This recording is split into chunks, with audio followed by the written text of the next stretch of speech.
Well, good morning everyone. Welcome to today's council meeting, this being the last for the year. How quickly it's flown. And this council meeting is being recorded while it's being live streamed to YouTube. The view you should see today during the live stream to YouTube will show the minutes of the meeting being recorded and the councillors and senior staff. As this is a recording and it will be available as a public record, those in attendance, including councillors, staff and members of the public, should refrain from making any defamatory statements. I'd also like to remind the public that the recording of this meeting is not permitted in the chambers under Council's Code of Meeting Practice unless a prior approval has been obtained. So I'd like to move on now to acknowledge that we are gathered on First Nations people of the Biripi Nation and pay my respect to Biripi elders past, present and most importantly those new leaders emerging. I'd also like to extend my respect to those migrants who have come to this country to build a better life for themselves whilst building a life for us too over the previous decades.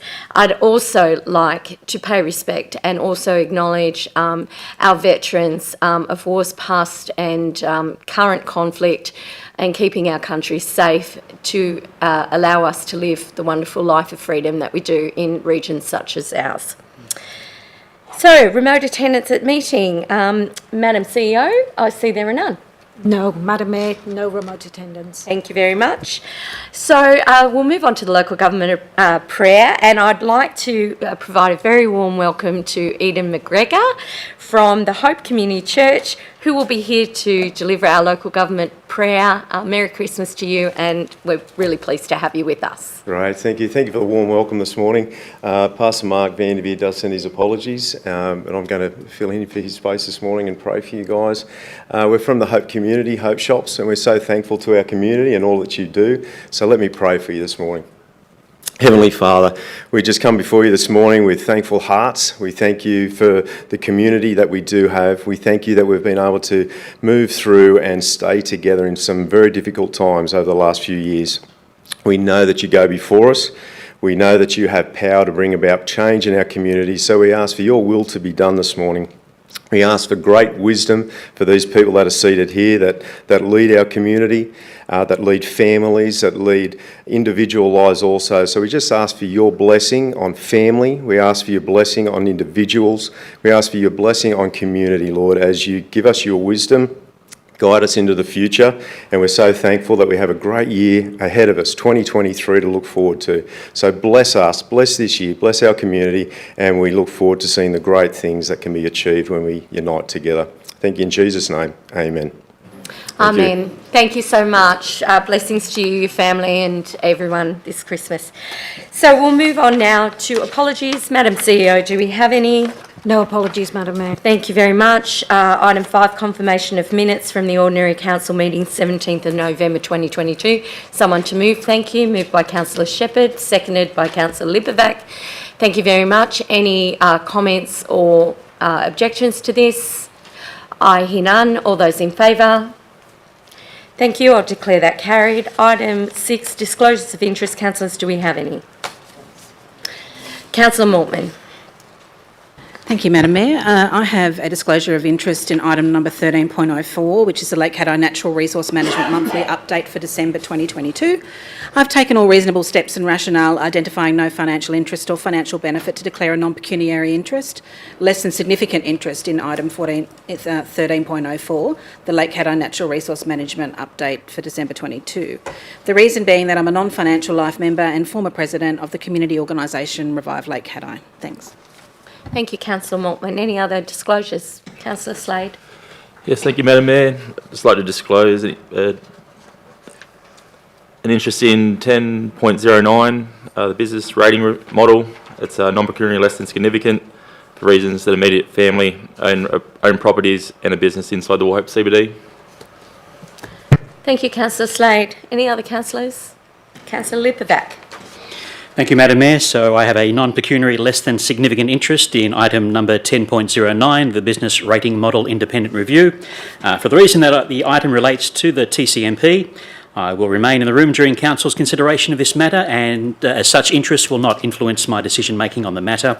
For further details, as part of my account executive role, I meet with local business owners, not only in the Port CBD, but across the Hastings, Macleay and Nambucca valleys. The business I work for is involved in the local community, and therefore they are financial members of Business Port Macquarie and the Greater Port Macquarie Tourism Association. I have no family links to any local business in the Hastings LGA or across the Mid-North Coast. Thank you. Thank you, Councillor Lipovac. Any other disclosures, councillors? Councillor Edwards? Any disclosures? Thank you.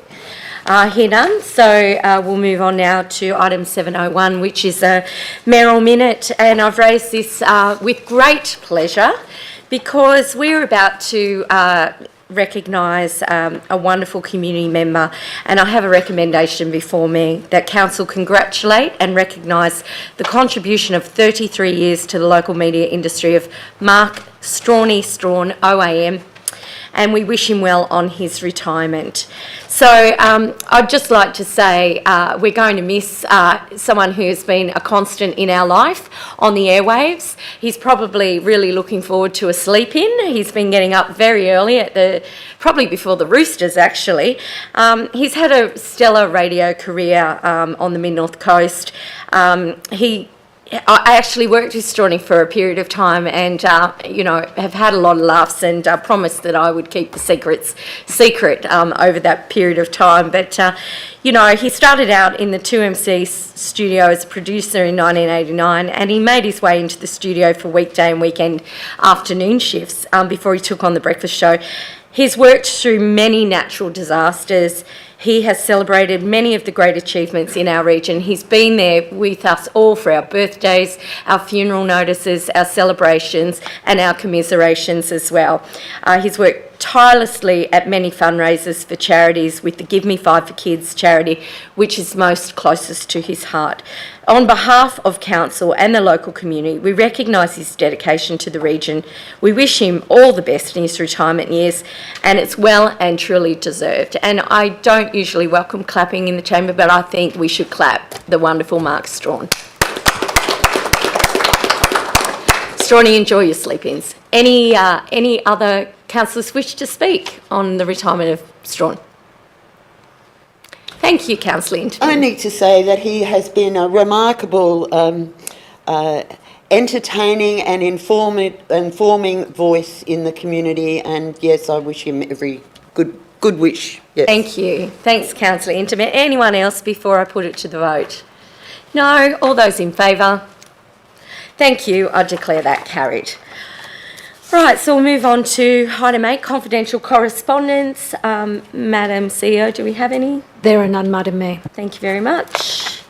Item 9, items to be dealt with by exception, suspension of standing orders for items 10.01, 10.02, 10.05, 10.06, 10.07, 10.10, 10.11, 10.12, 11.02, 11.03, 13.08 and 13.09 be brought forward and considered next. Someone to move and second. Councillor Shepherd, thank you. And seconded by Councillor Slade. All those in favour? Thank you. I'll declare that carried. So we'll move on then to the business of item number 10.01. 10.03. Thank you, Madam CEO, which is a notice of motion for the local government remuneration annual review. And I will be moving that recommendation. Thank you very much, councillors. Do I have someone second it? Thank you, Mr. Deputy Mayor. And just bear with me. The reason for bringing this forward is that we actually, thank you, Mr. Deputy. The recommendation is, the reason for bringing that forward is just to ask that the CEO provide a briefing in the first quarter of 2023 so we can step through each initiative in this improvement plan. So to have more information during this briefing next year in this first quarter, Madam CEO, I think will be very... Madam Mayor. Apologies, I believe we're on a different item just now. Oh, thank you. Thank you, Councillor Shepherd. I really appreciate your interjection then, because I can't, thank you, Mr Deputy Mayor. Was that a stitch up for Christmas? Thank you, Councillor. Thank you, Councillor Shepherd. So we'll go back to 10.03. The reason for me bringing 10.03 forward was that remuneration and the review of. So for council, we do receive gradings, if you like, for councils that have significant value within communities. We are just rated at this moment as a regional city or a regional area. Thank you, Mr Deputy, for helping me with this. We're noted as a regional strategic area. For us to be considered this, it's really restrictive. It only applies to a very small number of local government areas. And we really are a regional strategic area with the growth that we have, yet we do not have a population of 200,000 people yet to be regarded as strategic importance. We also are close to the proximity of Sydney, but in order to be considered, this is one of the criteria as well.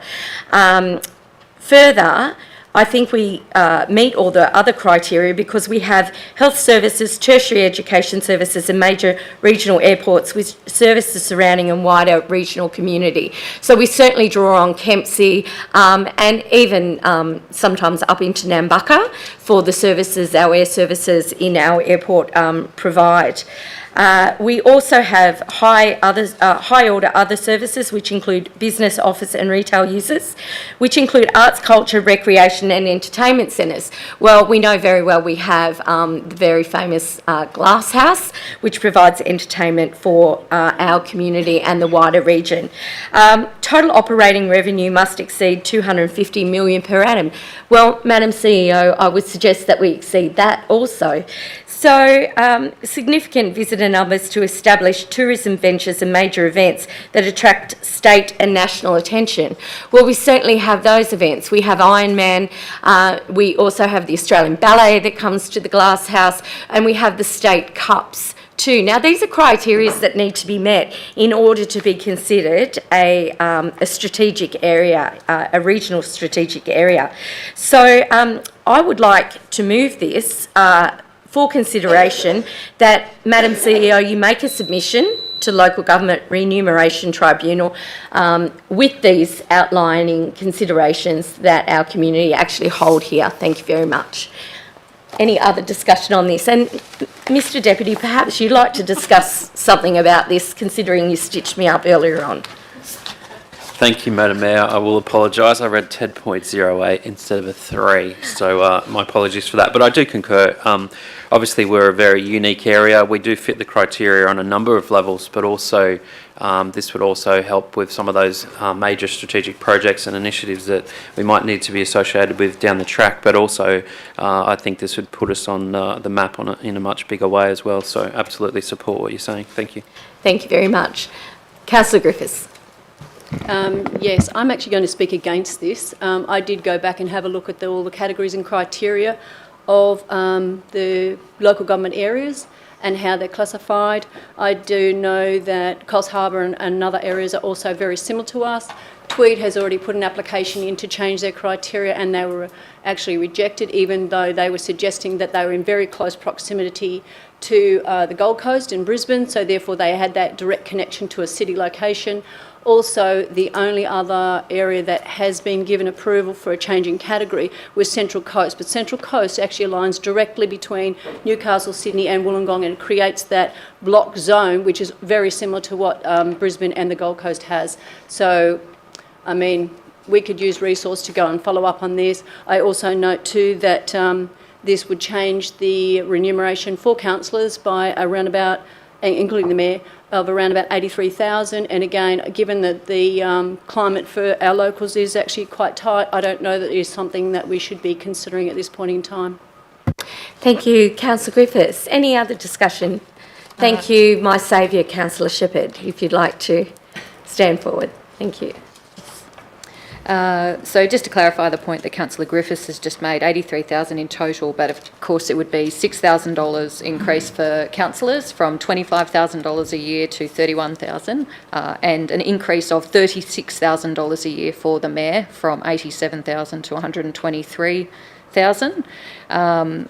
In general, I would be supportive of recommendations to increase the remuneration available to councillors and mayor on the basis of the workload that's available. But my understanding is that the appropriate pathway to do that is through a submission as to the remuneration itself. In this case, when we're looking at changing the category we sit in, we don't know what unintended consequences they might have, other than making us able to pay ourselves more. And that includes, we've got questions about how quickly our community wants to grow and the way that we want to do that. And so I think trying to expedite that process might have some unintended consequences. So at this stage, I would be absolutely willing to support us undertaking to pursue increased remuneration for councillors in the future, perhaps not right now when we've got all sorts of things going on for our community, but I won't be able to support this motion. Sure, thank you, Councillor Shepherd. Any other discussion, councillors? Councillor Inchman. Thanks, Madam Mayor. As I indicated at our pre-briefing, I think that this would be a very inopportune move to make. I also have had a look at the deliberations of the tribunal over several years, and the only council that is in the category that's being suggested that we apply for is Lake Macquarie, with well over 200,000 people there. Basically, everyone in our current category, every council, is approximately like ours. We all like to say that we're unique, and we are indeed all unique, but one has to compare that against the group that we're in. There's only one council that's significantly higher in population that I can see, even like Tweed maybe, but certainly Shoalhaven is in excess of 100,000. And I will vote against this because this tribunal does their review every 3 years, and it is, I would bet my house that if we put this submission in, we will be rejected. And I think it would shoot us in the foot for any future submission we might make.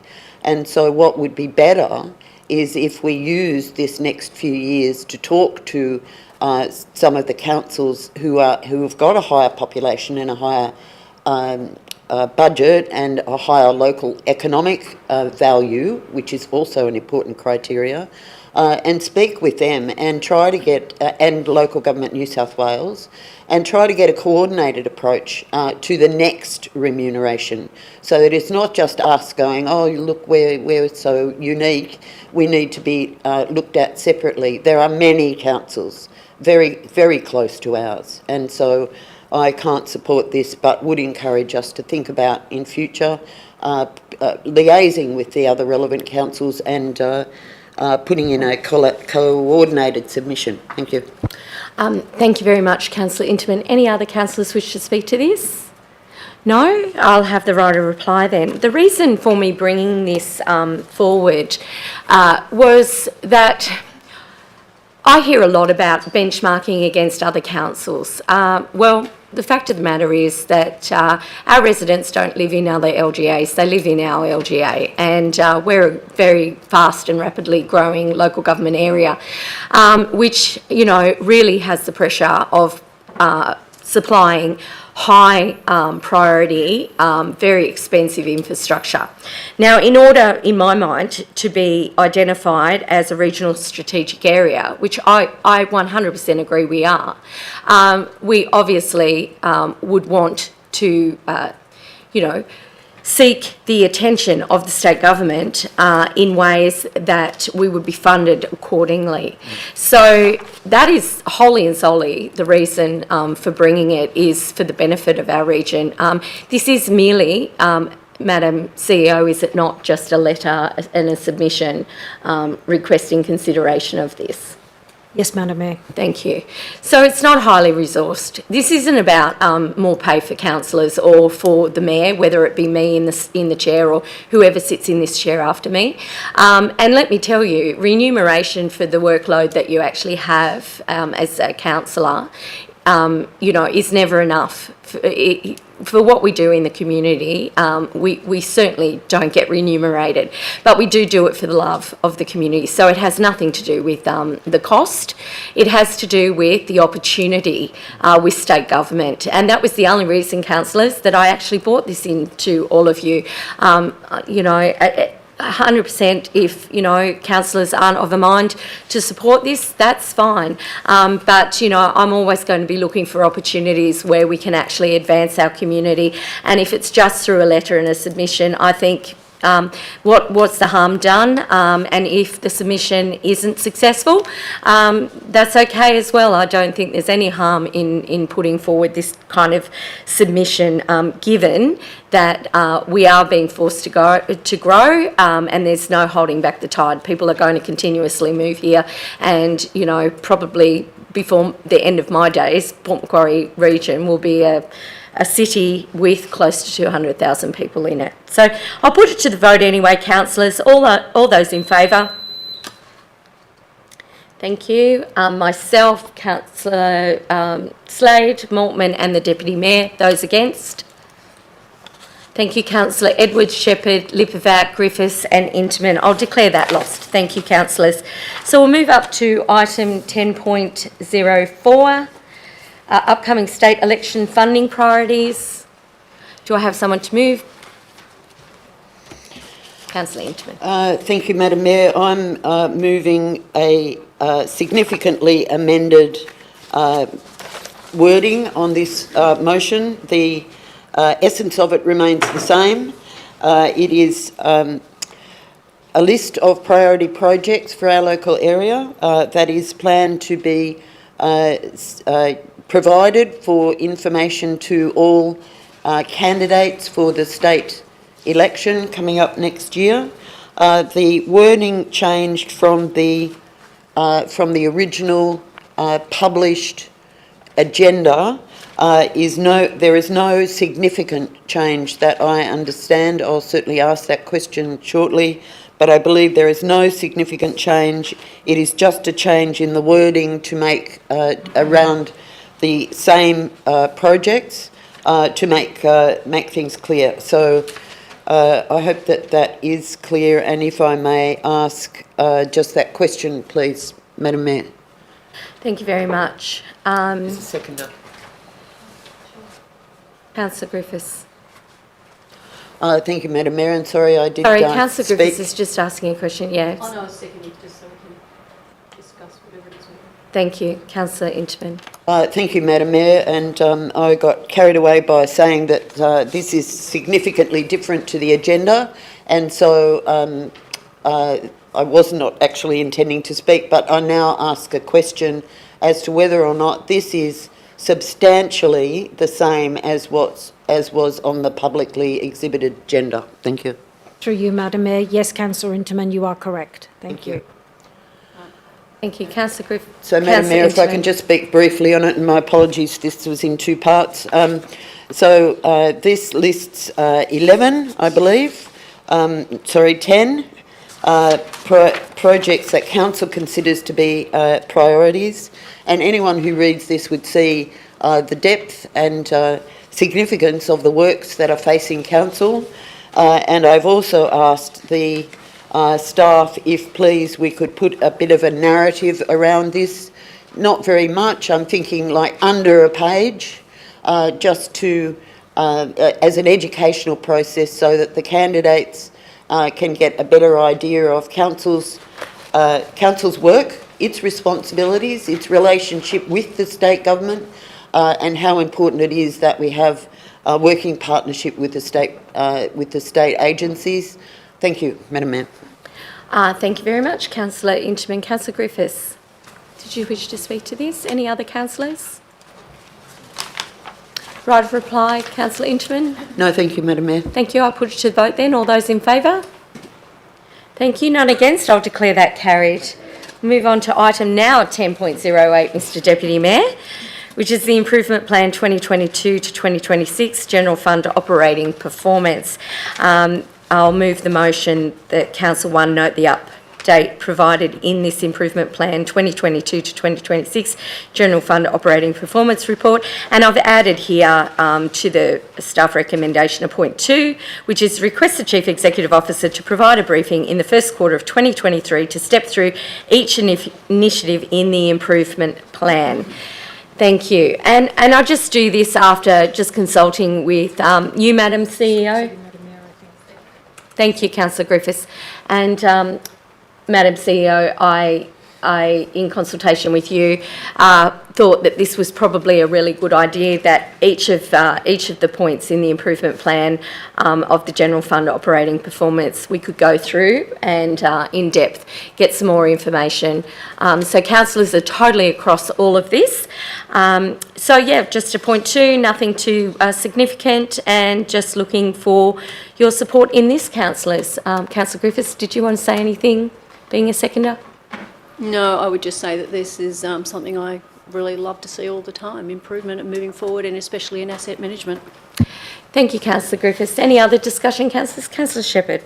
Yes, just briefly, then I think this particular item in the reports that we're getting back are a real opportunity for our community to see what council is doing to make sure that we're going to be financially sustainable and working, operating really well into the future. And I welcome your additional clause and have confirmed with staff that's not going to cause any undue issue, and I really look forward to that briefing. So thank you for bringing that in. Thank you, Councillor Shepherd. Any other discussion? No, don't need a right of reply. I'll put it to the vote then. All those in favour?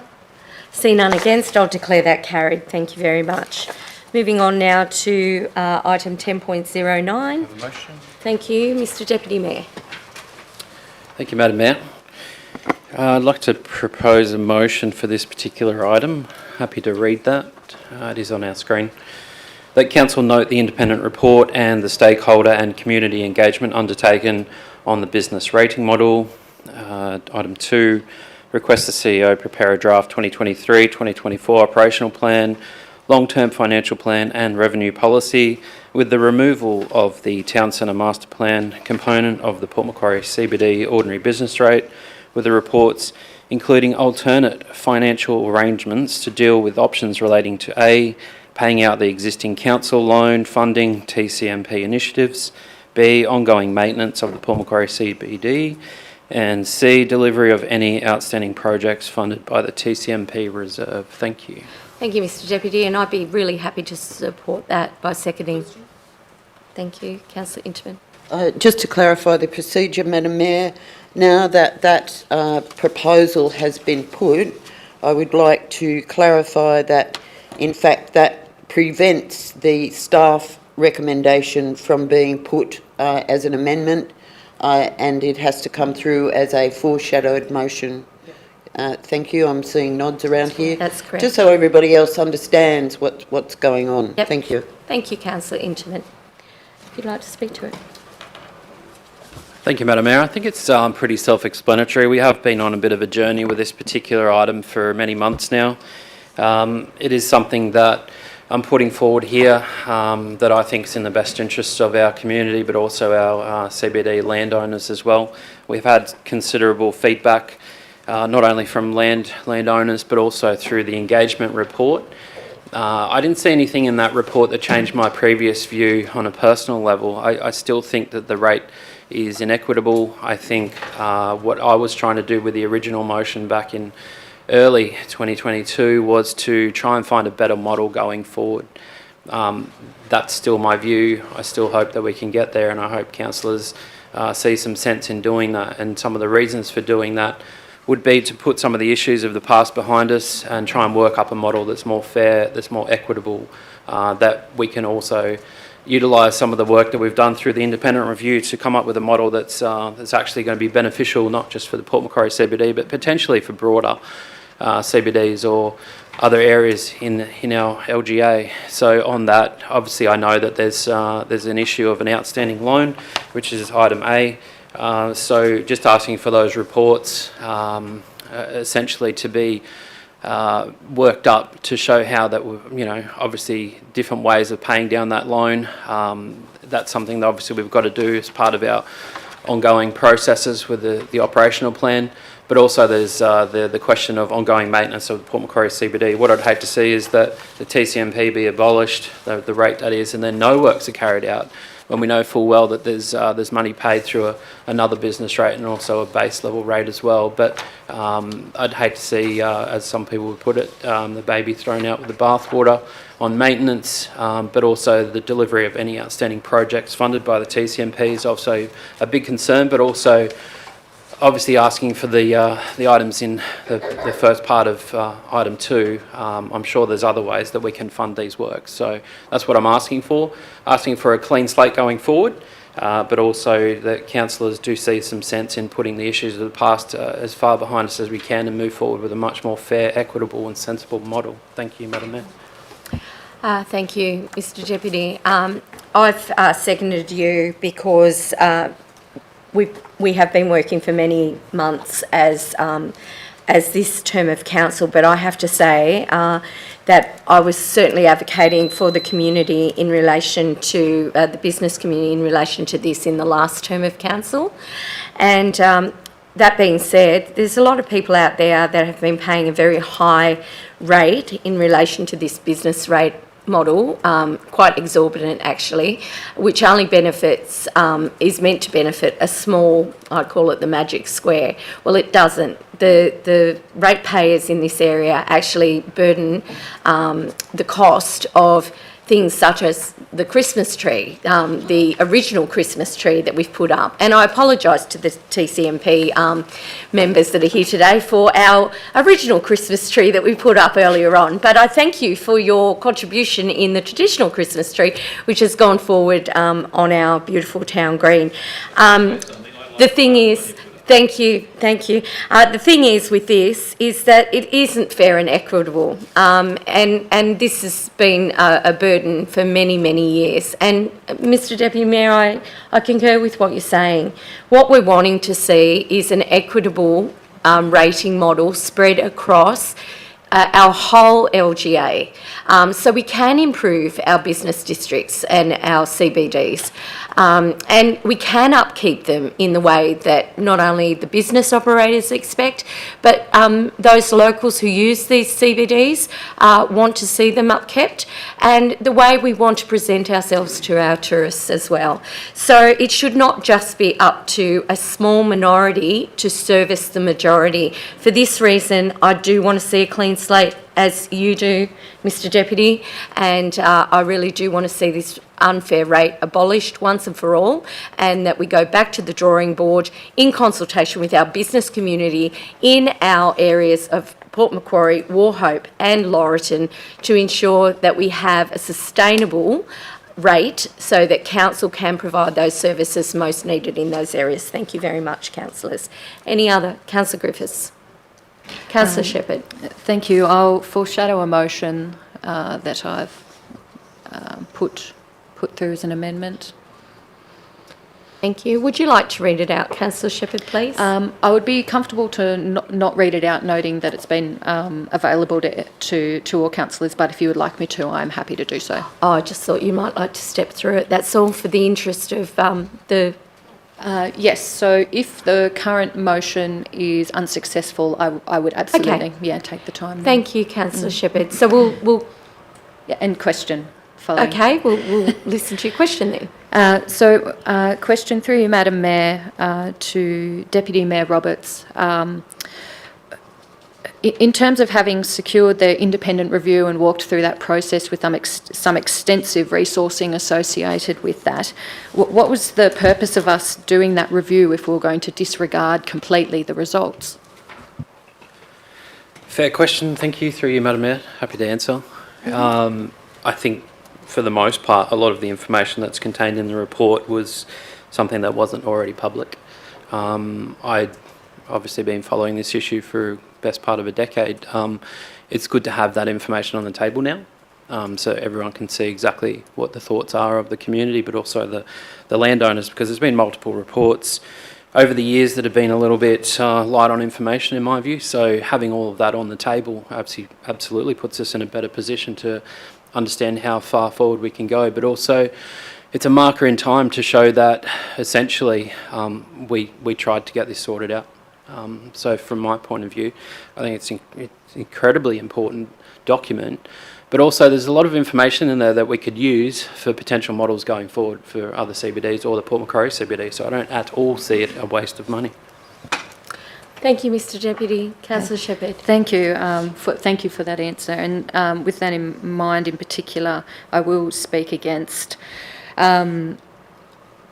This has been going on for a very long time, and the governance around the TCMP, how that money is used, how items have been achieved, has not been agreed on by all, but it has been pretty transparent. There's a significant log of documents, of minutes, agendas, of all the decisions made by the various committees and the reports of council in this regard as well. And now that we have a review that gives us a very clear and comprehensive message, because it was a bloody comprehensive engagement, not to say that it was perfect at all, but it was pretty comprehensive, and it came through with some very clear messages for us, and I don't feel that the current motion before us shows any regard for those messages, and nor do I feel that what has been spoken in this meeting provides a meaningful response to those issues. So at this stage, I don't feel able to support the current motion, noting, of course, there is the foreshadowed motion, and that as it stands, this would leave us with a range of financial implications. Yes, a path towards how we would address those, but ultimately that's going to be absorbed by the broader community. In the engagement sessions I went to at Laurelton and Wauchope, as well as the Port Macquarie one, the Laurelton and Wauchope engagements made it extremely clear there was no appetite whatsoever for anyone to be paying, when they need to be looking after their own town centres, no appetite for them to be paying for the Port Macquarie town centre works. And I know that this is a very specific situation, and I'm very grateful that we've had this review, and Deputy Mayor, that you've pushed this along quite assertively, because the information coming back to me does significantly change where I was in the first instance. However, it certainly does not lead me to the abolishment of the TCMP levy without an answer to the various maintenance and other issues associated. Thank you, Councillor Shepherd. Councillor Griffiths. Yeah, I'm going to speak against it.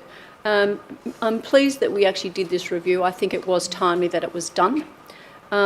What really came out of this, really, I believe, is transparency. I think there's been a real lack of understanding on what the purpose and intent was, how it was charged, what was delivered through that process. I do believe, though, that the result of what was done has been of significant benefit. What's been put into the town centre has improved it dramatically compared to probably where we were. And as we are a tourist town and we are looking for tourist dollars, we need to be able to compete against other areas as well. Part of what I also saw, though, is that there was confusion as well about rate increases when that occurred, also about the contribution from other areas. Now, when you go back and look at the detail, because the review revealed really good detail, it actually did show that there was roughly a ratio of 5 to 1. So the general fund, in other words, the ratepayer, was contributing to this as well. And even when you had a look at some of the works, the Coolumbung Creek on the Crown Reserves, that was also discussed or referred to, that was also in line with the amount of money that was spent within those areas. So essentially, for me, I think the money that was collected was spent within the CBD zone. So I think there actually has been, very good income great application, but again, as part of that additional point that was raised, is that we go back and have a look further on whether it is still valid, is it viable, is there other reasons, purposes that we actually could be doing, again, reduce the rates, whatever that needs to be looking forward. It may be that it doesn't go forward any further, but again, I think that's the next question that needs to be asked moving forward. Thank you. Councillor Griffiths, if I could ask a question of you, and it's been indicated by Councillor Shepherd as well, that other areas do not wish to participate in having higher rates to contribute to the improvement. They're happy to pay the rates that the way they have been set. My question to you is, why should a small collective of business operators or tenants, of which the rate is passed on to, why should it be up to these particular business operators to shoulder the full burden of the CBD upgrade? I believe there's been applicable works done to improve the CBD, and the people I've spoken to don't deny that. Maybe I'll reframe my question. Why do you think that only a small group of people should be paying for the broader enjoyment of the community? I can speak personally to say that I paid for my own upgrade of my own footpath on my property in a CBD. Okay, I have a supplementary. Was the CBD Port Macquarie? Because we're talking about Port Macquarie here. You asked me, was the rate valid? I said there's been significant works, improvements done in the centre of Port Macquarie that has added value to the CBD, and that the CBD people I spoke to said they agree. Thank you, Councillor Griffiths. I'll leave the question there. Councillor Mortman. Thank you, Madam Mayor. I'd like to speak in support of Deputy Mayor Roberts' motion. I'm not sure if other councillors have been seeing the emails that have been coming in from TCMP levy payers, but it's very clear to me that as well as inequity of this levy, the major complaint continues to be lack of transparency. According to the KPMG report, 270 rateable properties pay the TCMP levy. This is on top of the defined urban centre base rate.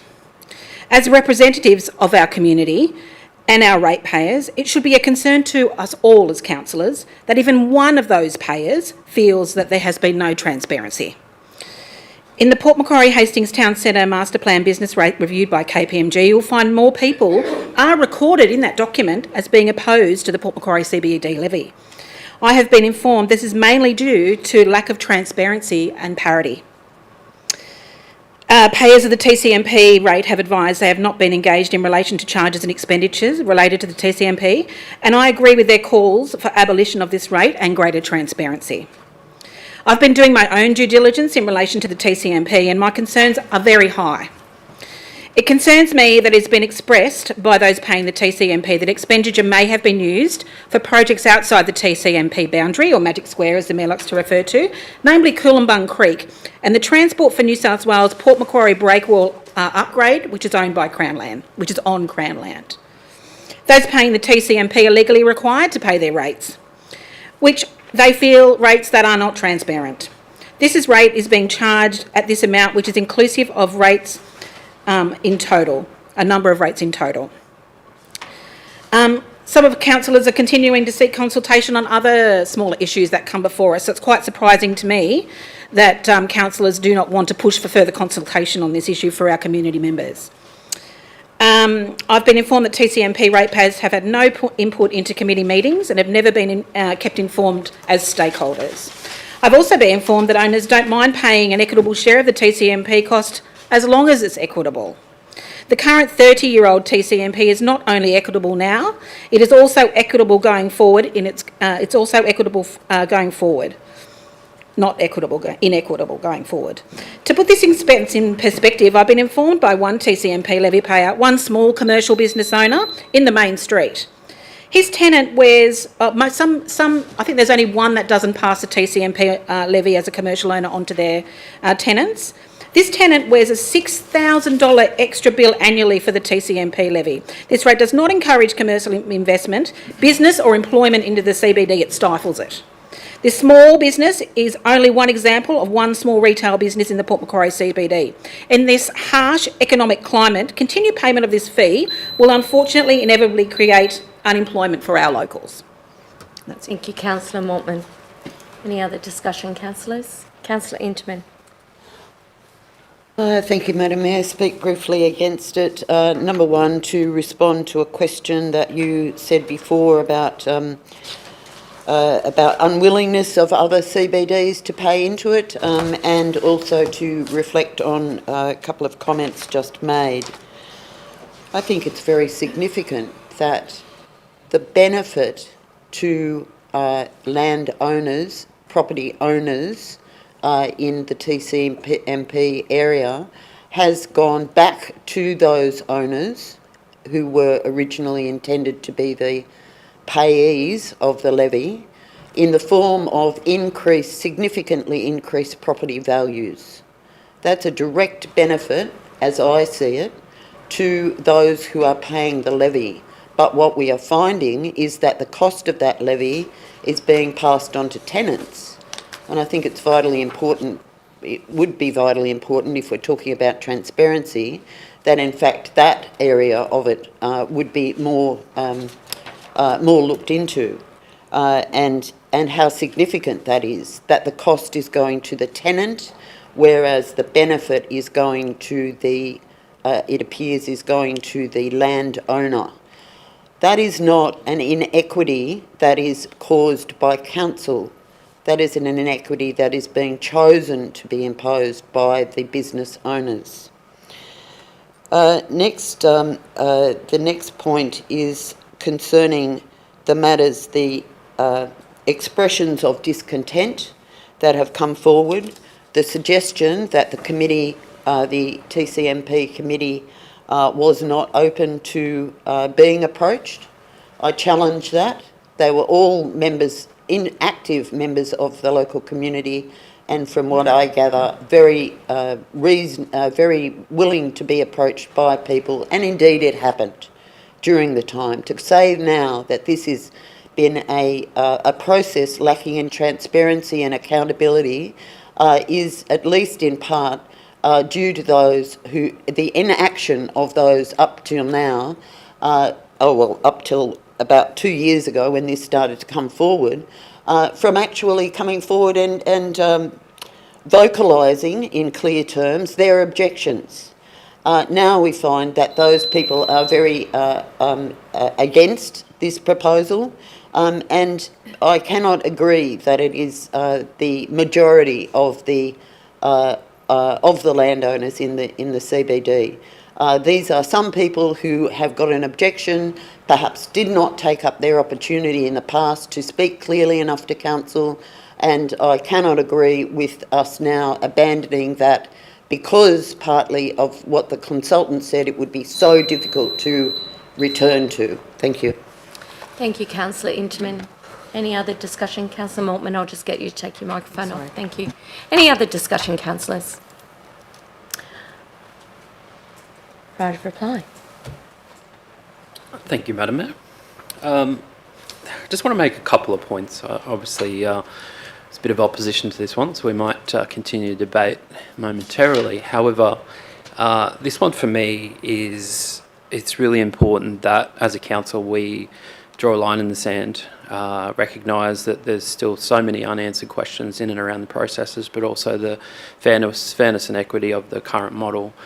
There's 30 years of history there that obviously we can learn from as well. So what I'm proposing here is that we do take the time. This is essentially buying us a little bit of time, and I hate saying that because I see that there's still another 6 or 7 months left of this financial year where the landowners will be paying exorbitant rates, in my view. So essentially, I also know the process well enough that we can't just put a freeze on it right now. We have to go through this process. So I'm looking at obviously 6 or 7 months here before, you know, a decision needs to be made. What this does, this motion in particular, it gives us a pathway, it gives us a clean slate, and also simplifies it quite some, Madam Mayor. The other point I want to make, this is not council's money, this is landowners' money, and we need to make sure that what we do with that money is very well transparent and in the benefit of the broader community, but also the people paying it. Now, if there's a number of people who are saying they absolutely do not want to pay it anymore, we should listen to that. And that's what we're doing right here. We're listening. We're putting something on the table that's saying, you know what, we've heard you. We're going to try our best to come up with a better model, and that's exactly what I'm trying to do here. Thank you, Madam Mayor. Thank you, Mr Deputy. That being said, we'll put the motion to the vote then. All those in favour? Thank you. Myself, the Deputy Mayor, Councillor Mortman and Councillor Slade. Those against? Councillor Edwards, Shepherd, Lipovac, Griffiths and Intamin. Thank you. The motion's been lost. We'll move to your foreshadow motion, Councillor Shepherd. I move the foreshadowed motion. Thank you. A seconder, Councillor Griffiths. Thank you. That Council note the findings of the independent review and stakeholder community engagement undertaken in relation to Council's current business rating model as outlined in this business rating model independent review report. 2, thank stakeholders and members of the community who provided feedback during the business rating model independent review engagement period. 3, with regard to the Port Macquarie CBD ordinary business rate, endorse a 32% reduction in the town centre master plan component of the Port Macquarie CBD ordinary business rate through to 2027 and a 45% reduction thereafter, and request that the Chief Executive Officer prepare a draft 2023-2024 operational plan, long-term financial plan and revenue policy in line with the corresponding reduction. 4, note that the 32% reduction in the TCMP component of the Port Macquarie CBD ordinary business rate, as referred to in recommendation 3 above, will provide significant relief to business ratepayers in the Port Macquarie CBD while retaining existing maintenance service standards and funding for existing TCMP-related loan repayments through to 2027. 5, request the Chief Executive Officer develop a communications plan to address stakeholder concerns identified in the Business Rating Model Independent Review report with regards to transparency, access to information and governance regarding the Town Centre Master Plan TCMP component of the Port Macquarie CBD ordinary business rate. 6, with regard to the potential future options for the Port Macquarie CBD ordinary business rate and ordinary business rates levied in the Wauchope and Laurelton town centres as part of the defined urban centre business rate, request the Chief Executive Officer give further consideration to the future development and or reviews of the Port Macquarie, Wauchope and Laurelton town centre master plans respectively, with such considerations to be developed in consultation with stakeholders and the community. And 7, request the Chief Executive Officer provide a further report to Council detailing a possible governance structure for the establishment and operation of a working group or subcommittee that would provide for the following: A, representation membership from a cross-section of the community and stakeholders and tenure of members. B, transparent decision-making. C, oversight by Council. D, clear communications on purpose, responsibilities and recommendations to Council. E, engagement protocols. And F, clarity of roles and responsibilities in the development, prioritisation and implementation of a Central Business District improvement plan. Thank you very much. Councillor Shepherd, if you'd like to speak to this. Yes. So, for the most part,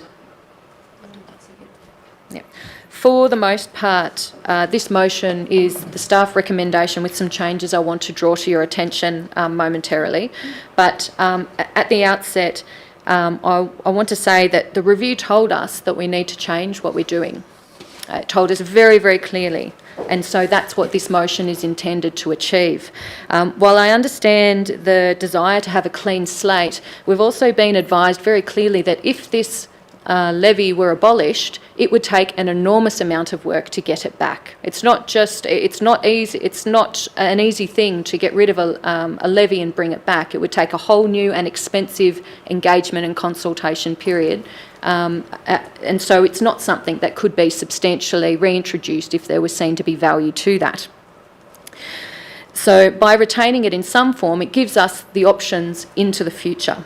So in terms of the changes that are proposed to the staff recommendation, They substantially are that the TCMP loans that have been used for TCMP related activities and infrastructure and local improvements would be paid out through the contributions of TCMP levy payers, rather than the difference being paid out by the broader community through the general fund. I made the point previously that there's certainly not appetite for that each of our different areas have their own needs and their own desire to set about with improvements for their area. And so I would say that each of us, and I believe this truly, each of us are genuinely interested in an equitable approach to this as well as everything we do. It's just that matter of how one looks at equity. And for me, that's how I would consider an equitable approach to the payment out of those loans, which is why I think the reduction to a 32% of the reduction of the TCMP component of the ordinary business rate for the Port Macquarie CBD provides the best path forward in that regard. In regards to transparency, that's just come through so loud and clear. There's this level of animosity that I think and concerns and mistrust that's arisen because of the very real problem of transparency of how much was being paid in terms of that TCMP component.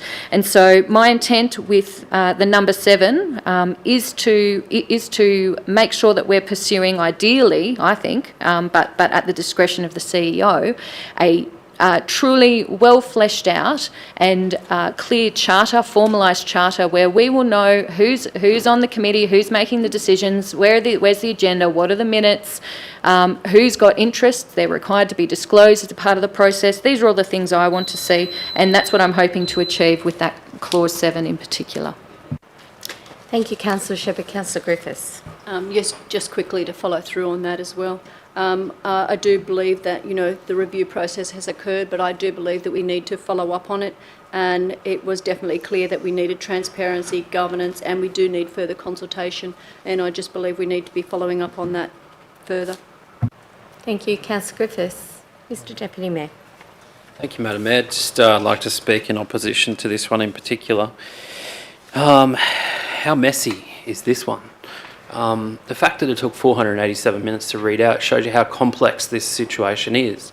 So obviously the previous motion was lost, but I think what we've just heard is that the model is broken, needs to be fixed, and this is an attempt to fix it. However, still so many issues remain with this particular recommendation or motion, Madam Mayor. Not least the fact that we're staring down the barrel of hopefully not, and I wouldn't be supporting them, but rate peg interest, rate peg rate rises over a period of time.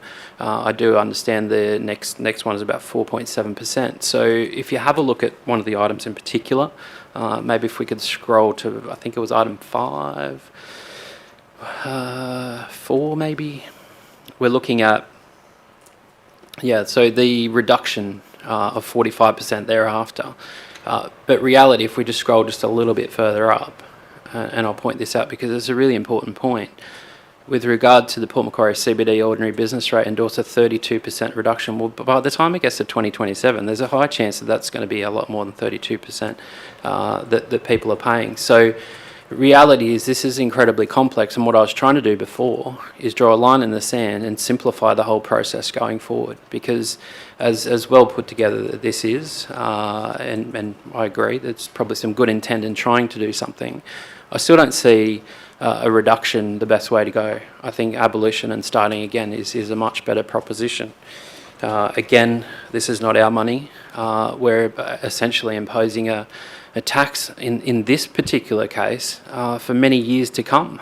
So what message does that send to our property owners? From my point of view, I think a much simpler model would be, let's start again. It's had 30 years of a run. How much more work does the CBD need? That's a good question too. So we're not actually factoring that into this one either. So from my point of view, I think we need to listen to our community. The report is very clear, and I agree that we absolutely need to change what we're doing, which I agree, again, came through very strongly in that report. Thank you, Madam Mayor. Thank you very much. Councillor Griffiths. Just a quick question through you to the CEO. through this process of engagement again and further consideration of what this might look like moving forward, is there potential that any of this could be changed before even the next annual financial year? Through you, Madam Mayor, I'd have to take that on notice. That's a lot to give you a response on with that. Thank you. Thank you very much. I'd like to speak in opposition against this too.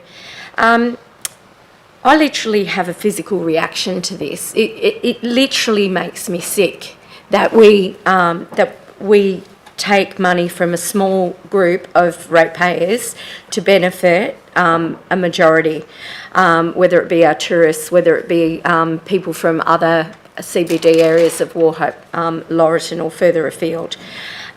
There's been discussion here in relation to good governance, that the previous TCMP had good governance. I challenge that because the review told us that we needed to change what we were doing.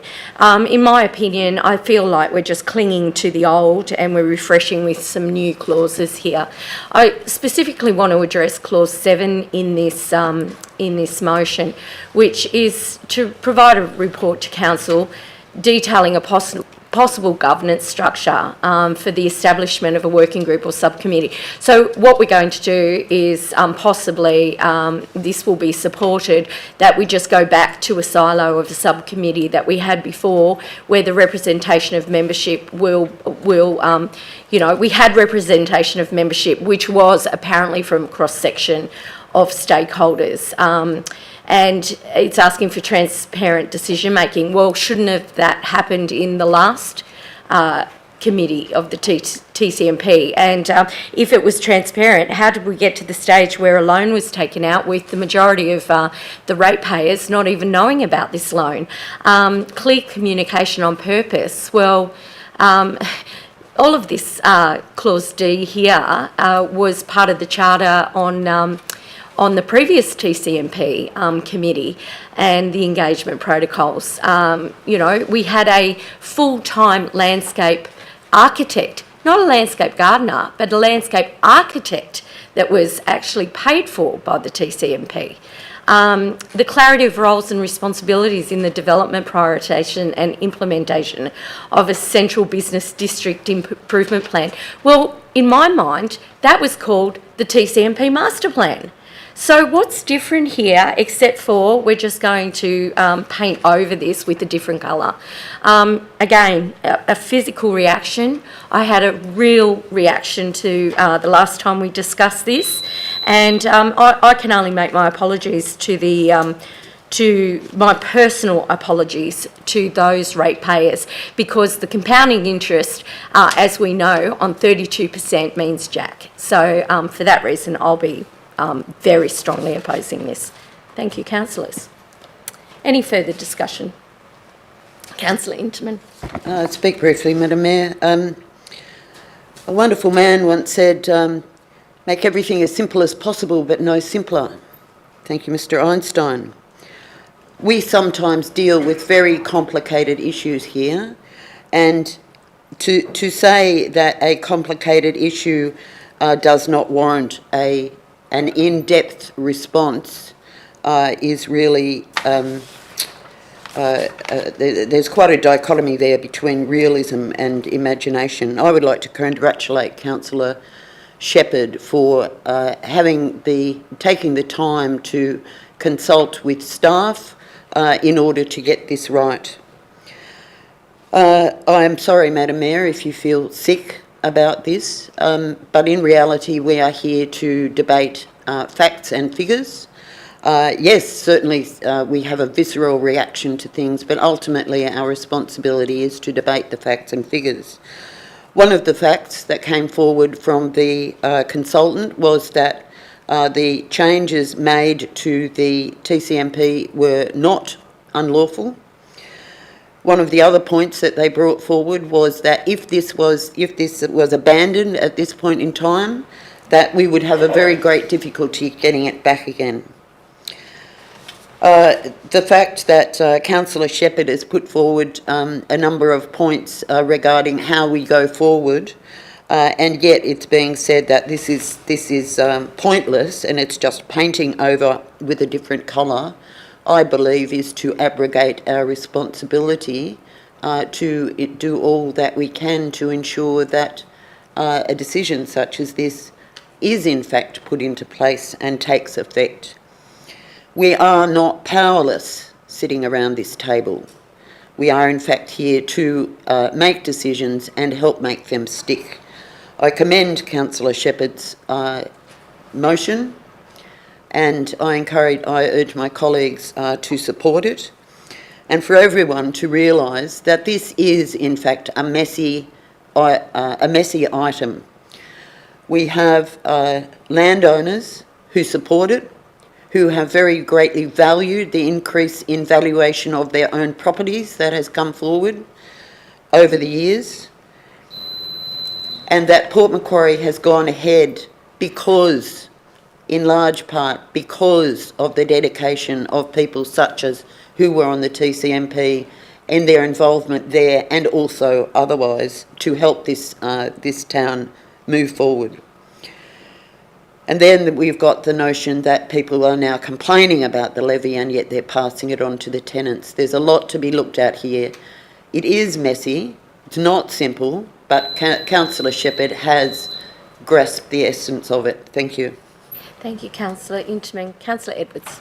Yes, thank you, Madam Mayor. I'm going to speak in support of this amendment. I've listened very carefully over many months over this year, but also today, to what everybody has said. And I can see this amendment is a very good compromise for a way forward. I don't think we can just wind up something that's been going so long, and that, as we know, there is unresolved loans. I think this is a much more equitable way of moving forward.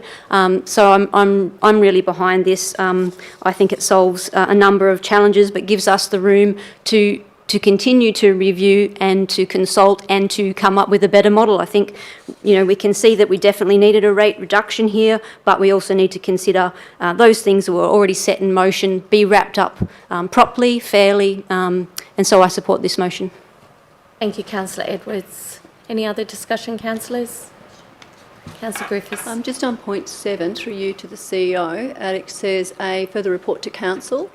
Could you provide an approximate date for that? I only say this based off the back as well of the question that I last asked, that if, for example, if we were trying to, I suppose, make this happen more quickly, the sooner that we could actually, get this progressing, I suppose, the sooner we could actually make changes according to maybe what the consultation is that we receive back. Through you, Madam Mayor, Councillor Griffiths, I'm getting told maybe the first quarter of next year, but I personally think that might be a bit too soon given the amount of work that we've got on. So maybe the second quarter would be more beneficial, because there is a lot of work to do here and we do want to get it right. And I think that it's important that we do get it right. Okay, so could we say report to the April council meeting? That's kind of still in the first quarter almost, so I think if we said June, May, okay. June. Oh, I'd like to say May, please, if I could. Okay, May. Yeah. May it is, Councillor Thank Griffiths. Thank you. Any further discussion? Wondering if Councillor Shepherd is happy to take that? Yes, happy to take that in. Any further discussion? Thank you. Thank you for the debate around this, and I'd like to address some of the concerns that have been raised. I think the question, how much more work needs to be done, is a very good one, because there's been a lot of work done there and it looks fantastic in there. And so I suppose that's the point of only of making sure that that levy which is still being paid is only contributing to maintenance. It's not actually directed to future capital works, and that is the intent here, that we're not looking to use the TCMP levy as it has been in the past to develop new concept designs or new designs for this and that can then be leveraged to get that funding from the state and federal. That's how we've used it previously. That's not what's intended. So we're cutting out that bit completely, so I hope that is some assurance. The second point I would want to make is that substantially what we're looking at here, based on the report that we've been provided, is moving towards that option 2, which is giving consideration to extending boundaries so that maintenance and service standards can be funded more equitably as well.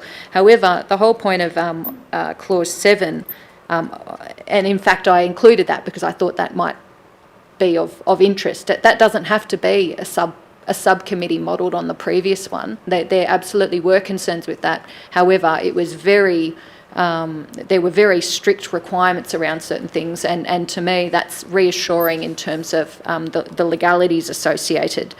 One of the points that I would make in terms of looking at that membership is that I would expect that several of us who have varying points of views might be interested in being in that committee. And I think that would be really valuable in terms of a matter of transparency, being able to make sure not only is there broad representation in the community, but we ourselves can feel confident as to what is occurring and the robustness of the processes undertaken also. With that said, I commend my colleagues to vote for this. I do believe this is the most equitable approach forward, and I understand that there's different views as to that, as to what is equitable, but I commend my colleagues to vote in support nonetheless. Thank you very much. I put the motion to the vote then. All those in favour? Councillor Edwards, Shepherd, Lipovac, Griffiths and Interman. Thank you very much. Those against? Myself, the Deputy Mayor, Councillor Maltman and Councillor Slade. I'll declare the motion carried. Thank you very much, councillors. So we'll move now on to item number 11.01. Councillor Lipovac. I have a proposed motion. The information I have passed on to our governance officers to put on the screen for us to have a look at. Would you like me to read it out for you? Yes, thank you, Councillor Lipovac. So we're looking at point 1, adopt the name Port Macquarie Hastings Sporting Fund Subcommittee in preference to the Mayor's Sporting Fund Subcommittee. Point 2, endorse the subcommittee recommendation that Scott Hodgson received $250 for representation in state rugby. Point 3, endorse the subcommittee recommendation that Flynn Daly receive $750 for representation in Australian All-Schools Track and Field Championships in Adelaide, December 2022. Number 4, accept the resignations of members Sue Reid and Joanne Border.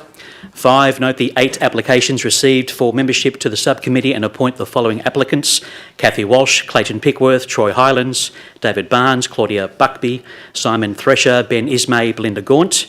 And 6, review the charter at the next meeting and update it to reflect the amended membership. Thank you, Councillor Lipovac. I'd like to support you in that. I'll second. Thank you. Thank you very much. May I speak to it? Absolutely. First, I would like to sincerely thank the 2 members who have resigned from the committee. Sue Reid joined in 2015 at a time when the committee was in desperate need of new members, and she poured her heart and soul into the role to make sure every fundraising event was a success. Prior to that, her husband Mike was also on the committee for a period of time. Joanne Border has the honour of being the longest serving committee member with 22 years of continuous service. Her work ethic and enthusiasm for the fund could never be questioned. She was never backward in coming forward, even though she was of soft voice, and she would ensure every application had a fighting chance of gaining financial support. Her husband Russell wasn't part of the committee, but was often there to run the barbecue. Sue and Joanne are 2 of the most genuine, hard-working, community-minded people I've been fortunate enough to meet and work alongside, and their contribution will be missed. As has been the case on this subcommittee over many years, I'm hoping they will be also acknowledged for their time and effort with a farewell gift, which no doubt we'll discuss at the next meeting. In saying that, the fund moves forward into a new era with the appointment of 8 new members from different backgrounds who all bring a wealth of business experience, community work and engagement, new business and networking opportunities, and the willingness to support and promote young sports people from the Hastings. It is quite an exceptional collection of individuals. Most of them were approached to join the committee by Richard McGovern and myself, and they are well known in the community, having excelled in their respective fields. Just a footnote, Richard and I have spent more than a decade on the committee over 2 stints, along with Sarah Thompson, who has been involved over the past 12 months or so, and of course Cathy Walsh, who has been outstanding as a committee member, then as a community member over recent years. So with a new team and moving into a new year, and as we mentioned at the previous meeting, the Mayor declaring, and I certainly don't begrudge you this at all, Madam Mayor. No longer available to act as the chair due to increasing work commitments. I ask fellow councillors to adopt the name change to the Port Macquarie Hastings Sporting Fund. Nothing else changes. The charter will be reviewed and updated at the next meeting, which is scheduled for Thursday, December 15 at 4 p.m. In case you're wondering, we're not setting a precedent here. During Council's period under administration, the name was also used when a mayor was not available. Thank you, Madam Mayor. Thank you very much, Councillor Lipovac. And I concur in speaking in support of this. I concur with everything that you've had to say. There's been some absolutely amazing community-minded committee members, notwithstanding Sue Reid and Joanne Border, but there has been past committee members as well who have dedicated many years of their time, and we've thanked them accordingly too. I think it's very fitting that you bring, and if we could just scroll back please, Tanya, to point number 1. I think it's really fitting that there is a name change now to the Port Macquarie Hastings Sporting Fund Subcommittee as opposed to the Mayor's Sporting Fund Subcommittee. I think that in this day and age, it's probably inappropriate for the Mayor to just support one fundraising group because it really does discount all other, artistic pursuits or dramatic pursuits or, vocal pursuits. It's wholly and solely focused on sport. For the last 5.5 years, I've absolutely, it's been a privilege and a joy to participate in the committee. But moving forward, I am finding that my workload has increased and will be increasing in the new year. So I certainly commend you for bringing this forward, Councillor Lipovac, and also very excited that there'll be a full contingent of new membership, and wish them every success in moving forward, as I do you and Richard McGovern too, who's been on the committee for a very long period of time. So I know the good work that this does, again, as I've sat on it for the last 5.5 years as Mayor. So if there's any other discussion, thank you, Councillor Interman. Thank you, Madam Mayor. Just briefly to say, yes, I agree. This is a good move forward, and I'm just going to speak to say I've certainly been there and chaired it during times as acting mayor. A truly vibrant group, absolutely committed and dedicated over all of these years. It's really been quite a pleasure to be associated. And I'd like to recognise also Jenny Mead for her support of the committee during many years. And so I am supporting this. May I then follow up with a question, please? Yes, you may.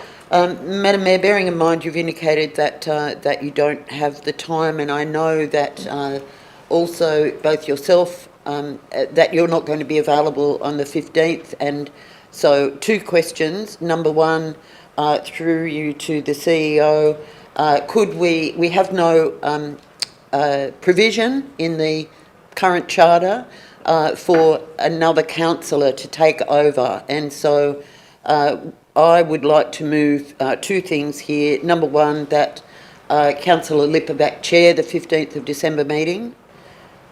Sorry, Councillor Inchman.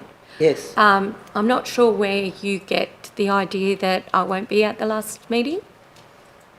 That was advised to us at the last briefing. You did, and the deputy mayor. No. Neither of which you're would be mistaken. available? I won't. I did not think I was available in the evening of the 15th, and that was for a briefing. I'm advising. I'm advising you. I am available for the last meeting of the Mayor's Sporting Fund. Thank you. But that was advised to us at the briefing regarding this very matter. So I will take that back, and I note that we will review the charter going forward. Thank you. Thank you, Councillor Interman. Any other discussion, councillors? Councillor Shepherd? No? Thank you. Right of reply, Councillor Lipovac. I'm good, thank you. Okay, I'll put the motion to the vote then. All those in favour? I declare that unanimously carried. Thank you, councillors. So we'll move on now to item number 12.01, alternate routes in the Health and Education Precinct. Thank you, Councillor Interman.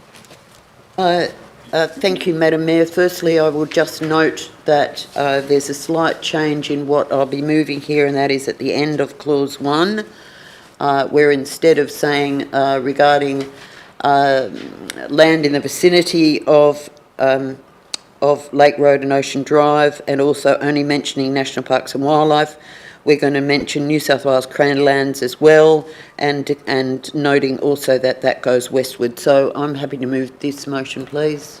Thank Have a you. seconder. Mr Deputy, thank you. Thank you. This matter of the negotiations with New South Wales National Parks and Wildlife and New South Wales Cranlands has been going on for a long time.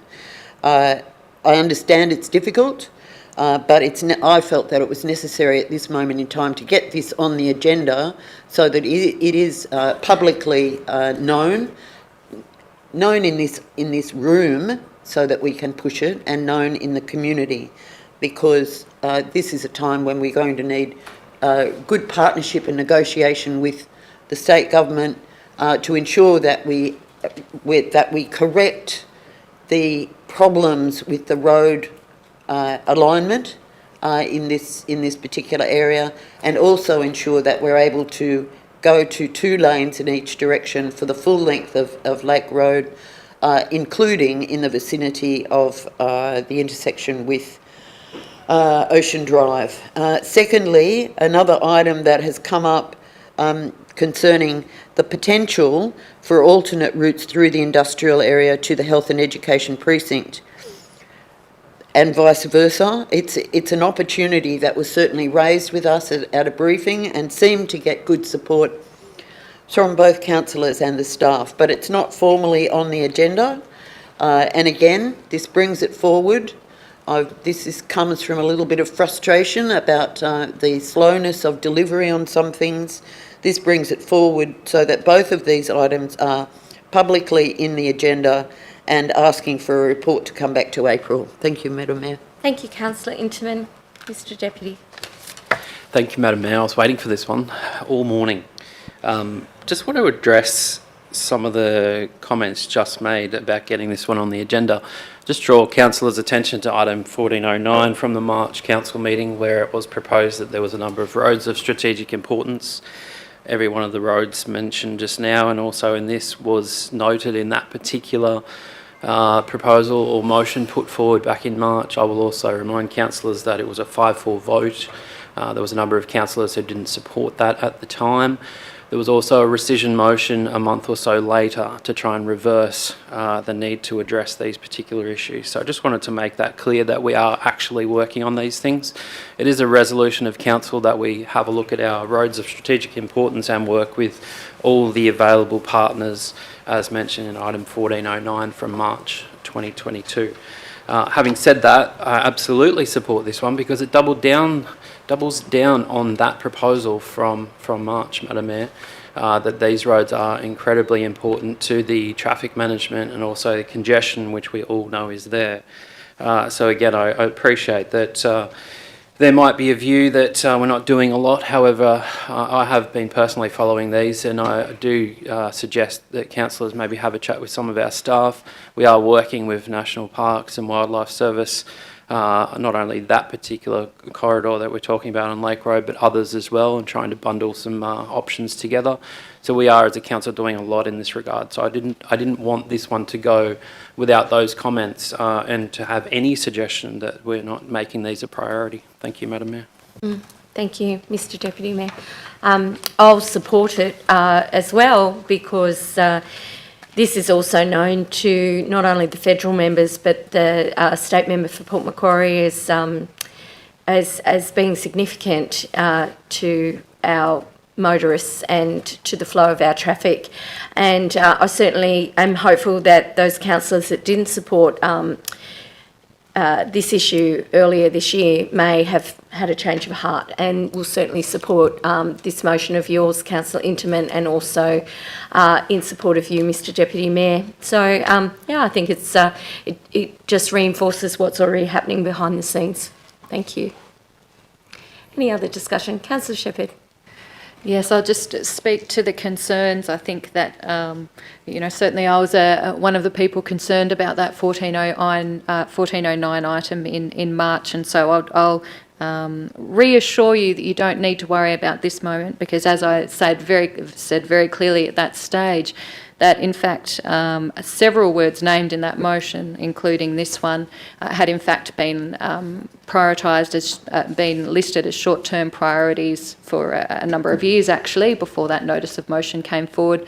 And my concern at that stage was more about those works that were perhaps or areas that weren't so strategically identified, and also as a matter of process, that we had briefings upcoming that would allow us to make a really informed decision. I think it was just a couple of days later, we had a half-day workshop planned for us, and yet we were making decisions regarding redirecting significant funds and prioritising areas beyond those that were very clear.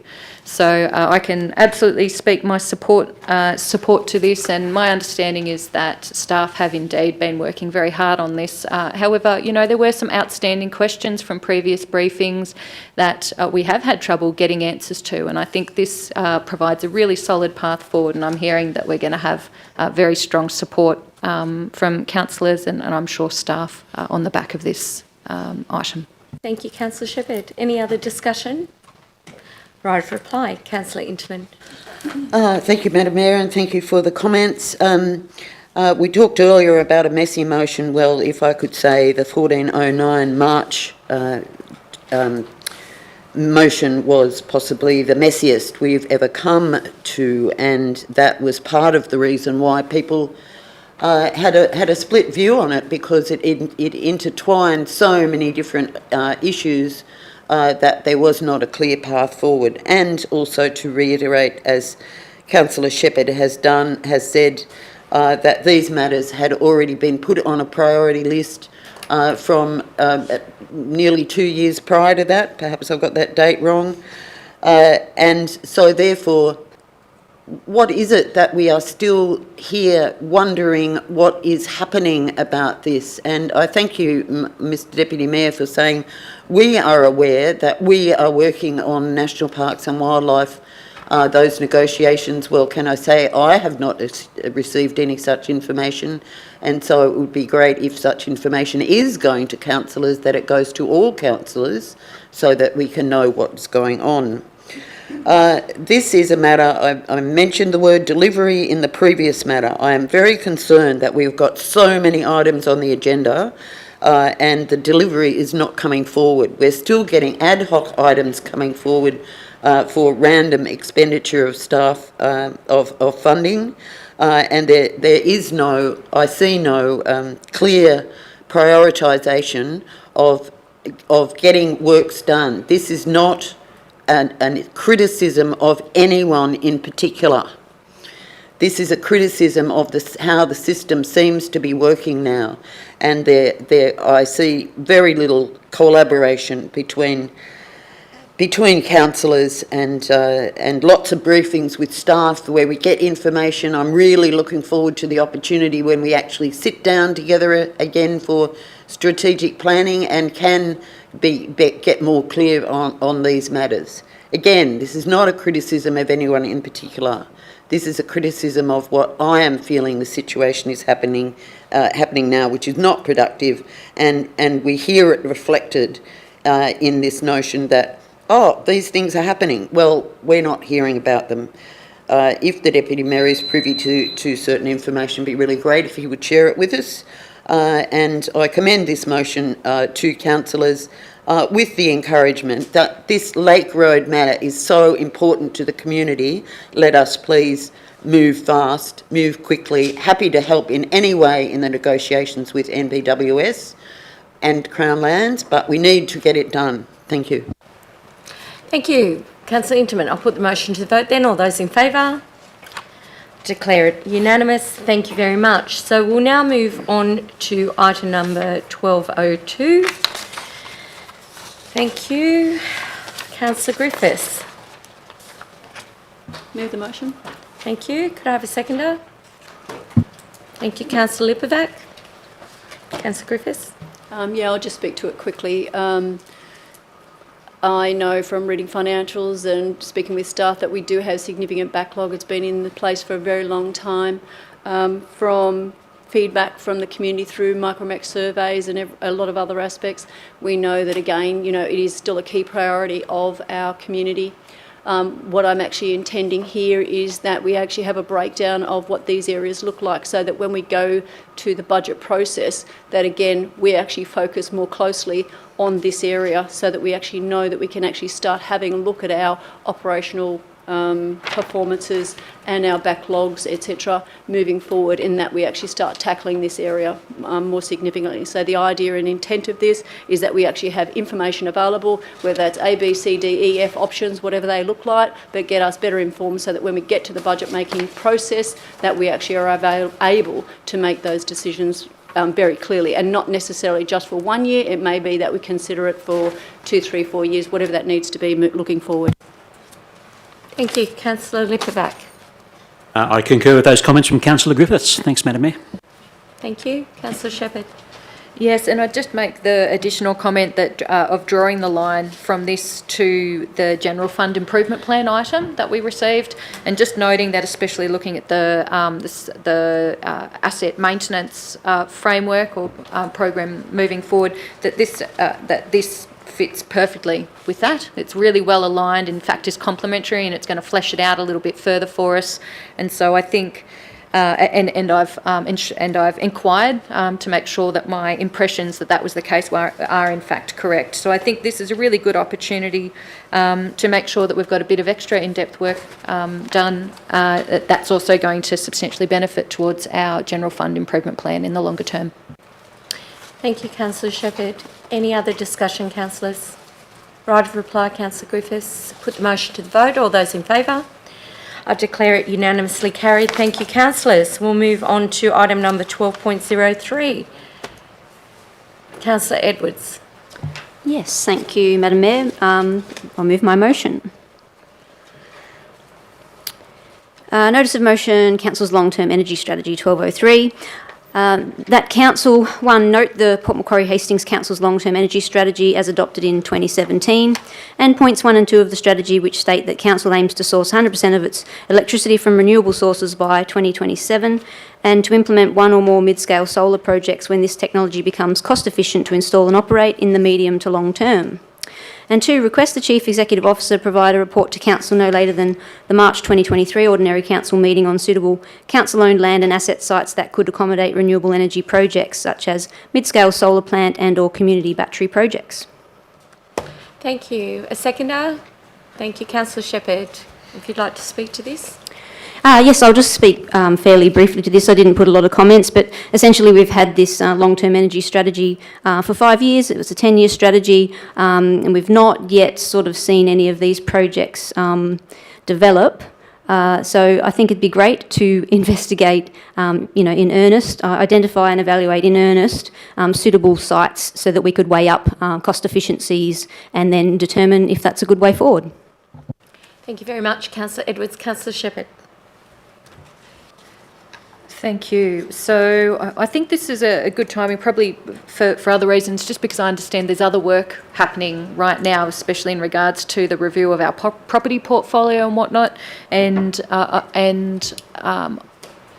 we do have previous rots to council. I think the precinct report that identifies potential packages of land that council could be using for things to this effect. So if council's at this process at this moment undertaking the portfolio review, I think that's a great opportunity to also have, at the same time, have that lens about being able to ask these different pieces of land that we're seeing. It perhaps is not useful for the purpose of, affordable housing or key worker accommodation or whatever different operations we want to be doing, but perhaps it's appropriate for this.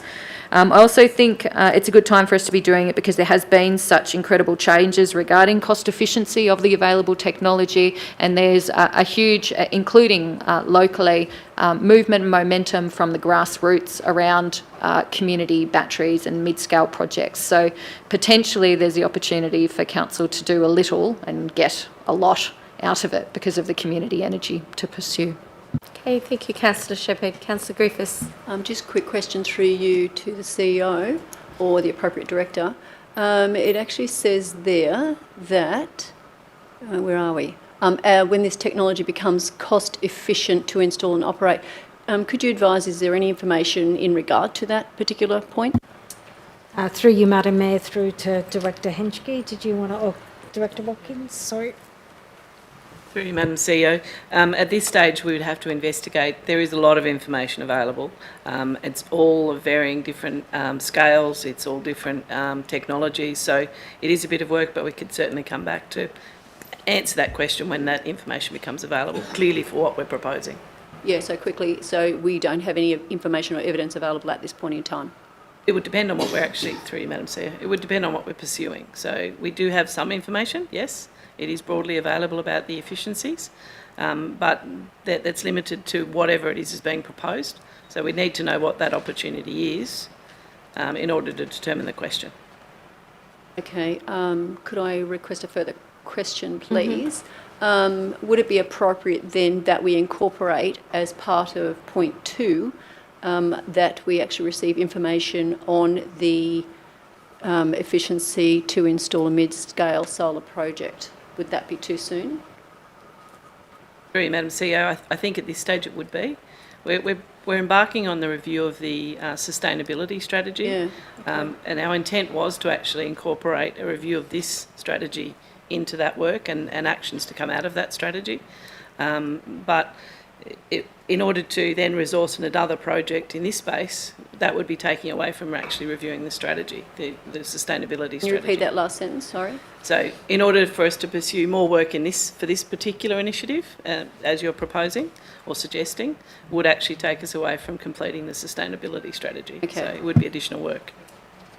Okay, thank you. Question? Mr Deputy? Oh. Were you asking a question? Yeah. Sorry, I'll come back to you, Mr Quick Deputy. question, thanks, through you, Madam Mayor, to the CEO. I know we have seen the strategic property review in our papers. I can't find the time we're expecting that back. Do you have an ETA on that?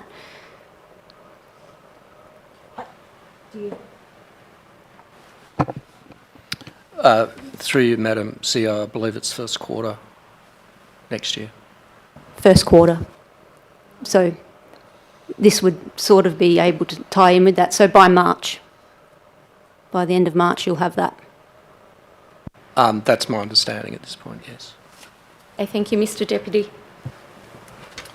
Thank you, Madam Mayor. Through you to the CEO or relevant director. Did I hear correctly that there may be a better process around this particular issue in that if this motion was to fail, we would still have a look at something like this as part of a broader strategy? Is that correct?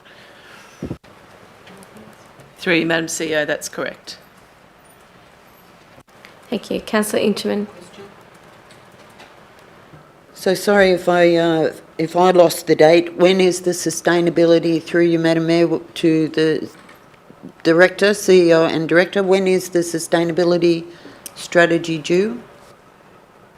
To be considered by us. Yep. Through you, Madam CEO, the sustainability strategy is currently behind schedule because we've been considering the climate change response policy and the direction. So there is proposed to be a workshop. I was intending to do a workshop with councillors early in the new year, so it would be in February or March, depending on councillors' availability. Thank you. I think Councillor Griffiths has a question. Thank you, Councillor Inchman. If you'd like I was going to speak, but Councillor Griffiths. I'll just speak briefly to the item, making it clear that council is not committed to, but council is aiming to source 100% of its electricity from renewable sources by 2027. Fantastic, and that we are going to take this forward based on cost-efficient mechanisms, and so I think that is eminently sensible for council to work forward to. Right now, there is money available for this kind of work, and I commend Councillor Edwards for bringing forward this motion so that we can progress this. and look at optional assets, optional property sites and assets where we could accommodate renewable energy projects. And I'm glad to hear that this will also mesh in with the property review because it's so important in delivering.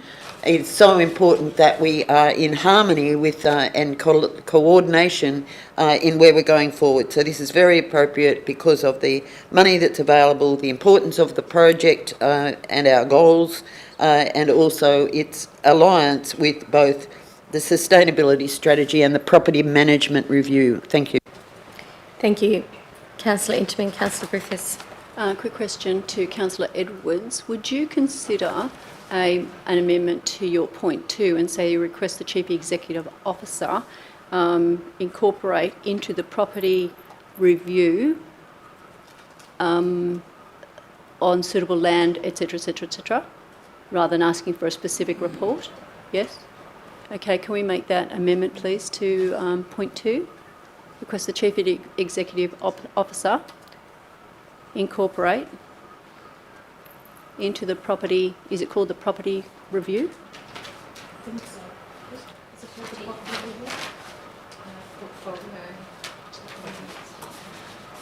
review? Review. Take out, provide that sentence.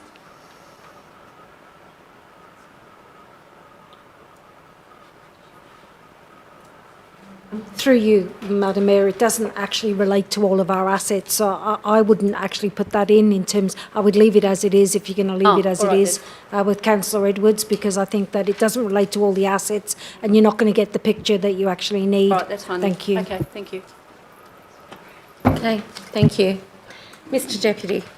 Thank you, Madam Mayor. Just speaking in opposition to this one. We've already got some of the work obviously flagged to be provided or looked at through other mechanisms. So I think this may be a case of just doubling the workload or pulling this one out in isolation. Point 1 in particular, adopted in 2017, I understand, and most of us would, that there's been a significant amount of policy changes and shifts from state and federal governments in that time, and I'm wondering whether the actual long-term energy strategy needs a review itself to make sure that it's current. That'd be my view. Based on my understanding that I think we need to actually review the long-term energy strategy before we start doubling down and pushing for more solar, but also noting that we do have a significant amount of solar panels on roofs at the moment. So it's not like we're doing nothing, but I think there's an opportunity to do an actual review on that particular strategy, potentially tie that in with other strategies going forward. Thank you. Thank you. Any other discussion, councillors? Councillor Edwards, your right of reply. Thank you, Madam Mayor. Just in response to that point, yes, I agree there's been policy changes, landscapes changing, different governments, but also that's part of the point is that we're seeing new initiatives, we're seeing new buckets of money, we're seeing talk about, community batteries being rolled out, and I believe we need to be ready. I think our community wants us to be ready.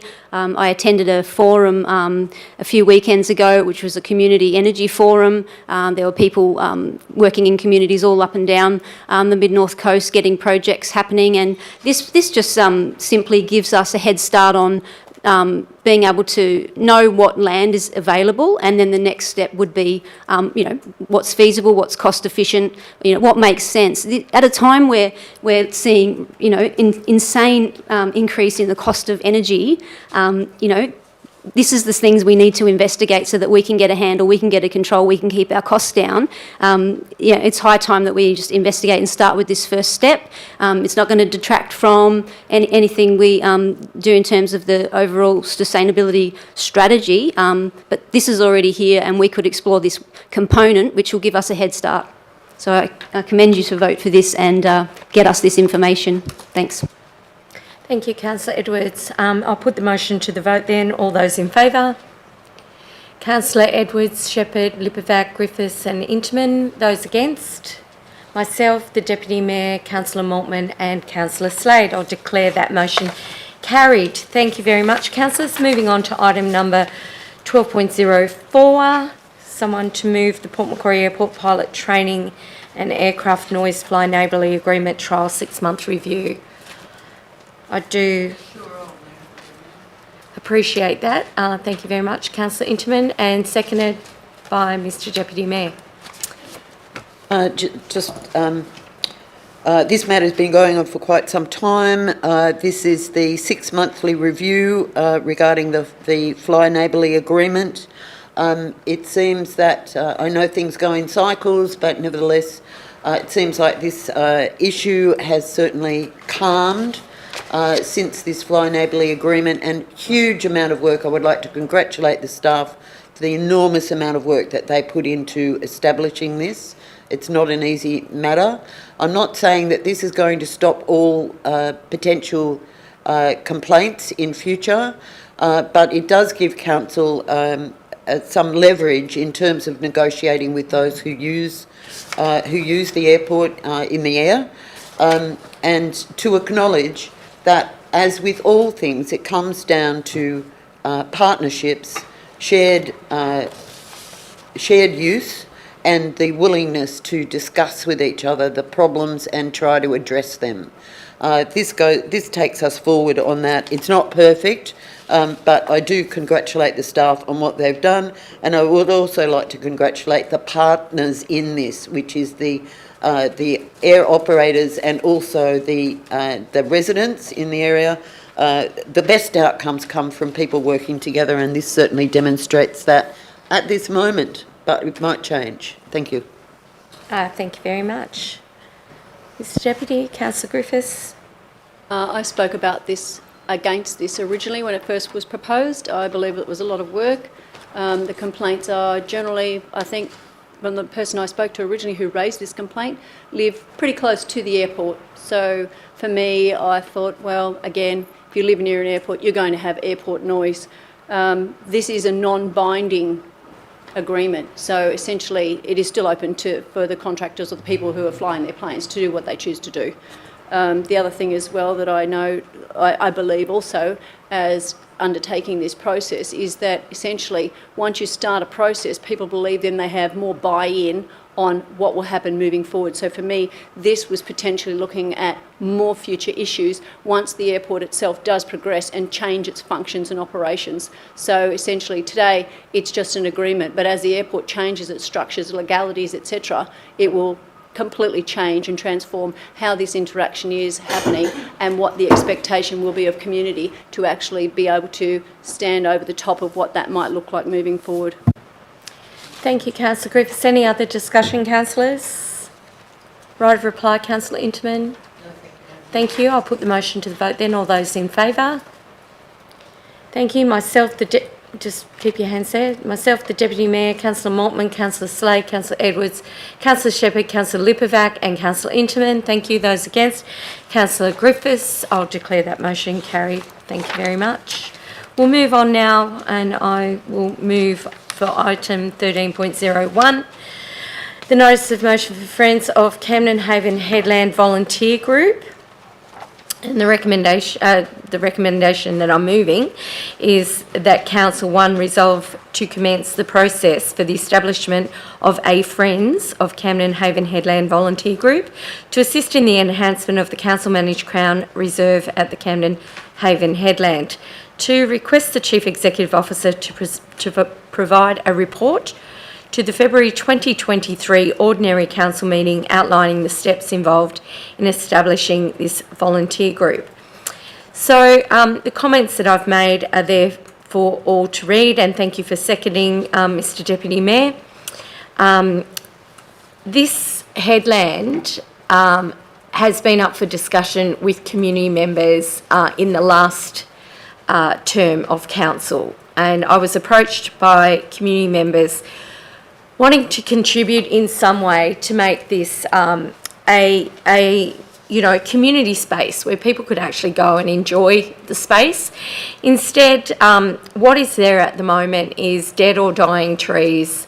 It's a fire hazard. It's not a place where people particularly want to go. We actually took the barbecue away because the trees have encroached on it, and you can't have a barbecue, you know, and the fire there when you've got trees so close because it could set fire to the trees. We've got a beautiful Katang nature reserve on the other side of it, and we've got the most stunning headland view right up the coast towards Port Macquarie from Camden Head, which is located in Dumbogan. And back in its heyday, this was an area where people could go. They could have wedding photos or even get married, pretty much like Harry's Lookout here in Port Macquarie. People could have picnics, boaties could go, they could check out the bar to see if it was safe to cross on their way out to sea. It's anything but that now. It is Crown land under the management of council, and I just think it's fantastic when we have volunteer groups that want to come together and improve the area that we live in. I think as council we should empower them and also support them in doing that very thing. We have seen Friends of Mrs York's Garden and Friends of Coolumbung Creek deliver some fantastic outcomes for our community and lowering the burden of the resources on council to actually upkeep these areas. I think that to establish a Friends of and start the process, establish a Friends of in this area will provide an added experience for anyone that goes to the south of our region and wants to have a day trip down there. It will certainly improve tourism as well, because our tourists will have something else to go and look at. And I really commend the residents of the area who want to take this up on pursuing this and being persistent as well, because this is the second term of council and the first year. So I congratulate them too, and I hope it's supported by councillors. Thank you, Mr Deputy Mayor. Thank you, Madam Mayor. Absolutely support this one. I did attend a meeting on site with yourself and Councillor Griffiths and saw firsthand the overgrown, if not sunburnt land and bush and shrub matter that was there. I also attended yesterday just to make sure that I had a good picture in mind of what we're actually talking about here. I do want to make a point that just below this area there's a very, very well maintained area around where the cottage is on site, and there's a lot of community members that are doing some really good work there. So I see what you're doing here is only going to enhance that area even more. At the moment, unfortunately, you can't actually see the water from the top of the reserve because there's so many overgrown shrubs and bushes and just plant matter. Looking at a photo right now at the moment, just to remind myself that it does look quite untidy and unkept. We did get some correspondence during the week as councillors since this one hit the public domain. I don't see this as anything other than trying to do something good for the area. I also note your point one, resolve to commence the process. There's a process to go through, and that's all I think you're seeking here is just to establish that process, come back with some more information early next year. So on that, I couldn't see any need to knock this one back because at the moment I just see something here as starting a process and just asking for more information on how to do it properly. But I also concur that we've got some really committed community members who'd love to see the change in this area for the better, and I 100% support that too. Thank you. Thank you, Mr Deputy. Any other discussion, councillors? Councillor Shepherd. Yes, so I'm going to speak against in the first instance, but then propose an amendment that I hope deals with the issues that I raise that caused me to speak against. So I'd concur that the Friends of model is fabulous. You know, that's as far as I'm concerned, that's how community and council can work best together. We're providing information, we're providing tools that allow us to activate community to do a substantial amount of work. But what I'm really concerned about with this with the way this motion is phrased and then the commentary and both in writing and now, is that there appears to be a complete lack of acknowledgement or understanding that this idea of what a Friends of group would achieve is actually highly contentious within the community. And it's certainly gone one direction in terms of being bushland, and there are various groups who are concerned about how it looks and who have different views to each other, and I see that as the value as a Friends of model. But what I'm seeing here is a clear commencement of a process towards the establishment. It's not determining a process, investigating a process. The words are relatively clear, that sets us toward a very specific vision. And that's problematic for me, first of all, because I think that vision is highly contended with our community. During my own research, I see there's articles going back to 2017 and even beyond, looking at this very matter. And the key element that came out of that for me is this is a point of contention. So that's the first concern for me. The second concern is because of those points of contention, I think the people who would be very supportive of this particular vision, of it being maintained in a particular way, I think there's a good chance they're going to be pretty disappointed if this process were to be taken up and they expected that that would be leading to the type of vision that's stipulated here, because my understanding is based on the constraints of that area and the need for a collaborative process, it's very unlikely that it's going to end up looking exactly like that. So maybe it does, maybe it doesn't, but I think the better way to do it is to be taking a more holistic approach, understanding that that particular area absolutely needs to be a focus in the longer term.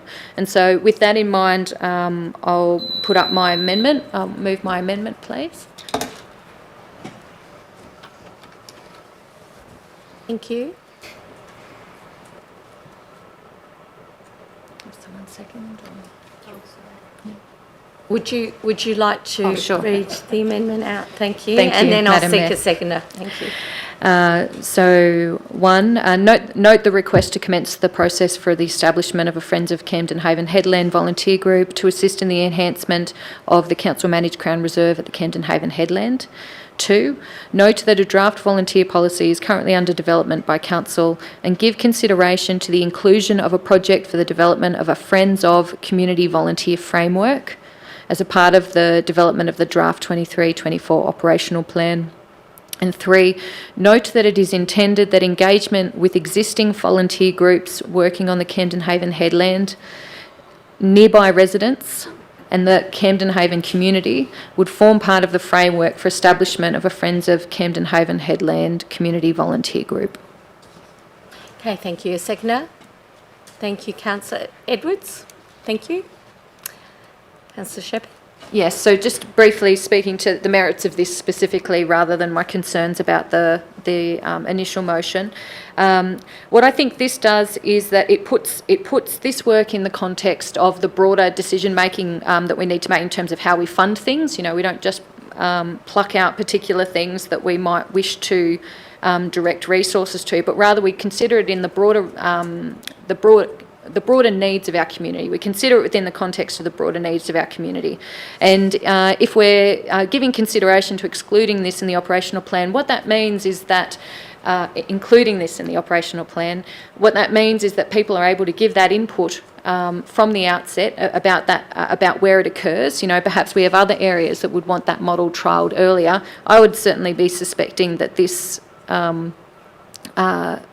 particular location, given the history, would be a natural priority. However, I think we need to make sure that we're going about it in a prudent, considered way, and also making sure that we're going to have a sufficiently robust approach to hold what I consider is clear again, a fair bit of community animosity here, where groups are having differing views, and we need to make sure whatever framework we take is able to hold that. We don't start a conversation that we can't then deliver on or just walk away from when community groups are then more upset with each other. So I hope my colleagues will consider this amendment. Thank you. Councillor Edwards? Yeah, thank you. Just briefly, yes, I'm in support of this amendment. Look, process is extremely important. Community development only happens when we follow a process, a good process. I do think that this is, a little bit contentious in that there's other groups already actively in the area, and I think the Friends of model historically to date has been with a focus on regenerating and enhancing an area with more natives. So I think that's sort of understood that's what the Friends of do. This group might be doing something a bit different to that. And look, I think that we just have to get clear on a process so that if there is going to be Friends of models wanting to pop, a model for Friends of, and they want to pop up all around our LGA, then great, because, you know, the more people from our community who want to roll up the sleeves and get in and do things to help, the better. Thank you, Councillor Edwards. Councillor Interman. Question first, please. Through you, we've got mention of the volunteer policy. When is that, sorry if I've missed this, when is that likely to, what's the timing on it? Through you, Madam CEO, we were proposing to have a workshop with the councillors. It was deferred by council a few months ago. So we'll be having a workshop with councillors early in the new year, hopefully in February.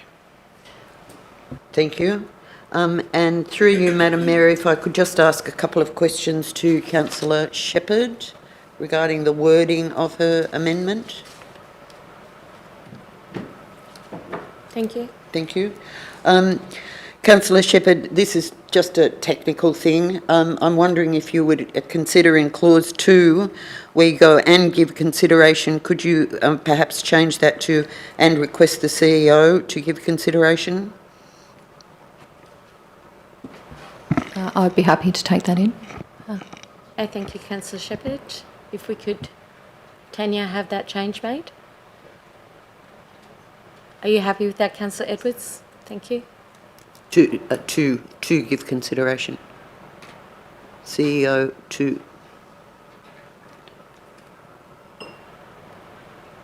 Thank you. And my second question, if I may, Madam Mayor. Councillor Shepherd, I am concerned about the ending of your third clause.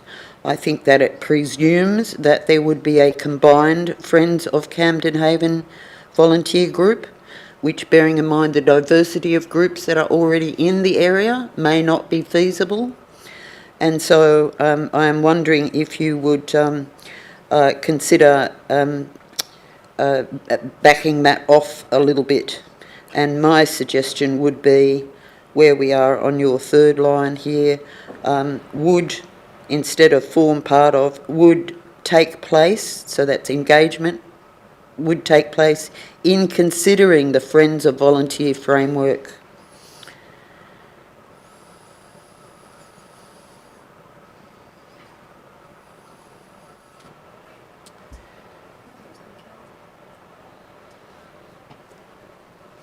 I would be happy to take that in.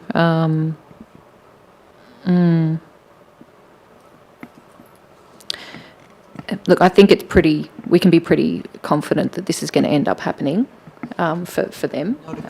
But yeah, but I would be happy to take that in. Okay, could we Providing- just... Thank you, so Thank you, Councillor Shepherd. Councillor Edwards, do you understand what's going on here? Okay, Councillor Shepherd, that's a yes? Yes. Okay, so if you take Just your want to seat, confirm the Councillor words. Interman, if you'd like to assist Tanya with the Thank with you. the wording. So it's on the second last line. So we talk about and nearby residents of the Camden Haven community would take place, because we've heard earlier talked about engagement, would take place in considering the Friends of Volunteer.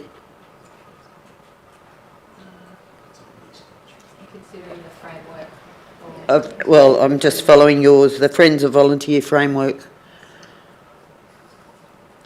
If you want to particularly finesse that, fine, but I just can't support. Yep.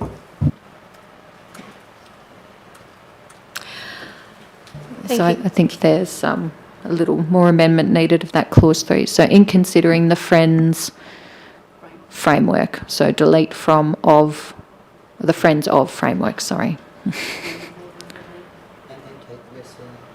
Delete to framework and delete that. Councillor Interman, are you comfortable with that?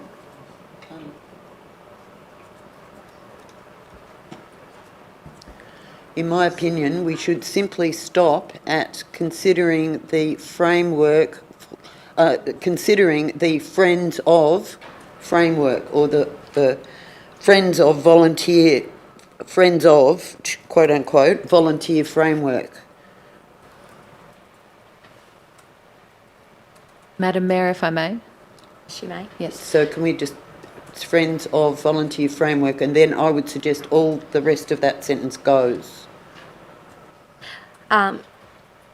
Councillor Shepherd, this is your amendment, so you let me know what you're happy to take in here. Yes, may I respond? Yes? Yes. So the purpose of this clause 3 is about specifying that area, that if a Friends of framework, so in the opening of that clause specifies that it is about working on that headland. If the concern is about specifying one particular group, my understanding is the Friends of model is a group, and so that the collaboration would need to be with all of those other stakeholders that have been listed. I would have to. Thank you, Madam Mayor. I just have to say that I would have to oppose it if you included that specification at the end of 3, because that's presuming an outcome. Thank you. Thank you, Councillor Shepherd. I'll just have you take your microphone off. Thank you. I'd like to propose an amendment. Thank you. Or foreshadow, sorry.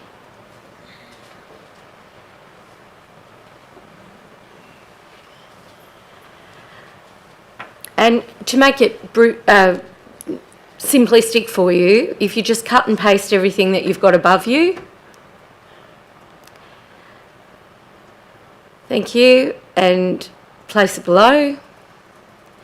And we'll go back to 1. Okay, and 1 is take out note the request. 2. So commence the process for the establishment of Friends of Camden Haven Headland Volunteer Group. So that's number 1. You've got it as 4.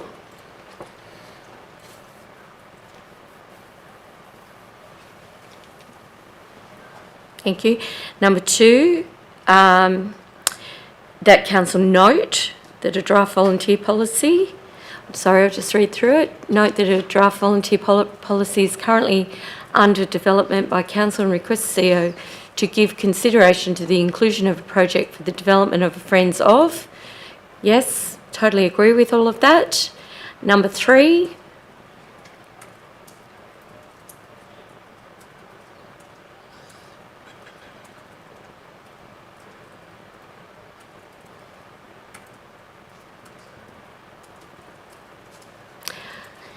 take out note that it is intended that, okay, engage as opposed to engagement,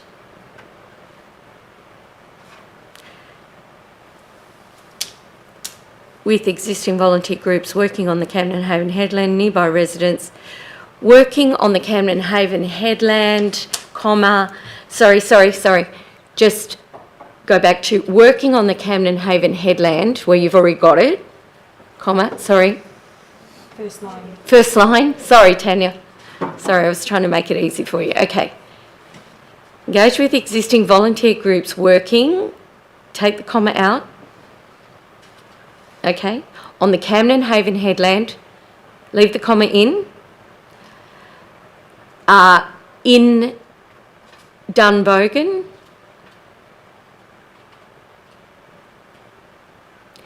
and nearby residents in the Camden Haven.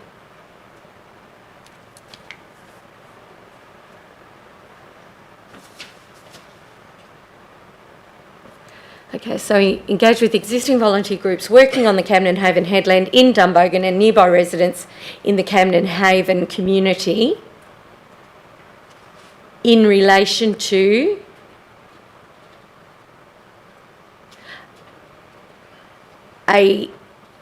and then take out would take place in considering the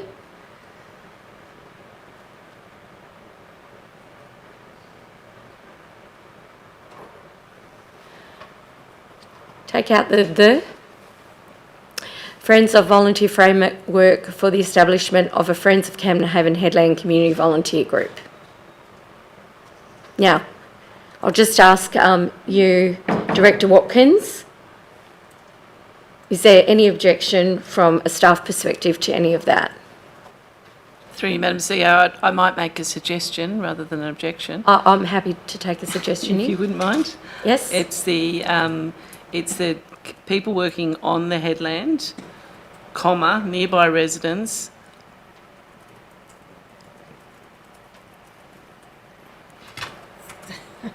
You might get it back. I need to number 3. Number 3, sorry.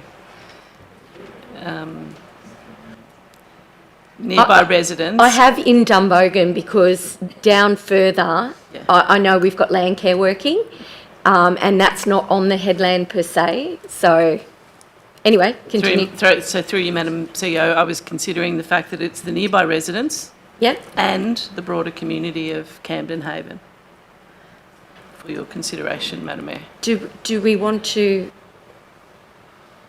Okay, volunteer groups. Yep. Thank you. Thank you.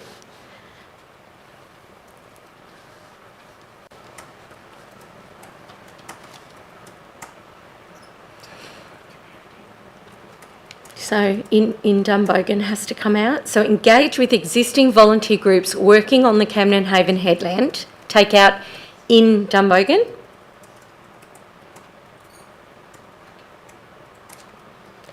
Take out and. So nearby residents and the broader community in the Camden Haven community in relation to a Friends of Volunteer Framework for the establishment of a Friends of Camden Haven Headland Community Volunteer Group. Thank you. So can I also ask another question? Is this, so does this foreshadowed amendment merely say that we can commence a process, but we're also going to be engaging with the volunteer groups as to that process? Through you, Madam CEO, that's how I read it. Thank you. I just want to make sure we're all aware of this. Thank you. Thank you, Madam Mayor. And so just going back to the amendment at hand, I will take in with the agreement of Councillor Edwards, if that's given, to remove the final words from clause 3 from framework onwards.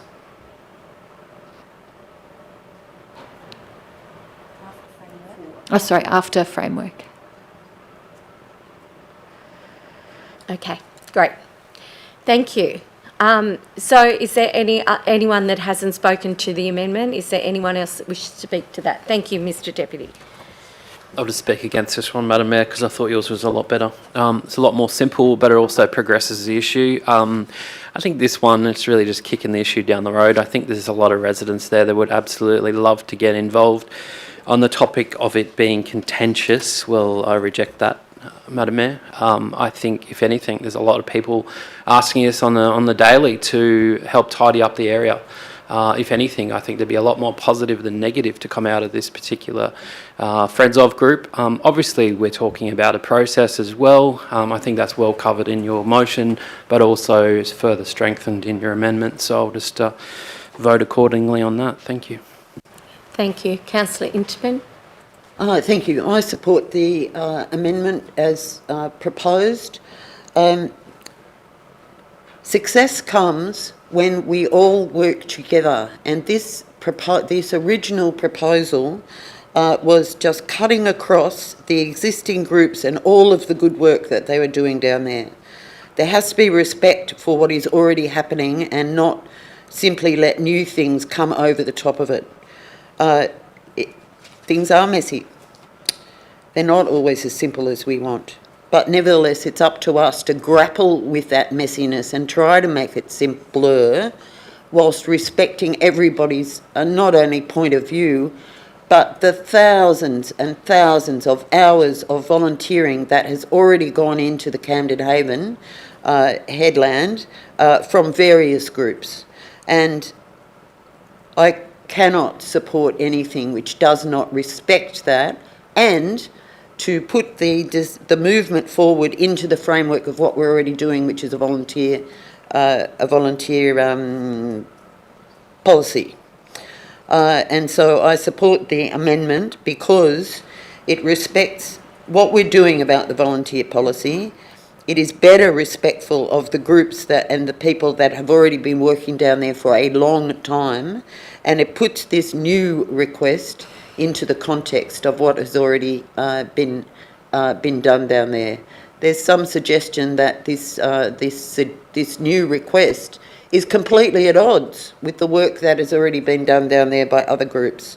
We need to resolve that before we run into a new change that could in fact cause an enormous amount of conflict down there and demotivate those people who have already put a lot of time in.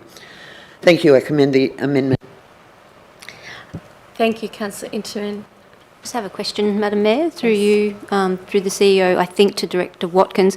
When we talk about other volunteer groups on the headland, do we know all of those right now? Do we have how many are they and what they're named? Through you, Madam CEO, I'd have to actually get that confirmed, but we know there's at least 2 others. Okay, thank you. Just for my own clarity, I have a question before I speak to this amendment. Noting the request to commence the process. So noting the request. Am I correct in it's just noting the request? There's no action in number 1?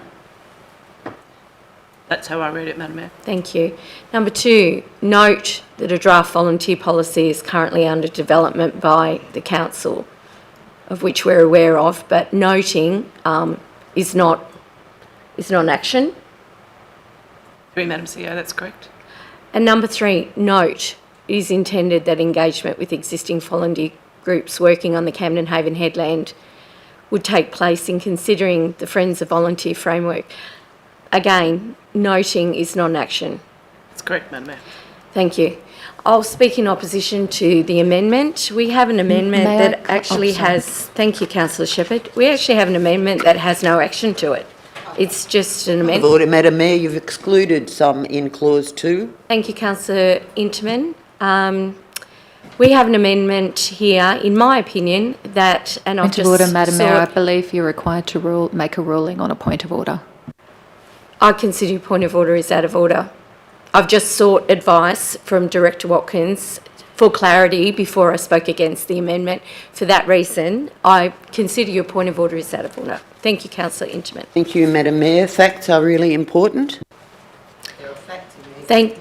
Thank you. I did seek expert opinion of Director Watkins. Of the words, Madam Mayor. You. A part of this is about the spirit of things, and I don't feel that you are respecting... Please take your seat. Thank you. Your opinion.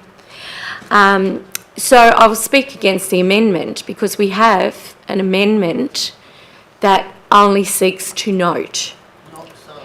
Councillor Inderman, I will call you to order and I will ask you to be respectful. Thank you. So we have, in my opinion, an amendment that is only for noting, where the original motion that now has an amendment to it, actually was a motion of action. It was a motion of action to respond to requests that have been made over a number of years by residents in the Camden Haven. I do not consider that the motion was in any way disrespecting any of the groups that are in the area. In fact, one of the residents that emailed, I have been in full support of some of the requests that this resident has made to me over the years. I was very supportive of a request that was made in the last term of council, and I will personally respond to that email. But what I'm responding to now is that we have actually been approached over a number of years by residents who want to actually enhance what could be a really beautiful area. Council could actually, to Madam CEO, Council could actually provide for a small fee the approval for, weddings to take place on this headland, like it does for Harry's Lookout. So there's an opportunity for events to happen up there as well, if council so chooses. This is a real opportunity. I don't understand the opposition to this. And Councillor Shepherd, thank you, because I think the majority of what you actually have put in your amendment, I can support if they're action based. So hence the reason why I cut and pasted all of that. Why can it not be a place for all? Why does it just have to be a place for one group, two groups? Why cannot it be a place where all groups and all of community share it together? Because that's what these spaces are designed for. And under our resources, we don't have the resource to ensure that we're providing that kind of experience for our broader community. So for that reason, I am not going to support the amendment, and I ask that other councillors consider what I've had to say in relation to that as well. Councillor Griffiths. I just would like to propose a minor amendment in point 3, that council request the CEO undertake engagement and remove that it is intended.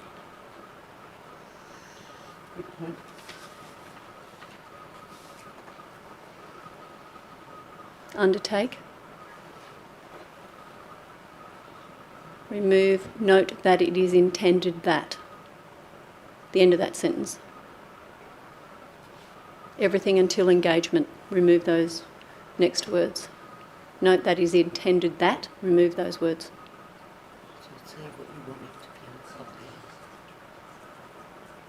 And the next 2 words. Thank you. Thank you. So Councillor Shepherd, incorporate are you happy to take that in? So I think it's a bit of rewording of what was there. So we need to take 3 words out from the second bottom sentence of clause 3, which would be would take place.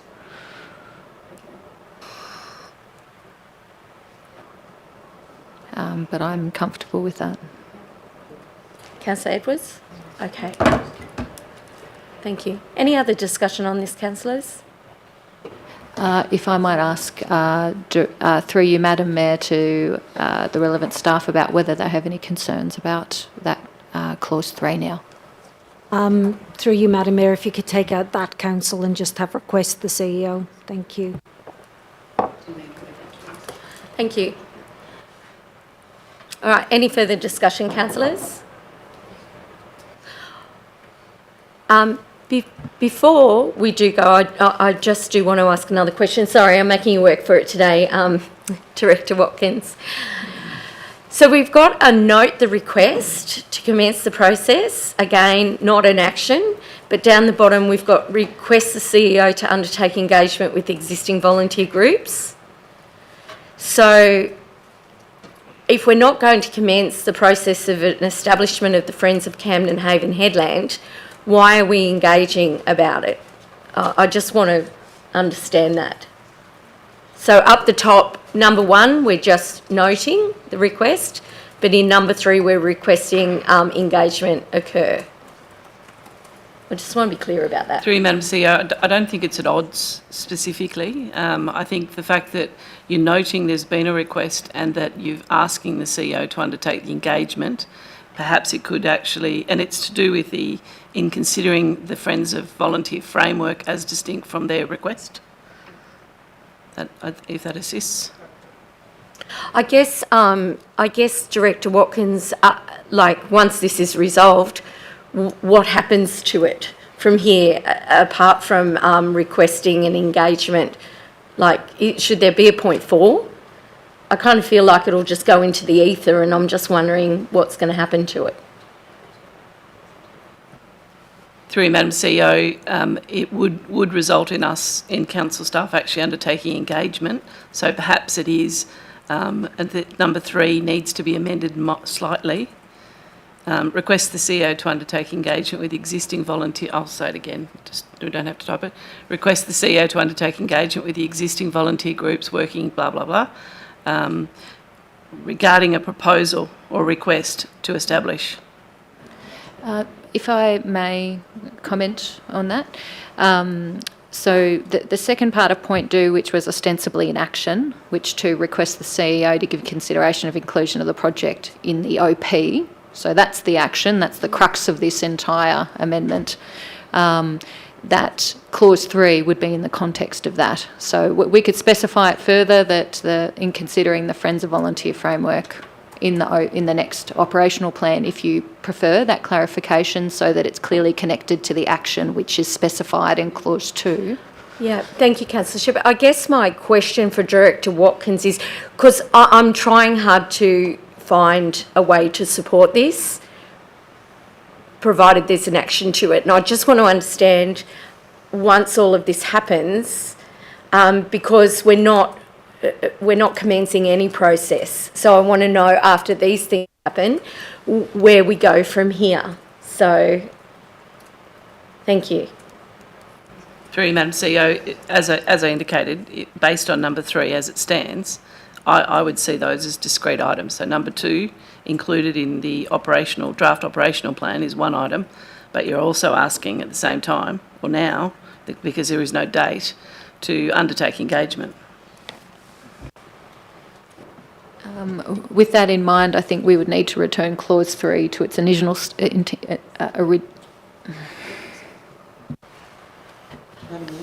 I just... Just a moment. Thank you, Councillor Griffiths. I just wanted to hear what Councillor Shepherd had to say, and then I'll come to you both. Quick question, Madam Mayor. My intent with clause 3 is that the engagement to be undertaken would occur in the context of the development of the framework, or the work that would be required to enable that in the operational plan, Director Watkins. Would you be able to suggest some words for clause 3 that would help specify that for the purpose of your team? Through you, Madam CEO, I would commence point 3, that in consideration of point 2 above, request the CEO. Thank you, Director Watkins.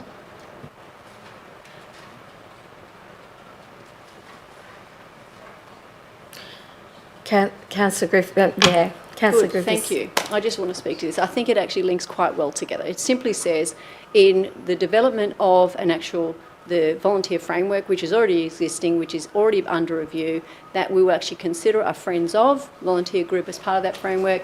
The third point says we will also go and consider and consult with the community in that area, with all the groups and whoever else would like to participate, to actually undertake or understand what their viewpoint is from Friends in the development of the actual framework. And it leads then back to number 1, which says, as part of the framework that is developed, this will become the tool that will allow them to go and do what they want to do. I think 3, 2, 1, maybe it could have been done in reverse, but it actually has a flow point and does fall back on itself to allow the group that's made the request to have the process to do what they would like to do. Do you see it that way, Councillor? Director Watkins. Thank you, Madam Mayor. Through you, Madam CEO. Yes, that's how I would read it as well. Okay, so it's not impeding us moving forward with the volunteer group? Not in my view, no. Okay, fine. Great. Councillor Edwards, are you yes. happy to take all those changes in? Yes, I am, but I just have a couple of questions. Great. Happy to hear them. Firstly, noting that we do have some Friends of groups, is the understanding that there is no framework at this stage for those? There's no structure there that we can understand, can look at? Madam CEO, the council requested that I develop a volunteer policy. Yep.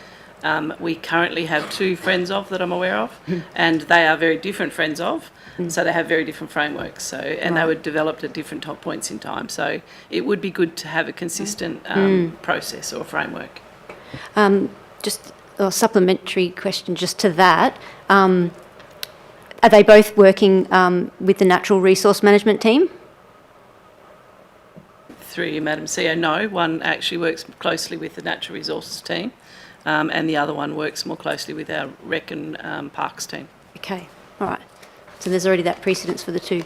Last question, sorry, Madam Mayor, through you to Director Watkins. With point 3 here, this engagement that will take place, will that include the other friends of groups outside of the Camden or only those within it?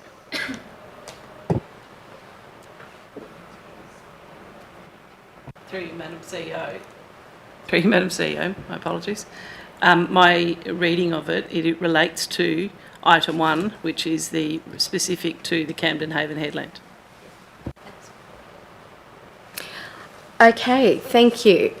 With those changes that have been made and the clarification that you have made, Director Watkins, I have changed my mind, and that's what's great about debate, is that all I want to see is a framework that provides an outcome for our community. And if this framework provides an outcome for our community, then I'm 100% on board. So with that, I will be supporting the amendment, Councillor Shepherd and Councillor Edwards. So thank you very much for helping bring me to that also, Director Watkins.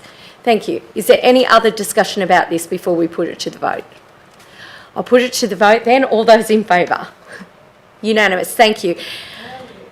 But it's become the motion now. And I think we've had a lot of discussion about this, but I'll open the floor again if we need to.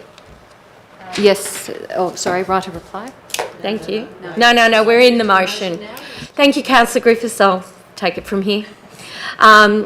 Councillor Shepherd, so it is now your motion with Councillor Edwards, and if you want to have further discussion, happy to hear it from you.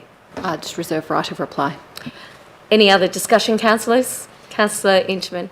Thank you, and thank you, Councillor Shepherd, for bringing this forward, and thank you to everyone for helping us through this process of coming to near agreement. I would just like to take this opportunity to recognise again the groups. I believe there's 4 groups working down in the Camden Haven under various auspices, not just council, and I would hope that we would be able to get some kind of collaboration going down there. It is an absolutely delightful environment. If I may say, the Port Macquarie Hastings is an absolutely delightful environment, but the Camden Haven has its special charms, and we are indebted to those people who have dedicated decades to the environmental management of the Camden Haven, and I'm glad that we could come to a point here where we would be respecting their contribution and not and accommodating a new offering into that context, because to throw the baby out with the bathwater, which I felt was happening before, really is negative, and we need to acknowledge and respect all offerings of constructive volunteering. I commend this to my colleagues, and thank you, Councillor Shepherd. Thank you, Councillor Lipovac. Madam Mayor, just briefly speaking in support of this motion, we've had a lot of correspondence, both for and against, from groups and individuals over the past week, and I think that's why point 3 is so important, that we're looking at the engagement to be undertaken so that everyone ends up on the same page in relation to this. Thank you. Excellent, thank you. Right of reply, Councillor Shepherd. Thank you. And first off, thank you for bringing forward the community concerns on this matter, and also for engaging in good faith to see what was intended with the amendment. I appreciate that. And I think it is easy for us to misunderstand not taking action now to mean not taking action. It is very easy for the community to misunderstand that. But I think this outcome where we're moving something for consideration in the operational plan is a good process for us to look at into the future, that we make sure that, yes, we're setting that framework for robust and comprehensive community consultation, and that the opportunity for that to be in the draft OP and for people to comment and for us to be setting that alongside our various other priorities is really important. And I hope, I'm quite aware that from this decision, there's going to be people who are both unhappy with me because they understand that still on the table is very much the vision that you've put up, and they're not going to be too pleased with me about that. And likewise, I'm pretty sure that there are people who are going to be very displeased that this just isn't happening now. And to be honest, perhaps if there's a little bit of displeasure from both sides of the field, maybe that's a good indication we've found some good common middle ground here. Thank you. I'll put the motion to the vote. All those in favour? Declare it unanimous. Thank you, councillors. We'll move on now to item number 13.02. It's a notice of motion from you, Councillor Edwards. Yes, I'll move my motion. Thank you. 1302, notice of motion, significant koala habitat within private native forestry. That Council 1, note the Port Macquarie Hastings Local Government Area Biodiversity Management Strategy acknowledges that some 15,330 hectares of private native forestry licences are issued over preferred koala what is understood to be preferred koala habitat. 2, note the New South Wales Koala Strategy, and specifically Pillar 1, which affords over $20 million to work with private landholders with high quality koala habitat in populations for immediate investment and supported to permanently conserve their koala habitat. Support will be targeted towards stronghold areas and will occur via 2 programs administered by the Biodiversity Conservation Trust, Conservation Partners Program, and in perpetuity conservation agreements with annual payments. 3, request the Chief Executive Officer write to all private native forestry licence holders in the Port Macquarie Hastings local government area that Council has received notification of to inform them of the significant koala habitat understood to be within private native forestry approved landscapes and of the opportunity available to them to apply to make such an agreement as specified in point 2, where the landholder can receive payment to protect koala habitat, as outlined above. Thank you. Do I have a seconder? Councillor Shepherd. Thank you, Councillor Edwards.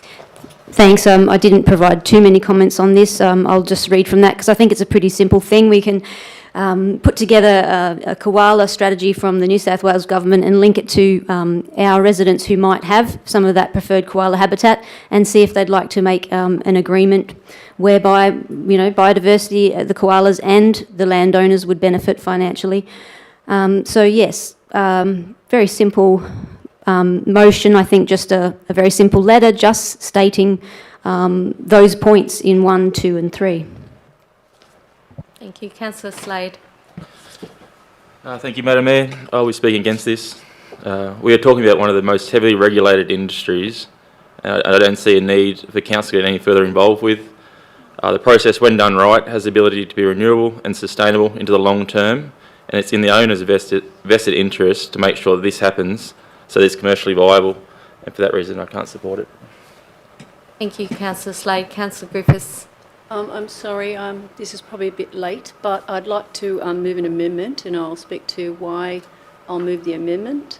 I have sent it through to you just now, to our governance officer. Perhaps while that's happening, if I may speak for. Okay, that's fine. You just take your microphone off. Thank you. Councillor Shepherd. Thank you. So I did take a bit of time to dive into this to understand, which ultimately led me to believe it's a fairly simple thing and straightforward, but it doesn't necessarily look that way. Reading the notice of motion. So essentially, how I'm understanding this is we know that there's the Conservation Trust programs available that provide an avenue of income for people who have biodiversity on the land, and they might choose to do logging, or they might choose to do the private native forestry, which is entirely within their rights and very, very heavily regulated, and that's good. However, they might not be wanting to do that, and what they have is a lazy asset that's sitting there doing nothing that they could be getting income from. So what my understanding is that this notice of motion is essentially for all those licence holders that we're already aware of, that we have, a record of, that we would simply point them to this avenue of of an income stream that could be available to them should they choose to follow that up. So it'd have to be very well written to make sure we don't get smashed with inquiries. That's a given, that needs to be done. But ultimately it would be directing them to one avenue. That wouldn't take away their rights. As I understand it, it's quite a process for people to undertake, but it simply provides a complementary option for them on their land, and certainly doesn't prevent people, certainly sending this letter doesn't prevent people from taking any further, changing how it doesn't change legislation, doesn't change how they have to use their land. It's all a matter of, here's this information about an additional avenue you could pursue if you so wished. Thank you. Before we go to your amendment, Councillor Griffiths, which I'm very interested to see while it's being typed up, I'm going to speak in opposition to this, for the reasons being, since when does it become council's position or responsibility to ensure that private landowners take up an opportunity to commercially make money? It's not our role.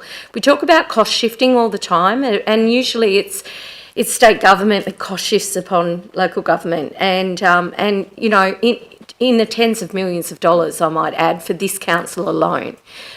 Why would we cost shift onto ourselves through resource or through, you know, sending out letters that really have nothing to do with local government and are at a state level responsibility? I agree with Councillor Slade. This is one of the most heavily regulated industries that there is.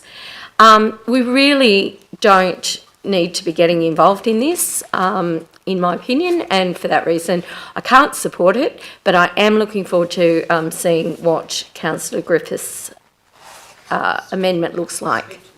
Thank you.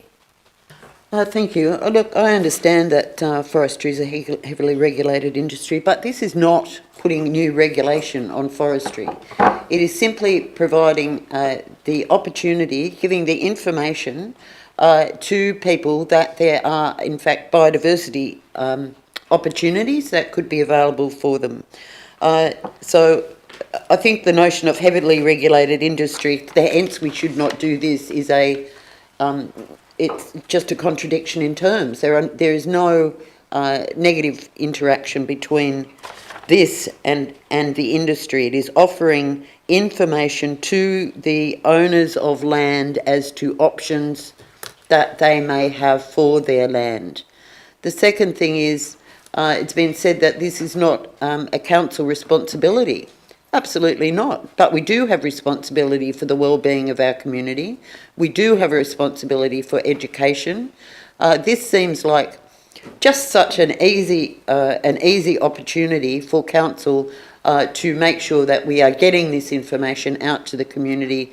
It's just a matter of a letter merged from a database where we've already got this information. We're not looking to have to answer the questions ourselves. It goes to the state government. This is an education process. The more we can encourage our community to speak to each other about things, rather than trying to bring in this division between, oh, this is an industry that's already happening and so therefore we can't take notice of it. Of course we should take notice of these matters. We have a responsibility in terms of the biodiversity of our area, the well-being of our community, and the environment and environmental management, as well as social management. This ticks so many boxes in terms of positive outcome to the community for very little expense from council. I just cannot understand why this ongoing resistance to the notion of extending our viewpoint to taking broad responsibility for the community in ways like this that would be very little cost and great benefit. Thank you, councillors. I encourage you to consider this in a positive manner. Thank you. I understand, Madam CEO, that you wish to speak. Yes, Madam Mayor, I can't accept point 2. We haven't allocated the resources or the funding for this work or identified the scope of the work, so therefore I can't accept it. Okay, thank you. question? Oh, sorry, I was just going to speak to that if I could. Thank you. Councillor Interman, could you take your microphone off? Thank you. Are you speaking to the... Councillor Interman? I think Can I just reply to the CEO on that current Thank you. point?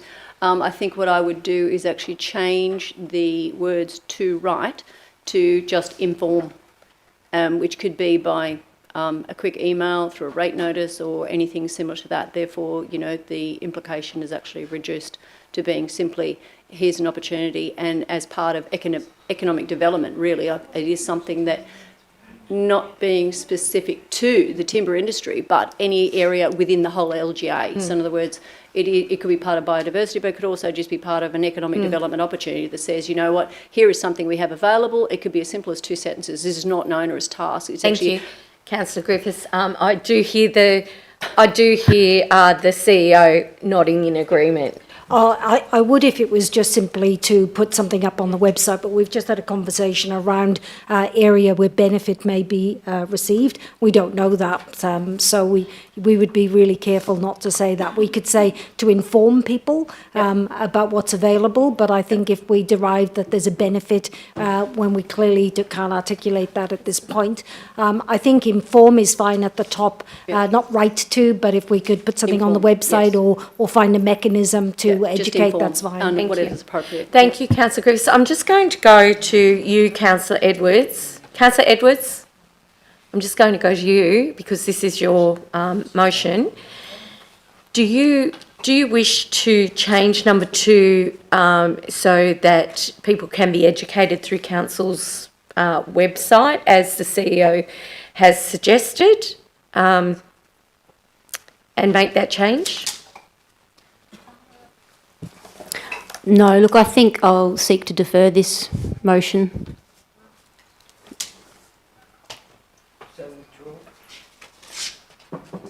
Would you like to thank you, Councillor Interman. Would you like to withdraw the motion for it to be considered, reconsidered, and then brought to council in the new year?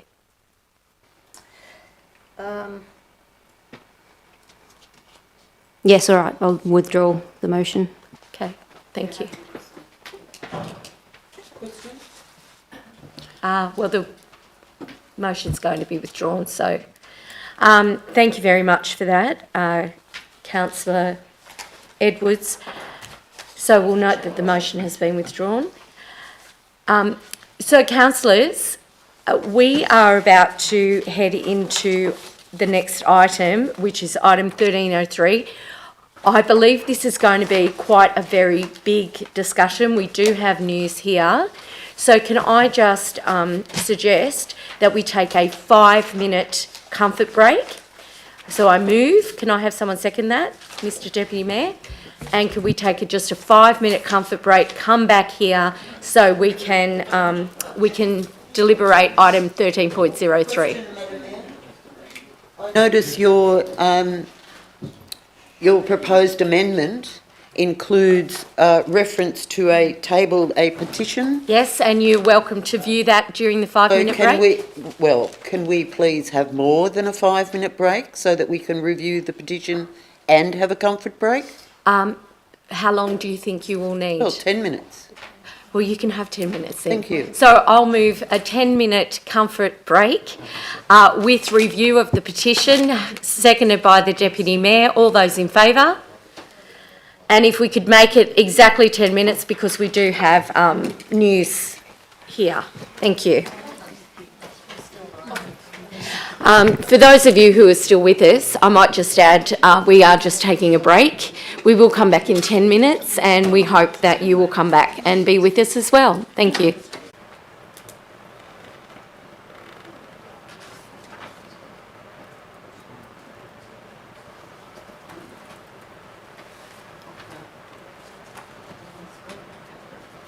Okay, welcome back for those of you who are joining us live streaming.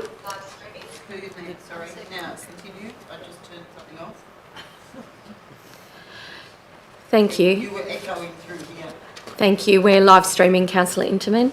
For those of you who have joined us again, thank you very much. We needed to take a break because we are going into a very large and very important item, so we just need to take a few moments. So thank you for coming back to us. We now are going to move on to item number 13.03.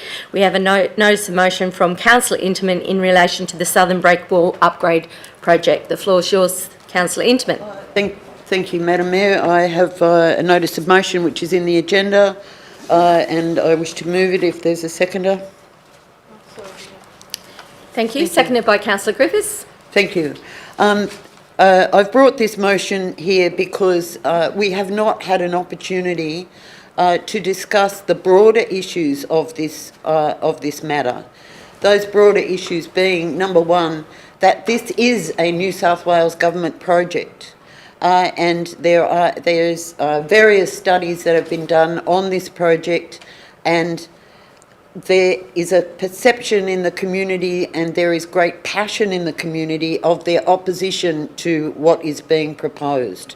But we are caught, figuratively speaking, between a rock and a hard place, because this is a state government project. Council has no direct involvement in it. We are nevertheless able to represent our community and their concerns. Rationale for the project is in clause 1, that's as stated by the New South Wales Government, concerning a significant maritime asset and the upgrade of it, noting the many benefits of that area. We've received emails recently from various sections of the community supporting this, and certainly there is great vocal concern expressed in the community about those matters that they are concerned about, ranging from the need for the project, the loss of items of cultural significance, being the trees and the painted rocks, and the perceived risks from the works to the point and surf break. I can completely understand people's passion and concern about this. I don't believe that the state government has done itself any favours in how it has responded to the concerns. There have been a number of requests by this council to get further information, much of which has come to us, but certainly the 3D survey has not come to us, and that's vitally important for us to look at. We've also requested a meeting, which was in fact suggested by Transport for New South Wales back in May, when they first briefed us on the fact that the total breakwall is planned to be replaced. Not just the footpath, but the rocks. That was back in May. And we asked for a meeting with Transport for New South Wales, which has not come to fruition. I believe it has been requested on several occasions, and even the offer was made by a local MP, Leslie Williams, that there be that meeting. The request has been made by Council, and Transport for New South Wales has not come back.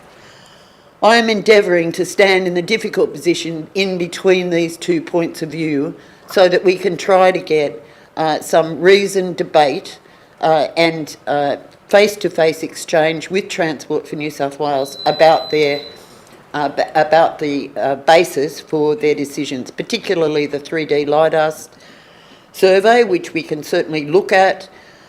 Just as I might go to my doctor and ask him to explain an X-ray, we can ask Transport for New South Wales and their consultants to explain the survey that they've used for their basis. There's much more that can be said on this. It is an important matter. Unfortunately for the community and those people who have been angered by this is a state government matter, and it is not something that we have a great deal of influence over, but nevertheless we can stand there and try to get the information. Thank you, Madam Mayor. That's my first speak. Okay, thank you very much, Councillor Interman. Councillor Griffiths. Okay, can I have you take the light off? Thank you. Councillor Griffiths, as seconder, doesn't want to speak to this. I'll open it up to the floor now. Madam Mayor, thank you very much. If I can speak briefly in support of the recommendation from Councillor Interman. In relation to item 13.03, please note, once again, the open letter supporting the Southern Breakwall upgrade we all received this week, as we know, from Business Port Macquarie, Marine Rescue Port Macquarie, Bird and Marine, Business New South Wales, Port Macquarie Parkrun, Destination North Coast New South Wales, and also Regional Development Australia Mid-North Coast. And also a point that Councillor Interman made a short time ago when we did have that briefing with Transport for New South Wales earlier this year. I don't recall any councillors who opposed the work at the time. Thank you. Thank you, Councillor Lipovac. Any other discussion on this, councillors? Mr Deputy. Thank you, Madam Mayor. Before I talk, I just want to bring up a procedural issue here. I'd like to speak against this particular motion, but I'd like to do that in the form of playing a video for the 3 minutes that I've got allocated for this. I have checked this with the CEO. It does not breach the Code of Meeting Practice, so with that I'd ask that Mr Ferguson play the video on my behalf, please. Thank you.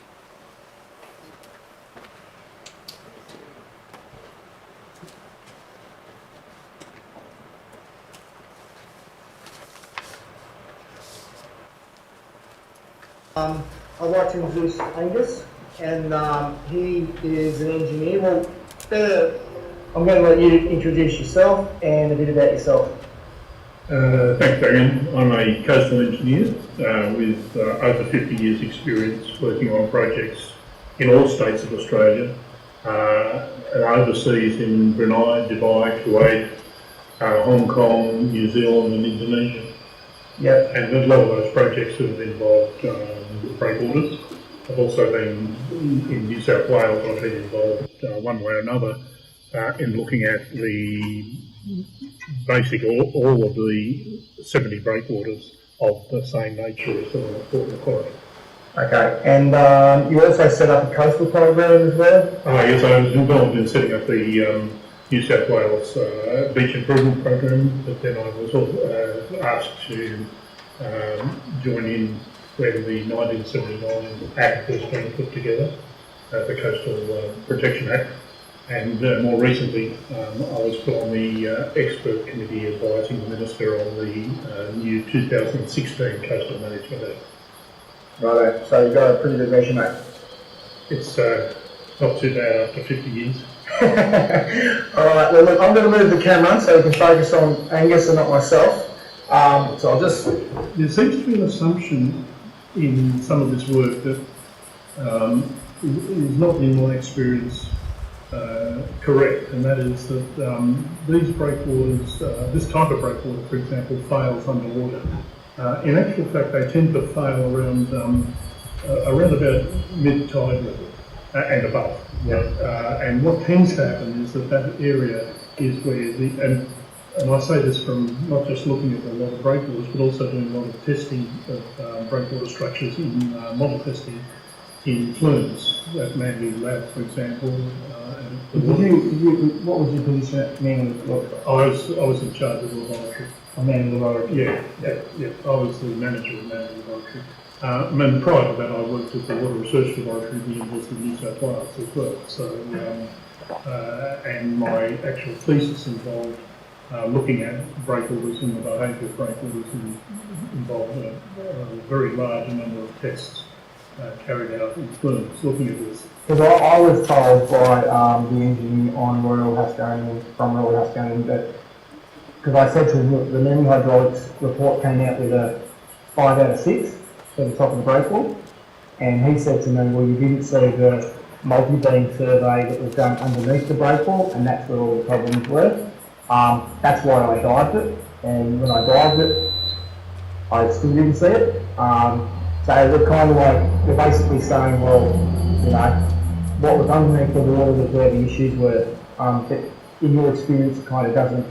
That would be most unusual. Okay, thank you. Councillor Maltman. I am also in opposition. I, like the Deputy Mayor, would like to also, and I have sought clarification of this through governance, if we could also play a video on my behalf instead of speaking today. You're basically saying, well, you know, what was underneath the water was where the issues were. But in your experience, it kind of doesn't. That would be most unusual. my experience is that the failures, as I say, occur from about mean water level above, and those failures result in material moving down the slope to the underwater area. Well, it makes sense, doesn't it? Because it doesn't drop straight float. No, not particularly well, no.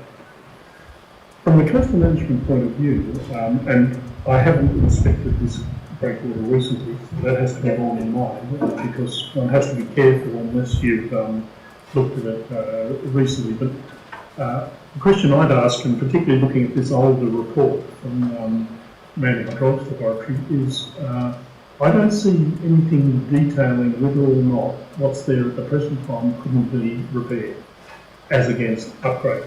Yeah. Well, that's what you do with the other breakwaters, isn't it? That's correct. In fact, there's a long history of repair. What you're saying is if you, for instance, if you were to walk along the breakwall and inspect it, and you saw a hole, or, you know, you have a look at it and your expertise, and you basically just put rocks in holes where you see it. That's correct, and that's the way repairs have been done over the years. So unfortunately, I think what strikes me with all of this is nobody's actually gone back to basics and had a look at the potential conflict between community culture and engineering structures. They haven't gone back and looked at what safety means. They haven't looked at what the history has shown as to how the breakwater behaves, and they haven't gone back and looked at the driving mechanisms of Treasury funding, for example, which is an underlier that most people might not have realised is there. And of course, they also haven't gone back and looked at what some of the politicians may be doing, which is being advised by people that have only looked at narrow issues in regards to this. Yeah, or one way of doing it. One way of doing it rather than, and doing it, as I said, as much as these are engineering structures, when they get the cultural significance that this has got, these are coastal management issues. Very big difference between repairing a structure, particularly a structure like this, and upgrading. And I think that's the major difference between the two reports that are now out, with the 2021 Manly Hydraulics report, which really was a report where they were asked by Transport for New South Wales to assess whether or not the floods and storm actions, particularly during that 2019 through to 2021, whether there had been any adverse impacts on the breakwaters, particularly the southern breakwater. They came out and covered both the north and the southern breakwater, pointed to quite a bit of quite a number of issues on the northern breakwater, but on the southern breakwater said generally it hadn't suffered particularly. Councillor Slade. Thank you, Madam Mayor. I'd like to speak against, and before I ask the Governance Officer Michael to play the third video, I'd just like to note that this video includes a grab from ABC Mid North Coast Breakfast Radio from a phone interview with Leslie Williams on Tuesday the 22nd of November 2022. Thanks, Michael. Quite a number of issues on the northern breakwater, but on the southern breakwater said generally it hadn't suffered particularly. But see, this was them assessing whether or not repairs were necessary following those particular storms, which is what they were asked for. The Haskonians report, on the other hand, has really worked from a different viewpoint, where it would seem they have been asked to what needs to be done to upgrade the breakwater. Now, there's a major difference between repair and upgrade. Upgrading, if you can carry out repairs with relatively minor impacts on everything around. You're really just talking about filling holes and putting a few rocks in here or raising some crest areas or whatever. Whereas if you were talking about upgrading, you're talking about taking the breakwater from one condition into a different condition, and you're talking about more major works. The result being that you can carry out, for example, minor repairs, without necessarily disturbing the crest or the trees or anything like that. Whereas or the culture. Or the culture. Can I ask you one other question? In your experience, if Manly Hydraulics did a survey, and they did the flood survey, for instance, and it came out with a 5 out of 6, which is a really good rating. I spoke to the engineer about that. Is it unusual to then have another company go in and do another survey a year later? It is unusual for that to happen, but having said that, it seems to me that the problem is that Transport for New South Wales has turned to Haskone's and said, what will it take to upgrade this? Now, there's a big difference, as I said, between repair and upgrade. Upgrading is far more expensive. Vital infrastructure to ensure that our community is kept safe. I don't want to see that, getting to a position where it could collapse. This sort of breakwaters, interestingly enough, do not suffer catastrophic collapse. And as I say, we have 70 breakwaters. We have heard that from our local member that she doesn't want the breakwater collapse and put the community at risk and stuff. And to my mind, that's understandable based on the advice that she's probably been getting. And I think it's important always to understand that people who are in that sort of position, and their representatives, they're not necessarily experts in every field, and so therefore they have to rely on advice. It's not a question of just catastrophic collapse or whatever. It's the case of people understanding that these are flexible structures that move around and are built out of rocks. And over time, they get hit by waves and they progressively fail and just need topping up. And that's been the case with this breakwater, at least for close to, at least 50 years and close to 100 years that's been the case. Let's just get you up and have a look at the wall, and I'd like to just hear how you would approach it based on the... Well, as I said, what you get from me is an unbiased view of what it is, and if it wasn't what you wanted to hear, unfortunately that's what it would be. That's fine, and that's what we want. Yeah, I'm not, I won't be running with any particular agenda on this other than just what the condition of the building is. Good, that's exactly what we want. Thank you. Okay, thanks, Dan. Okay, thank you, councillors. I'd like to move an amendment. Thank you. With just a slight change to point 6, thank you, Tanya. For completeness, where it says note the table petition in excess of 1,500 signatures, it is actually 1,350 signatures.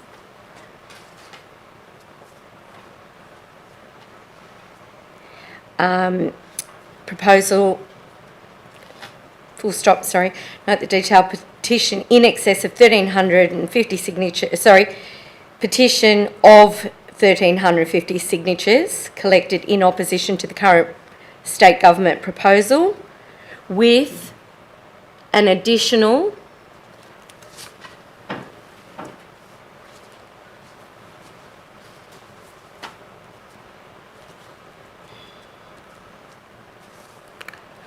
$1,500 signatures captured in an online petition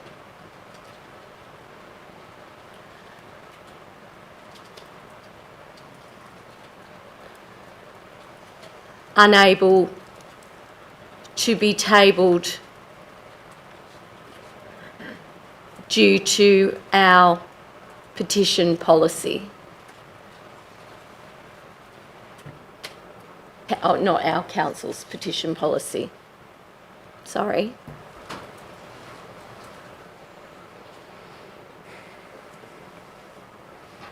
And I just want to add a point 7 too. I'm sorry to do this to you on the floor, Tanya. And number 7, request the CEO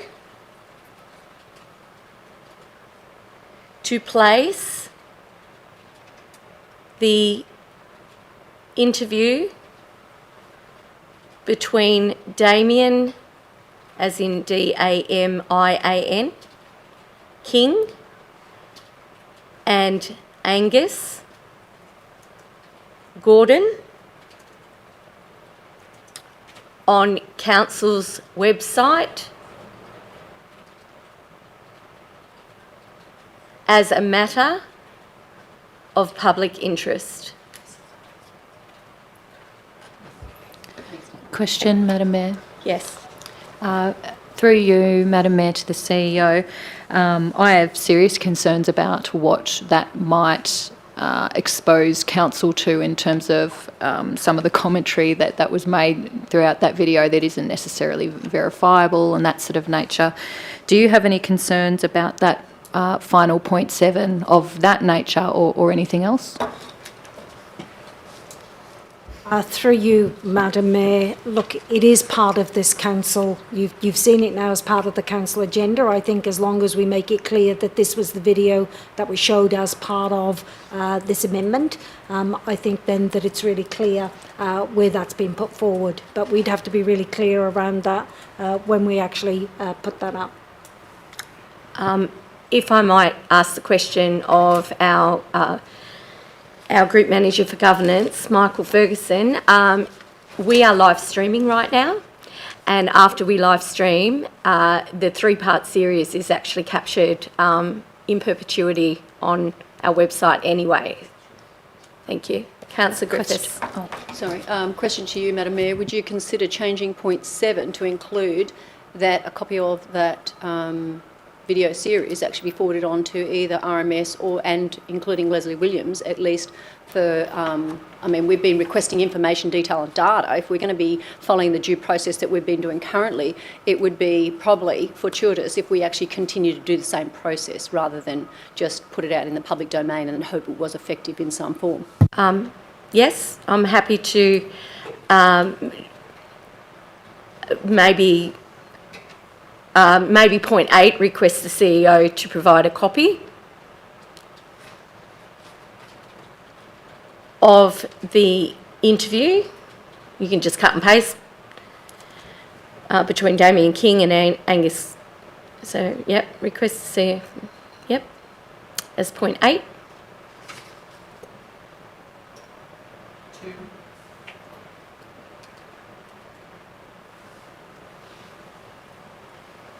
Point 8, request the CEO to, request, can you just cut and paste from request the CEO, yep, to place the, to provide a copy of the interview between Damien King and Angus Gordon to the Honourable Leslie Williams, MP,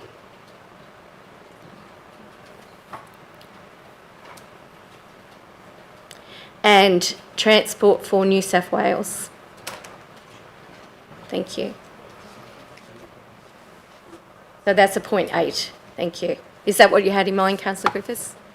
Okay, thank you. So I'll just look for a seconder on that.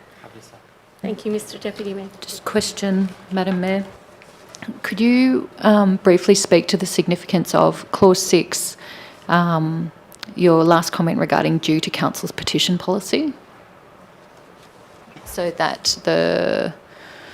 if I may, I'll just read the amendment in its entirety and then I'll come back to you if that's okay. I'll just get you to take your microphone off.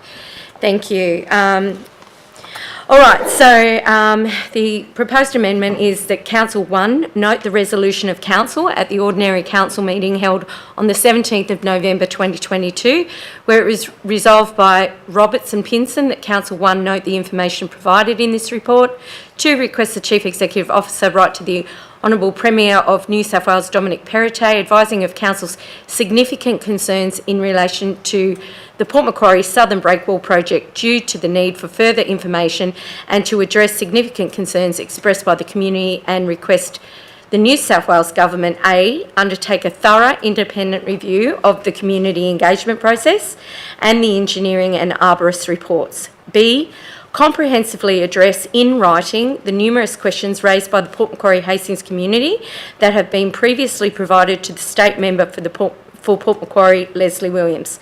C, request Transport for New South Wales to urgently provide to Council the high-resolution multi-beam hydro survey and point cloud drone survey, which was used to produce cross-sectional 3D model of the southern breakwall, carried 7-2 for Edwards, Griffiths, Intamin, Maltman, Pinson, Robertson, Slade against Lipovac and Shepherd.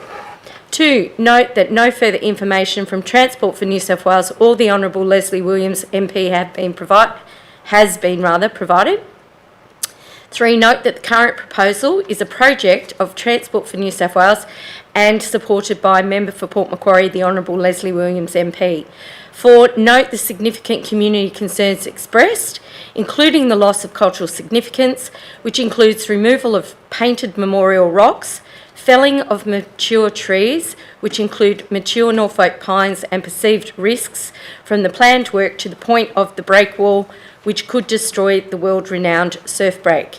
5. Support a widening of the breakwall footpath via a reviewed concept design and detailed design following community engagement and consultation. 6. Note the tabled petition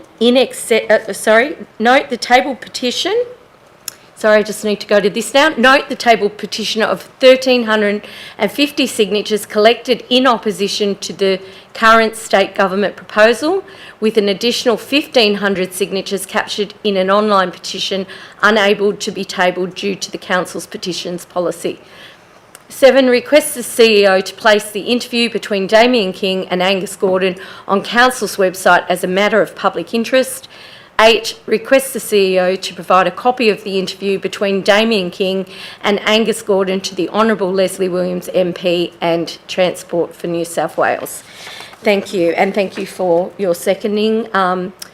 So I'll just speak to this, and then Councillor Shepherd, I'll take your question.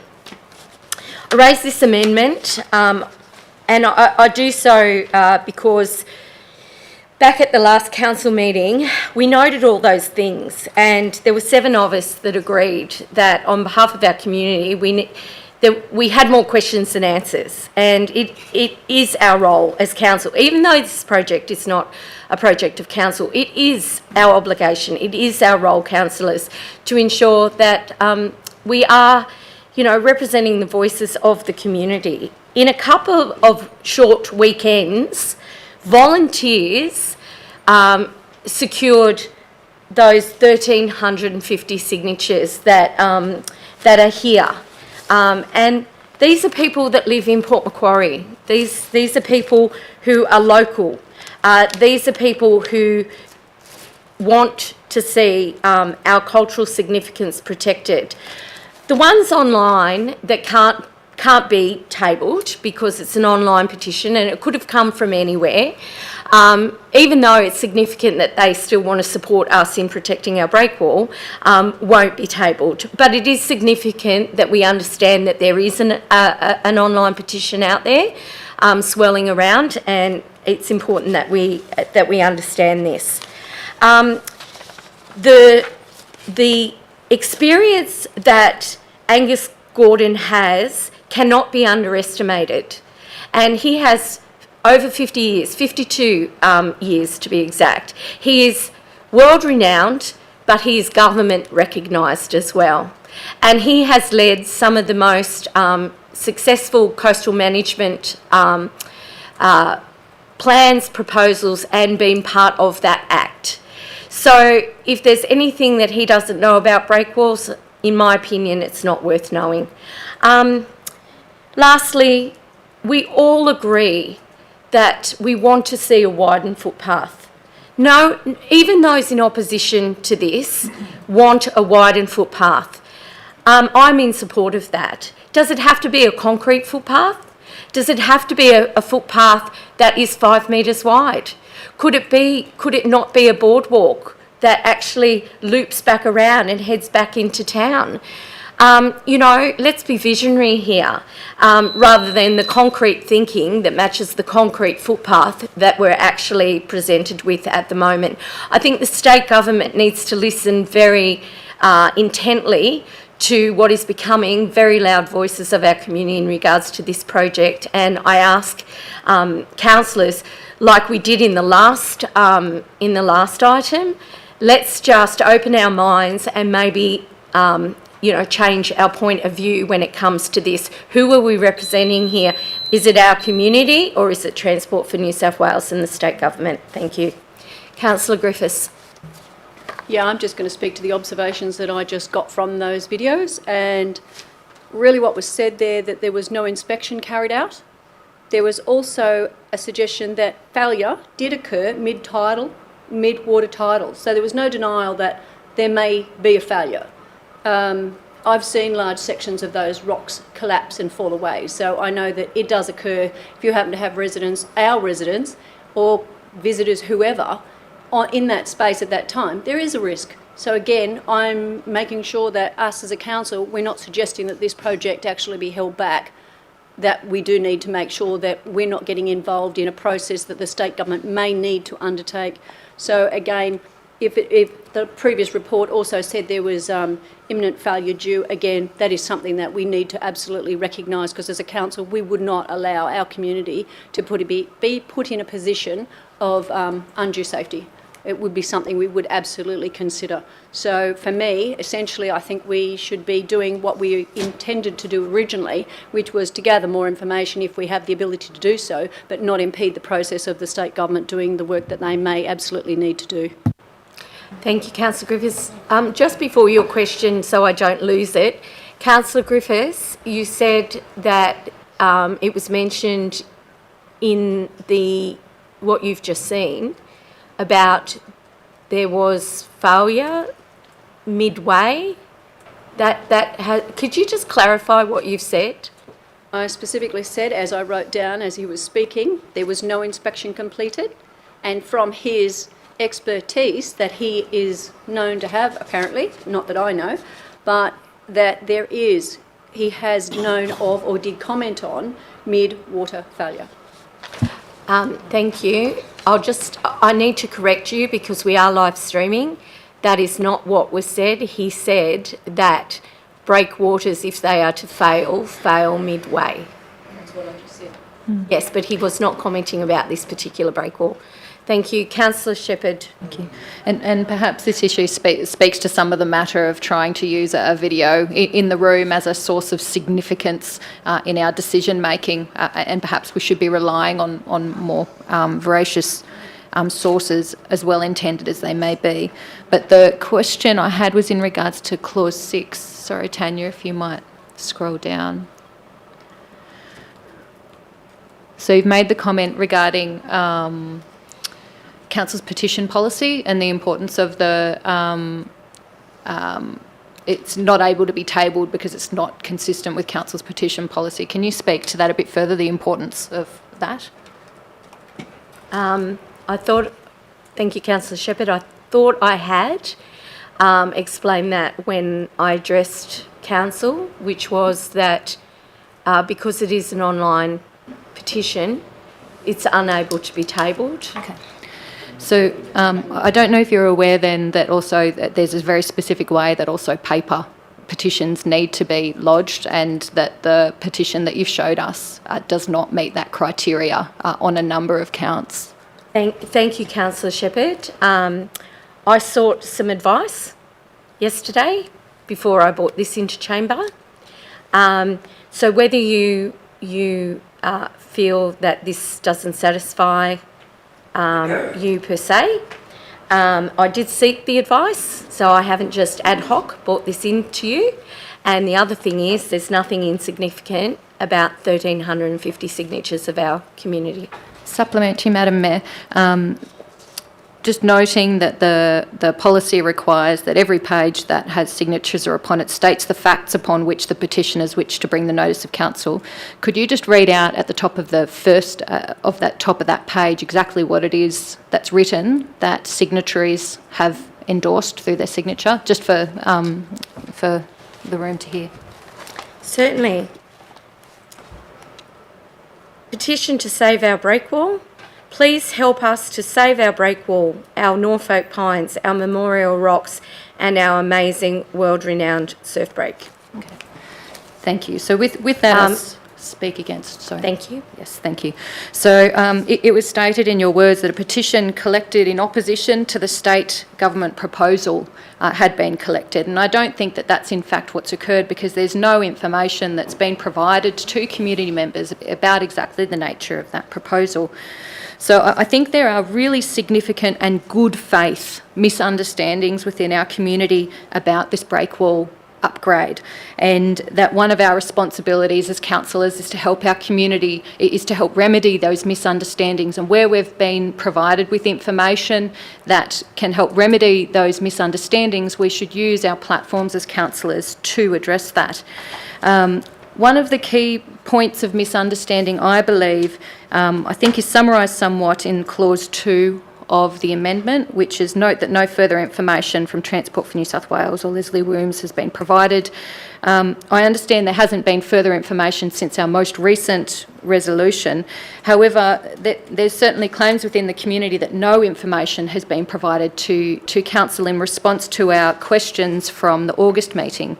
And I went through fairly painstakingly with each of those questions that we put to Leslie Williams and, we asked Leslie Williams to send through to Transport for New South Wales. And I believe substantially most, and I believed then, that's why I voted as I did in November, that those have been answered.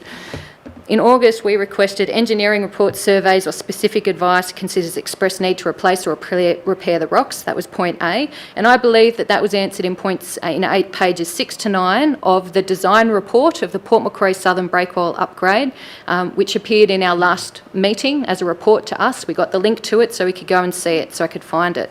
And point B, we asked a request to show the evidence that Norfolk pines must be removed to complete the works. And in my opinion, this was provided through their linking us to the tree impact assessment, where on pages, I think it was 5, it outlines how impeded the root zones of the trees were going to be, where 10% was considered major and most of them had upward of 60 to 80% incursion.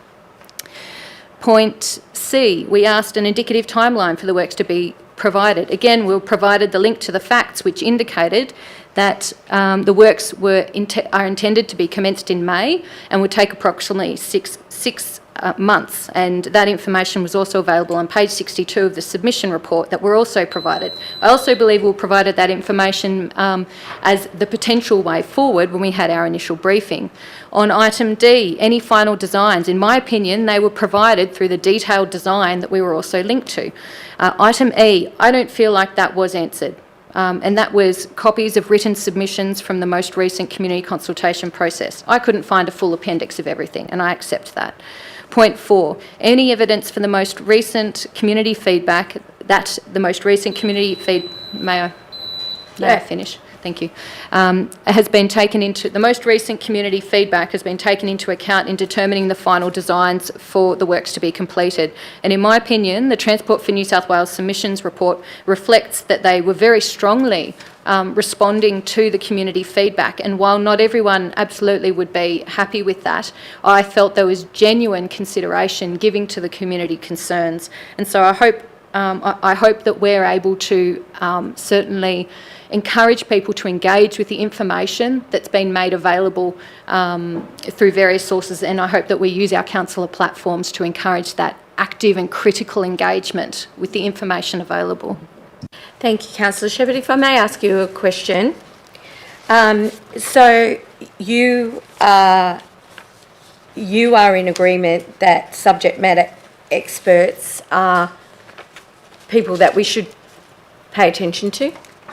I believe that we should listen to subject matter experts on the areas of their expertise, not when they go beyond the areas of their expertise to make comments on politics or areas that they have, or on matters that they haven't been able to make a full assessment, or in other areas that they're not necessarily qualified to comment on. And also that I would consider that we should listen to subject matter experts when we're provided with a full account of their expertise, and we know the various constraints about how they will conduct themselves, as well as we would consider would be the case when we're responding on the subject matter expertise of organisations that are bound to certain requirements, such as Transport for New South Wales.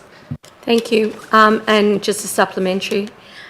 would you consider 52 years as a coastal management engineer to be a subject matter expert? I would consider, so I don't have anything in front of me to be able to verify, those sorts of things, but I would consider someone to be with 52 years of experience in a particular area to have subject matter expertise in that particular area. Thank you. Okay, I'll open the floor to any other discussion on this, councillors. Councillor Edwards. Just have a couple of questions first, Madam Mayor. Through you, through the CEO, I think, probably to governance, just to answer that question on the petition, the format of the petition, does that meet our petitions policy, Port Macquarie Hastings Council petition policy, in your view? Through you, Madam CEO, the petitions policy does, as Councillor Shepherd indicated earlier, have a pretty specific requirement. My opinion on this is that this is more a document being tabled in a meeting, which is covered under the Code of Meeting Practice. The petitions policy generally gives us guidelines on how to deal with a petition that's been brought to council when there's not an item on an agenda. But in this case, item was on the agenda and a councillor has moved it as an item to be tabled with the consideration of that item. Okay, thanks. And supplementary, another question, Madam Mayor, through you, through the CEO. Yes, councillors, I think numerous councillors have made it clear they would like this briefing with Transport for New South Wales as soon as possible. Have we got any information at all from Transport for New South Wales about when this might occur? Through you, Madam CEO, we have made several requests, and as Councillor Interman indicated earlier, we haven't received a response as to a date. We have again made an approach to Transport for New South Wales today. Thank you. Mr Deputy. Thank you, Madam Mayor. Just a question to Councillor Interman, if I may. Councillor Interman, your recommendation earlier, it says that Council number 1 supports in principle the proposed Southern Breakwall upgrade project. What in particular are we supporting in principle in your view and the way that you've put that forward, please? Support in principle means to give support to something that is basically the right of the state government to manage their own asset. So to support in principle the proposed breakwall upgrade because it's being proposed by an asset owner and they've gone to consultation. It goes on to talk about various aspects of that, which has been made clear to the community. Support in principle doesn't mean, support in principle assumes that the proponent will actually meet the standards of scientific rigour, data collection, community consultation, consideration of issues, etc., etc. So the support in principle, I can't see how any council law could in fact oppose the notion of supporting in principle the right of Transport for New South Wales to upgrade their own asset. It's number 1. But number 2, we're responding in the clause 2 and realising we're actually talking to the amendment at this moment, but I've been asked a question on my nom. We note the concerns of the community and the responsibility and indeed the actions taken by council to try to get that face-to-face discussion with Transport to New South Wales so that we can see what's really going on. But to support in principle, I would think it would be a very slippery slope for a council to oppose in principle the right of an asset manager to maintain and upgrade their own asset. I hope that answers your question. Thank you. I have a question off the back of that, Councillor Interman. Off the back of what you've just said, is you okay? Yeah. Just off the back of what you've just said, support in principle that a council or any councillor should not oppose the right for Transport for New South Wales to upgrade their asset. That's not what your point 1 actually says. It says supports in principle the Point of proposed order, Madam Port Mayor. Macquarie. Thank you. I'm asking a question and I need to read what's there so Councillor Interman understands. Point of order, I believe that as soon as a point of order is called, it's required What to is be your dealt point with. of order? That we're currently dealing with the amendment, and my understanding is that we're required to deal with the amendment. We have got the opportunity to deal with the original motion once we've dealt with the amendment. Thank you, Councillor Shepherd. Your point of order is out of order for the reasons being that you did not raise a point of order when the Deputy Mayor asked a question in relation to the motion of Councillor Interman. I thought it would pass briefly and we'd move back to the amendment. Well, if you want to raise a point of order, you need to be consistent, Councillor Shepherd. Thank you. So, Councillor Interman, I'll read it so you understand where I'm going with this. The question.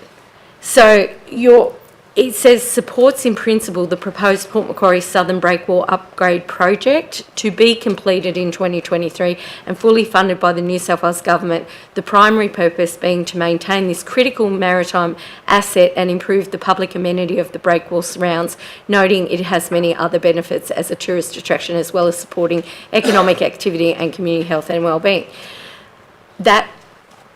Why would you not put in what you actually said before? I'm struggling to understand. You actually said, as opposing, in principle, we're not opposing the right of Transport for New South Wales to upgrade their asset.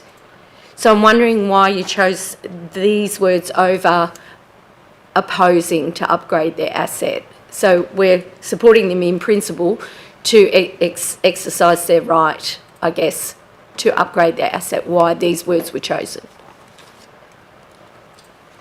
To express what I thought. That's why I chose those words. To express what you thought. Thank you. Thank you, Mr. Deputy. Thank you, Madam Mayor. Happy to speak in support of your amendment, if I may. Yep. Thank you. My question had to go back to the original motion because, in my view, it could be seen by numbers of people in the community that if we were to support the original, which says support in principle, and we've just had that conversation, there could be some interpretation around that. And what I mean by that is it's pretty grey. People could think that if council supported that particular course of action, that we were supportive of ripping out trees, ripping out rocks, affecting the head of the breakwall, which in my view is not the best way of going about it, and it's certainly not consistent with the view of a number of people, of which I'm sure many have signed petitions accordingly. So from my point of view, I couldn't support the original motion by Councillor Interman, but I do support the amendment by yourself, Madam Mayor, because it actually clarifies Council's position.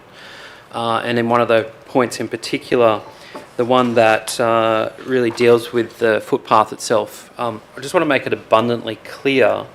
I personally support absolutely the widening of a footpath, but not at the cost of ripping up 600 metres of breakwall, affecting the head of the breakwall and ripping out up to 29 trees, etc. Not least the fact that the breakwall will be out of action for potentially up to a year, depending on weather and all the other peripheral issues that come with that. So I think your amendment is very clear. The other major point is that, and we've covered it again today, that it doesn't matter how many times we request information or support for our position to seek more information, that information has not been forthcoming. So from the state government point of view, that's exactly why we called for an independent review of this whole process, is because we're not getting the answers on behalf of our community.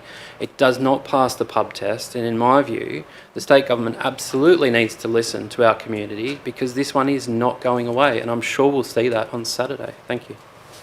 Thank you, Mr. Deputy. Councillor Lipovac. Madam Mayor, speaking against the amendment, we've just seen approximately 9 minutes of video there in relation to supporting your amendment.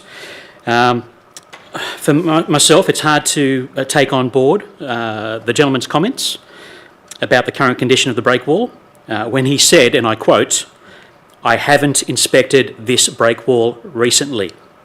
I haven't inspected this breakwall recently. I appreciate he's got 52 years worth of experience in this field, but he has specifically no knowledge firsthand of this breakwall to be able to comment. Thank you. Thank you, Councillor Lipovac. Councillor Mortman. Thank you, Madam Mayor. I understood that the 3 minutes was in lieu of speaking to this amendment. Is that against correct? the previous No, motion. it's not correct. Thank This you, is the- Councillor I'm Inderman. speaking It was to the against- amendment. Correct me then, please. I can. It was against your motion. Thank you. Thank you. Madam Mayor, thank you. I speak in support of your motion. Amendment. Your amendment. Thank you. Personally, I don't support an optimised hybrid option that incorporates features of both option B, partial reconstruction, and option C, which is a full reconstruction for the remediation of the breakwater trunk section of the Port Macquarie breakwall. I don't support this just so a pathway can be widened. And my reasoning for that is how Councillor Shepherd quite frequently talks about subject matter experts, that Angus Gordon OAM is a subject matter expert on breakwaters, in fact. And I support his position as an eminent coastal engineer. Angus is a world expert on breakwalls. He is a former manager of Pittwater Council and one of the architects of the New South Wales 2016 Coastal Management Act. Gordon was recognised for his work on coastal management worldwide by the United Nations based on his review of all the reports associated and this project, and has highly described these works and has publicly described the works by Transport for New South Wales Port Macquarie breakwall upgrade as highly unusual. Questions I have for you, councillors. Why did Royal Haskoning, do you think, go back and do a second survey after Manly Hydraulics rated it 5 out of 6? A high rating, one would suggest. Do you think that is unusual? Because Angus Gordon certainly does. When the North Shore breakwall received a worse rating than 5 out of 6, I think it was actually 4 from Manly Hydraulics. Where's the work happening in the North Shore breakwall? But certainly happening in the Port Macquarie breakwall. Not because a pathway might need to be duplicated, I'm not sure. Do you think that Transport for New South Wales have provided a report for every breakwall that have received a 5 out of 6 rating from Manly Hydraulics? There's many reasons why no one's going to be able to answer that, and it's because I believe this report was designed to justify this project specifically. And I'm really glad we've acquired all those rocks before the final report, because guess what? The Royal Haskoning report recommended a full reconstruction, and what will we have done with all those rocks? Everyone wants this pathway widened, but not at all costs. I've heard a lot of community members say these words, that they didn't support the community, they're not supporting the community, and they're supporting Leslie's project, as they put it to me, only because they want their pathway widened. I actually thought this was hearsay, but last week the Business of Port Macquarie president made a statement on my social media page saying that we will lose the opportunity for the community to have the breakwall pathway widened, and I've asked the member for Port Macquarie to clarify this statement as being factual. Will the community lose the opportunity for the community to have the breakwall path widened if we stop this project from proceeding in its current form? Thanks. I'll just stop. Thank you. Thank you, Councillor Mortman. Any other Councillor Inderman?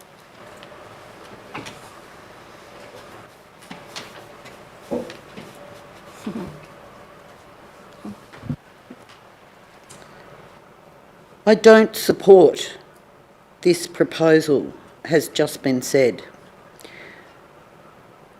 I find it very hard to understand how councillors at this time, bearing in mind this project was brought to us in May, I believe. This notice of motion that I'm putting up is recommending that we pursue discussions with Transport for New South Wales so that we can clarify the discrepancies in what's being said. But if someone says, in a position of power, in this room, I don't support, and yet has done basically nothing to bring Transport for New South Wales to the table to speak, this is not our project, So how can one say, I don't support, except to the extent of whistling in the wind?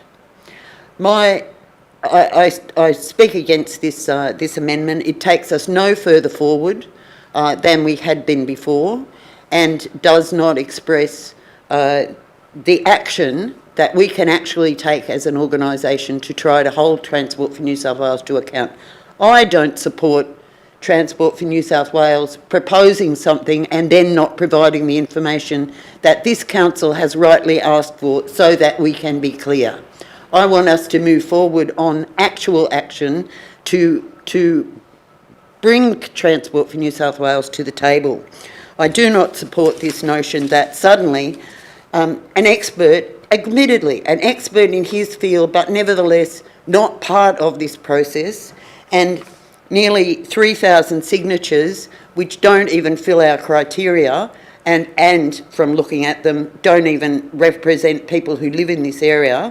That is to me an expression of powerlessness.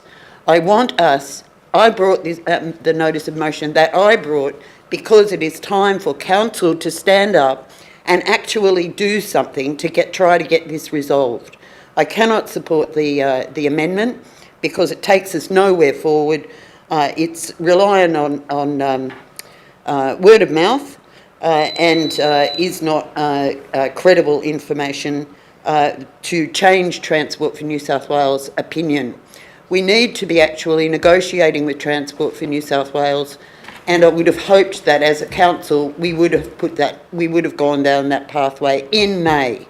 But since then, all there's been is this progression of division within the community, making people angry over a project over which they have very little power unless we actually be diplomatic. Thank you.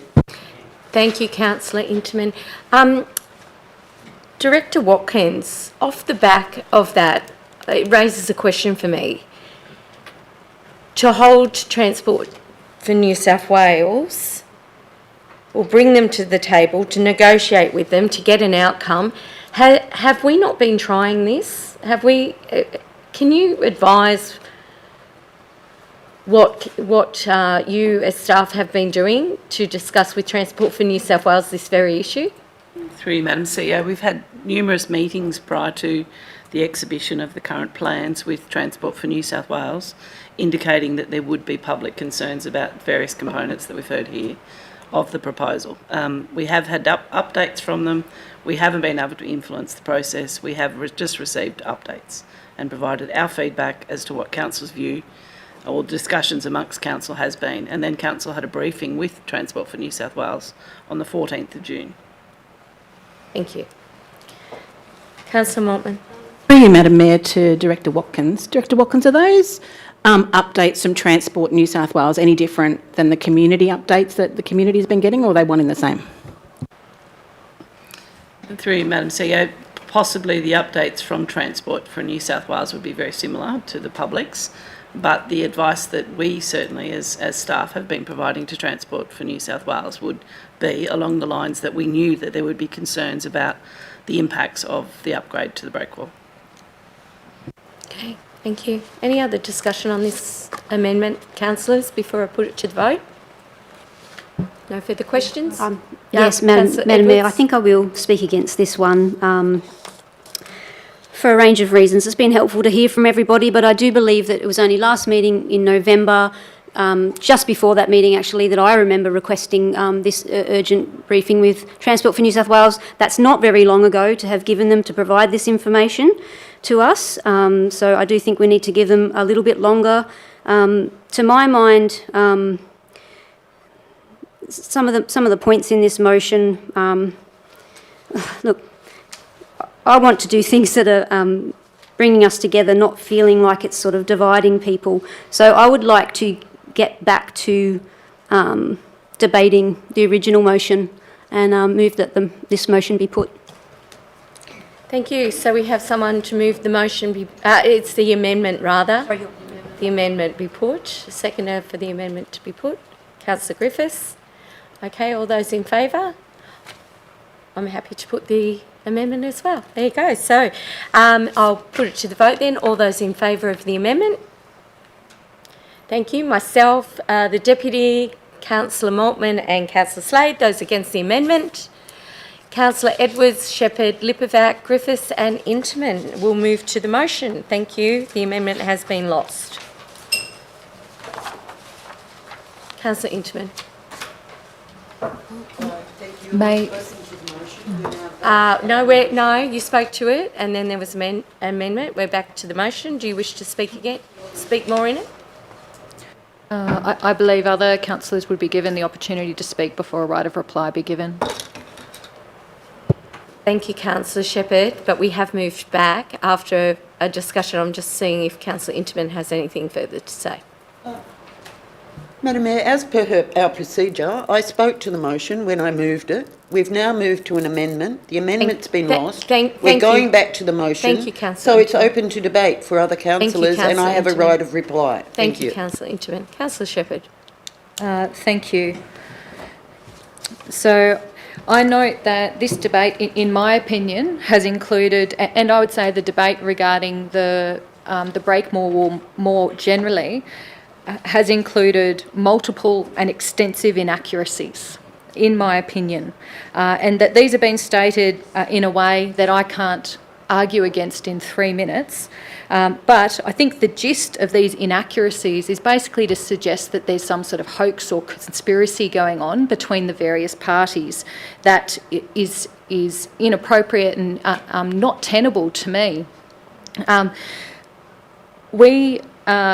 We, as I said previously, as councillors, we have the opportunity and I think the responsibility to engage with the material that's provided to us in a really thorough way that allows us to address any misunderstandings that are within our community.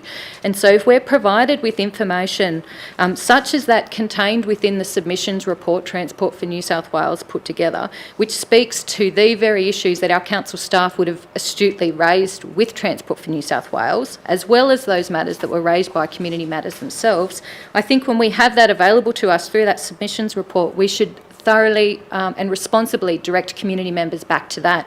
Let them see that matters like, is this project needed, is addressed, and why. Let them see that the detailed design reports have been provided, that the tree impact assessments have been provided, and on hearing that our community values those Norfolk pines so much that yes, they still need to remove trees, but they're going to replace a significant number more and direct a significant amount more money to the replacement of different landscaping. Be clear to our community that Transport for New South Wales is absolutely aware of the concerns regarding the surf break and ensuring that the way that they do this is not going to affect that. There's been lobbying from this council around that since 2016. They know that. There's no question whatsoever.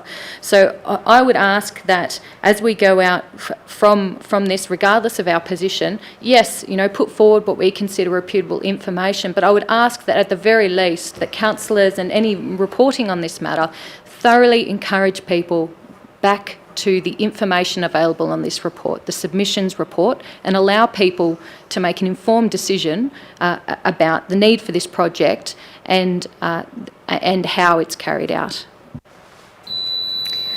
Thanks, Councillor Shepherd.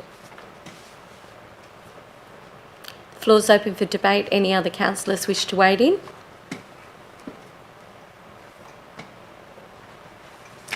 Okay, I'm going to speak, sorry, I just miss you every time. I'm going to speak in support of this one.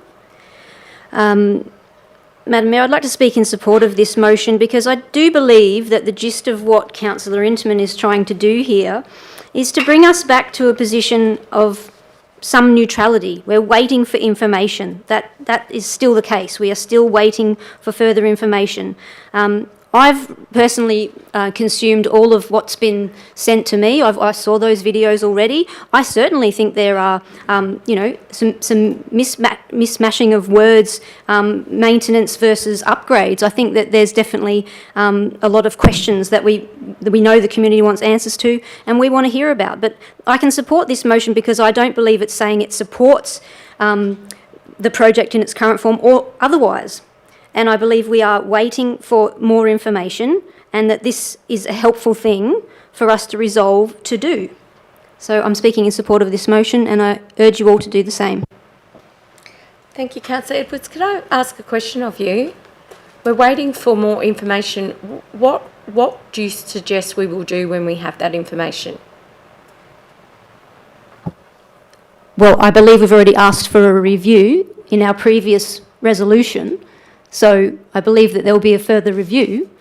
I personally, in the previous meeting, wanted to see that that crucial document that was missing was actually resolved to be provided to us. So let's see it through. We made the resolution, we made these requests, and frankly, we've not, that's only about 3 weeks ago. It's not a long amount of time for us to be jumping up and down saying, well, we haven't got it all right now. Thank you, Councillor Edwards. You're right, it's not a lot of time.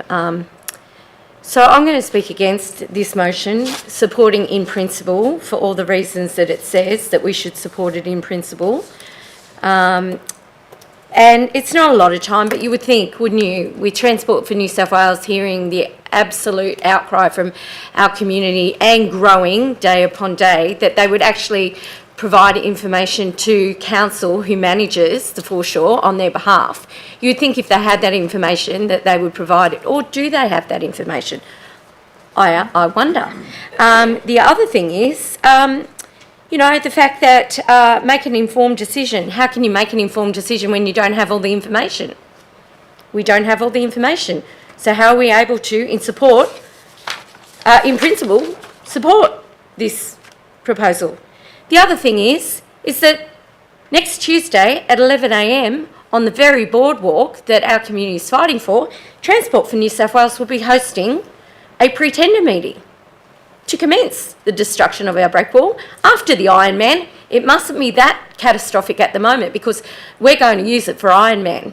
And then we're going to shut our break wall down right up until Christmas. So no one's going to be able to enjoy it or use it, fish from it, walk it, whilst the trees are being cut down and the painted rocks are being removed. And, we're just going to cross our fingers that the break wall isn't affected. How do we make an informed decision that what's happening here is actually right for our community when we don't have all the information? We've just heard from a subject matter expert with 52 years experience in coastal management, not building break walls or sea walls, coastal management. And the thing is, there is an indication that there is an element of arrogance towards our community that we're not going to be provided with that information. Yet today, councillors are going to, some councillors, certainly not me as a councillor, are going to, in principle, support this project because that's what you're doing. You're supporting it in principle. I just have a question to ask in wrapping up with my last 43 seconds. Director Watkins, are you aware of this pre-tender meeting at 11 a.m. on the 13th of December? Through you, Madam CEO, not the details, but I am aware that the tender was being advertised this month. Thank you. All right, Councillor Griffiths. Yeah, I wasn't going to speak to it, but I will. I do believe that, again, it is a state government project. It is not a council project. I mean, there seems to be a lot of emotion in the room about, community members and happening to support them. The community still have the opportunity to provide their videos and all their information, etc. We went down this path of seeking information. We got a good substantial amount of information from everything I've been listening to, hearing. There is also a good amount of detailed information available through Transport for New South Wales information and data. And I'll repeat again, even though that person was a subject matter expert in his field, he said he had not undertaken an inspection. He also said he understood that there was potential, not for this wall, but he acknowledges there is mid-water tidal failure of breakwalls. So again, I mean, this all indicates to me that there is potential failure. There was imminent failure in reports. Again, this is not a council area that we are undertaking. It's not our project. So why are we getting so in depth under all the details when essentially it is Transport for New South Wales and New South Wales State Government to manage that process and ensure it is done appropriately? We can request further information and ask them to do what we would like them to do for the community, but essentially it is a request. The State Government, it's up to them what they do from that point forward. Thank you, Councillor Griffiths. I have a question for you based on what you've just said.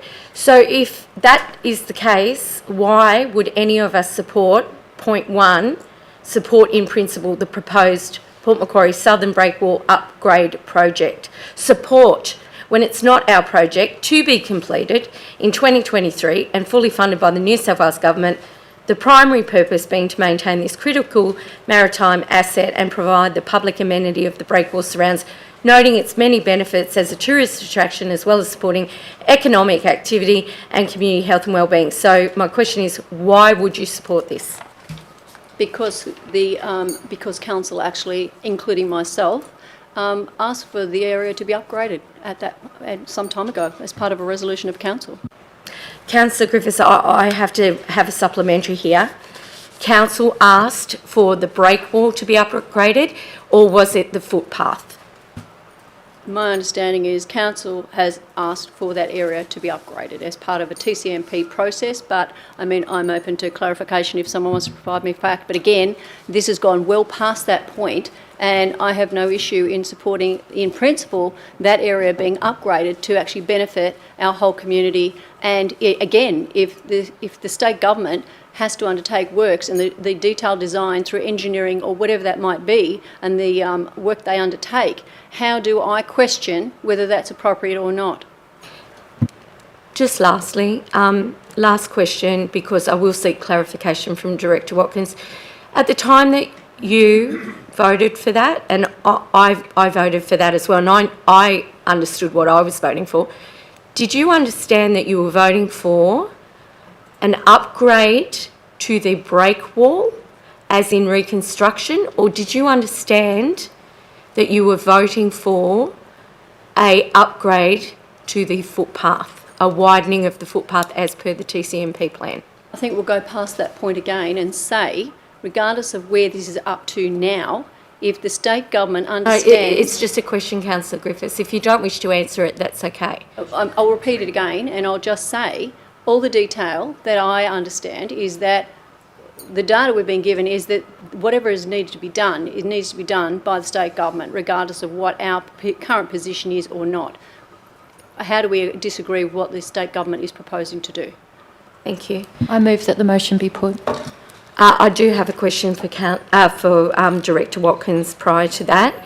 I signified I had a question, and I understand you want to put the motion, but I won't be silenced for the question that I preempted that I would ask. Point of order, Madam Mayor. It's not appropriate to make imputations as to my motives as such. And I ask you make a ruling on that. In terms of moving that a motion be put, it's entirely appropriate that at any point in time a councillor do that. Okay. Thank you, Councillor Shepherd. In relation to you moving for it to be put, you've moved it to be put prior to me asking a question that I indicated I would seek clarification from Director Watkins, and you have gone and moved that it be put. I apologise if it's an imputation of you trying to shut down the conversation, but I will ask my question, so your point of order is out of order. Councillor, sorry, I don't know why I keep referring. I probably wish you were a Madam Mayor, councillor. it's not a point of order. A motion has been put which needs to be dealt with. I understand. I don't want to silence you. I'm not going to vote for it. I'm not going to vote for it. Thank you. Yeah? There was a point of order about the motion being put, and I'm saying, sorry, Councillor Shepherd raised a point of order saying that there was an imputation made against Councillor Shepherd in regards to the motion being put. I was dealing with that point of order, Councillor Intiman. And I understand, I will ask one question, and if we want to put the motion and then vote on it, I'm more than happy to do so. I'm more than happy for you to ask the question. But just to clarify, when a motion is proposed that the motion be put, it needs to be dealt with. And I said I will not be silenced for asking the question that I said I will seek clarification over. So we'll just move on from this. Thank you, Councillor Intiman. Director Watkins, in relation, and now my train of thought is just gone. Thank you, Councillor Intiman. Thank you, Councillor Intiman. One moment. I think you were going to ask if the project was just around the... No, yeah, sorry, go ahead. Around just the footpath and not the whole. Thank you, that's exactly what I was going to ask. Thank you for bringing me back to where it was. I was still over there on that side of the room. Director Watkins, my question for you is, off the back of Councillor Griffiths' comments about when council voted for the upgrade, I'm seeking clarification. Was the upgrade through the town centre master plan to the footpath and surrounds, or was the request for a reconstruction of the break wall? Through you, Madam CEO, the plan that was actually put to council was for enhancements to the environment. So it was about the footpath, it was about disabled access, it was about amenity improvements, and that was based on the recommendations from the TCMP work that actually looked at engaging that end of the town with the other areas to be embellished in town centre. Thank you. Thank you for that clarification. If there's no further conversations here, councillors, I'll put the motion to the vote then. Those in favour of the motion? Motion being put or the motion? No, I will put the motion. So are we voting on the motion? You're voting on the motion. So I said if there's no further discussion, I'll put the motion to the vote. Thank you, Councillor Interman. You're 100% correct. Thank you. I'm not going to protract this any much further, but to say that the comments that have been made already are very significant. My focus in bringing this motion is so that we could clarify the situation, the position of council, and proceed to using all methods to bring Transport for New South Wales to the table to discuss with us. There are important things that I feel I need clarification on. Very importantly, that the LiDAR multi-beam survey, I have no expert on that, but nor am I on X-rays. I go to my doctor with my X-ray and I say, interpret this for me. I would like Transport for New South Wales to come with their surveys and tell us this is why we think it needs to be upgraded, and if there is no common sense evidence apparent there, then we will know that in fact there is another agenda going on here. I suggest that the agenda might be that Transport for New South Wales has heard council's suggestion that we upgrade the break wall, and they've gone, that's going to be massive amount of work, why don't we, while we're at it, replace the rocks? That could be their discussion. I want to hear what their mental process was, what they came to about this. I want them to respect council as a representative of our community and actually bring the information to the table so that we can hear from them directly. This is a real, it casts a real shadow over Transport for New South Wales if they're not prepared to bring the information to us so that we can see it directly. Otherwise, we are having to rely on third-hand information. Slurs in the community about Transport for New South Wales not doing the right thing and pulling the wool over council's eyes and lying to the community and so on and so on. If they have got a justified position, and I think they have, if they've got a justified position, let them bring their evidence to us so that we can see it directly. I commend this motion to my colleagues. Thank you. Thanks, Councillor Interman. Okay, we will, now you've had your right of reply, put the motion to the vote then. All those in favour? Councillor Edwards, Shepherd, Lipovac, Griffiths and Interman. Those against? Myself, the Deputy Mayor, Councillor Mortman and Councillor Slade will declare that carried. Thank you very much, councillors. We'll now move on to item number 13.04, which is the Lake Cat Eye Natural Resource Management Monthly Update, December 2022. Someone to move? Happy to move. Thank you. And a seconder. Thank you, Councillor Slade. Any discussion on this, councillors? No discussion? Put it to the vote then. All those in favour? Thank you. I'll declare that carried. Unsure why it was out of the block. Okay, thank you. Thank you. All right, this, I'll move 13.05. Thank you for seconding. This is just a slight change because I believe a address was left out in point A, which was in relation to 11 and 33 Mumford Street, Port Macquarie. I'll just look to you, Group Manager of Governance. I'll just look to you, Group Manager of Governance, and not only will I look to you, I'll ask you a question. Could you just clarify for councillors why this has been pulled out and why it's just a procedural rectification? Thank you. Sorry, Madam Mayor. Through you, Madam CEO. There was an error in the recommendation of the original report where it wasn't updated to reflect the correct address. So the address has been corrected in this motion in front of you now. Thank you. And that is, again, councillors, in point A, 11 and 33 Mumford Street. Okay. Oh, Corey. I actually moved to bring this out. I understand about that, but I moved to bring both of these out because they're very controversial items, and I felt that we should not just have them go through the block.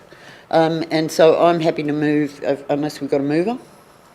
Well, I moved it because of the go for it. rectification and the deputy seconded, but I'm happy to hear from you because you brought it out. Yes, thank you, Madam Mayor. It's just that this is a very controversial item in terms of the fact that there's been unauthorised works on there, etc., etc. Sometimes council has to retrospectively deal with works that have taken place, activities that have taken place without approval. And this is a case here. And whilst we might not like that situation, nevertheless it does serve to clarify the situation and regularise it so that we can go forward. So, thank you. Thank you, Councillor Inchman. Any other discussion? Councillor Shepherd? Yes, just to note that some of the concerns that were discussed in public forum and then pre-briefing, I feel comfortable that the environmental issues being addressed are going to be addressed appropriately, and then more broadly comfortable with the planning proposal as it stands. Thank you. Any other discussion? Councillor Inchman, can you take your microphone off? Thank you. If there's no further discussion, I'll put the motion to the vote then. All those in favour? See none against, declare it unanimously carried. We'll move on to item 13.06. Someone to move? Councillor Shepherd. Someone to second? Councillor Griffiths, thank you. Any discussion on this?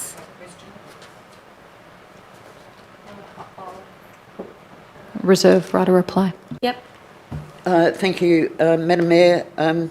Two questions through you to Director Watkins. We're being asked to endorse, I think, a preliminary revised koala plan of management. That makes me unsettled because it feels like I'm being asked to endorse something without having the full information and without the staff having the full information at this point in time. Could you just explain the situation for us? And I have another question after that. Through you, Madam CEO, I might refer that one to Executive Manager Coulton, please.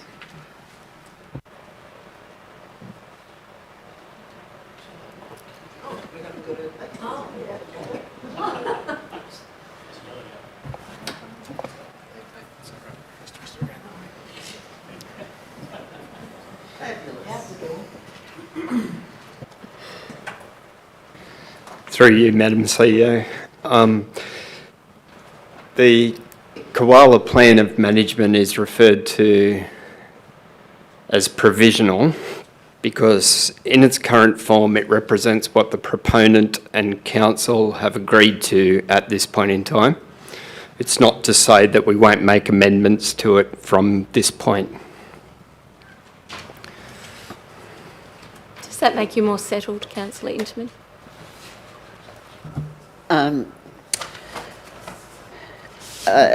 it's good to hear that you say that, and I understand that position, but nevertheless, it's a real issue for us, and yeah. So I'm going to speak to it in a minute, so I'll just ask my other question. Yep. So there's a comment in here in the report to say that this recommendation, or if this proposal goes ahead, it has certain benefits, one of which is being improving or making better zoning more appropriate to the land, and similarly, quite significant conservation of protection of natural land. So could you? I'm doing this because I'm hoping there's people who will be listening to this, and I want people to understand where we're at. Yep. Through you, Madam CEO, thank you for your question, Councillor Interman. The report as it's been presented to Council is a balanced position between development and conservation, as you mentioned.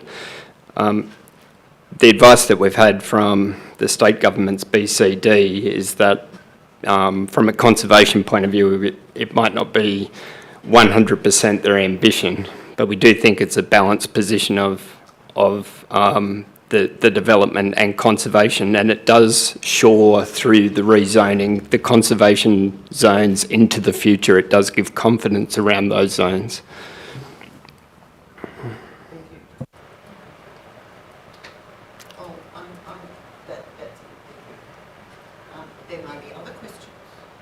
You wish to speak to it, so maybe you speaking to it might create some questions. So, despite my understanding of the situation and the difficulty everybody's been put in, I feel like I have to speak against this motion because really the developer, the proponents have put us in an invidious position. And I understand that there's to and fro, there's responsibility on both sides, but nevertheless, this has been around for a long time. And so for them to run right up to the deadline without having planned ahead to get this information to us really is a bit of a slap in the face to council, and I'm not happy with provisionally accepting their last minute koala plan of management. So just for me, I'm not trying to encourage anyone else, just for me, I feel I can't support it for that reason. Thank you. Thank you, Councillor Interman. Councillor Shepherd. So I'll speak to in this case. So I take Councillor Interman's points well, and several of those issues are ones that I've made inquiries about to help me inform my position on this. And ultimately, where I've landed in this is in support with some of those significant factors being that I think it's, please correct me if I'm wrong, 15 hectares of conservation land to be dedicated, and something that started off, and it's been a long process for council and the developers, and it's not ideal looking at the timeline and how things go back and forward, but ultimately I think this would be a good outcome for our community. It started with a proposal for hundreds of lots, and now we're looking at 20, and a large portion of conservation land associated with that. The key concern from community members, as I understand it, regarding this was actually about having a second access road, and I know that among other matters to be addressed come the development proposal and development assessment time. Ideally, there's provisions made for that, but on the balance of things, looking at that 15 hectares of conservation land, a smaller scale development, and the opportunity to address the issues as they arise, specifically with the developments, I think all in all, in my opinion, this is the best. This is a good outcome for the community. Thank you, Councillor Shepherd. I'm going to vote against this as well, for the reasons being that when are these things good outcomes for our community? When we have, these one road in, one road out, there's going to be a lot of heavy construction traffic coming into here on roads that aren't built for that, for starters. And, you know, I have literally roller coasted this particular item. I have gone from we need to provide more housing, we're in a crisis, to we need to protect our community from this ad hoc kind of, you know, we've got a bit of leftover land here, so you will turn it into some sort of residential estate without thinking about the amenity and the livability around these sorts of estates. I've spoken in the last term about these sorts of things and voted against it. I'm sure there's a couple of people quite surprised at the moment with my position, but at the end of the day, hand on heart, I also think that some of the planning that we're doing in our region is unacceptable, and we're really starting to squeeze people into small pockets to soak up excess development land. Love developers, love what they do when they do it well, but in this particular instance, I have real concerns about not a secondary access.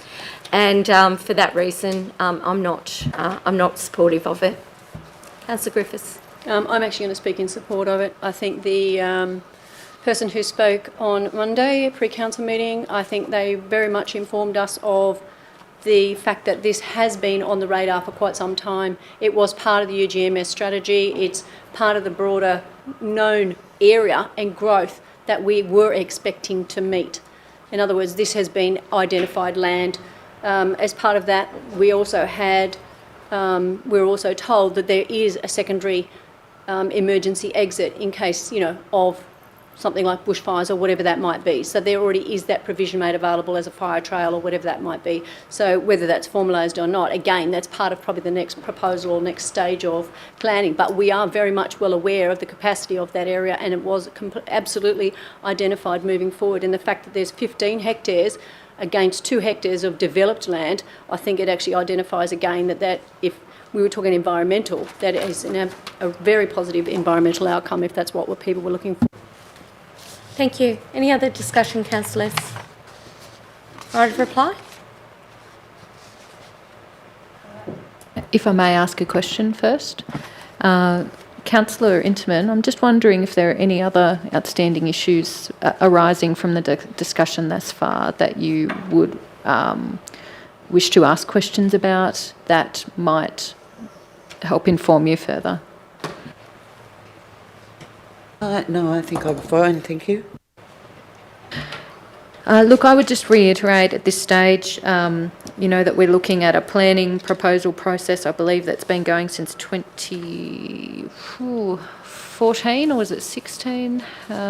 Anyway, it's been going for a very long time, and that it's required both parties to come to the table, that the developer has had to make significant concessions repeatedly in order to fit within yes, the urban release that's been publicly available for a long time, but then also to come to the table in terms of meeting the expectations from an environmental side of things and an infrastructure side of things as well.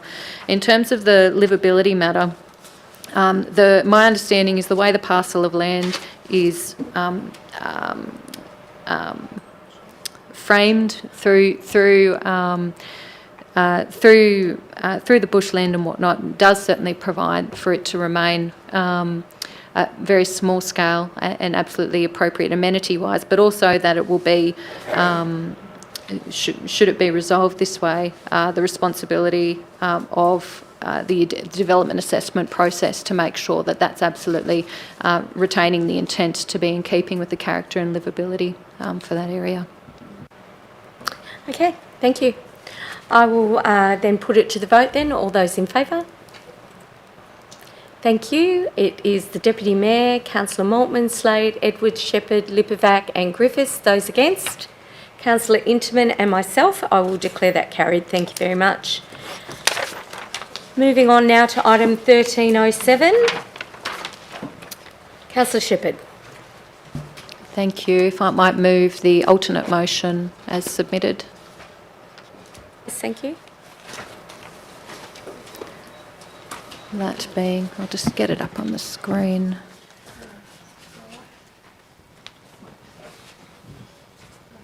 Thank you. That Council note the submissions and feedback relating to the draft climate change response policy received during the public exhibition period. Number 2, adopt the revised draft climate change response policy. Number 3, thank those who provided feedback during the public exhibition period and advise on the outcome of Council's consideration of this matter. 4, incorporate climate adaptation and resilience strategies in the development of the draft sustainability strategy currently under development, with a view to expedite progress to action planning and implementation. 5, request the Chief Executive Officer to provide a workshop with all councillors to work through the structure and focus of the draft sustainability strategy in the first quarter of 2023. Thank you, Councillor Shepherd. A seconder, thank you. Sure. Councillor Interman. Phew. So substantially this is the staff recommendation, but noting the debate and matters raised in the last meeting, I thought it was really important that we have a clear path forward as what's happening here and making sure that that's directly related to both the state and federal considerations of what's going on, but also having that clear path to action. Because I think often in the debate of these matters, a part of the concern is here's a strategy, there's a strategy, you know, big what, where is it going? And needing to be really clear it's coming to action. In the motion moved in the last meeting to focus on the development of a resilience and adaptation strategy, it's very much in keeping with the state and federal buckets of funding, you know, so to speak. And so I thought it would absolutely worthwhile to make that specification here without limiting what we're doing to that specifically, if other actions are available also. I welcome any questions on this matter, noting we do have that sustainability strategy underway and that opportunity for us to gather and hash out thinking on that in the new year or so. Councillor Griffiths. Yes, I just wanted to actually put through, if I could, if you would possibly take this in, Councillor Shepherd, an amendment, a minor amendment, from the end of point 2, that minor amendment to 1. Do you want to, or do you want me to read it first too? Sorry? Okay. Minor amendment. Where'd we go? Ah, okay, yes. To include this onto point 2. So a comma after the word to. No, so it goes to include minor amendment to, comma. 1, objective, comma, point 2, to include the word towards. So can you italics the word towards? Inverted commas. Yeah, inverted commas, that's what I mean. Oh, no, around towards.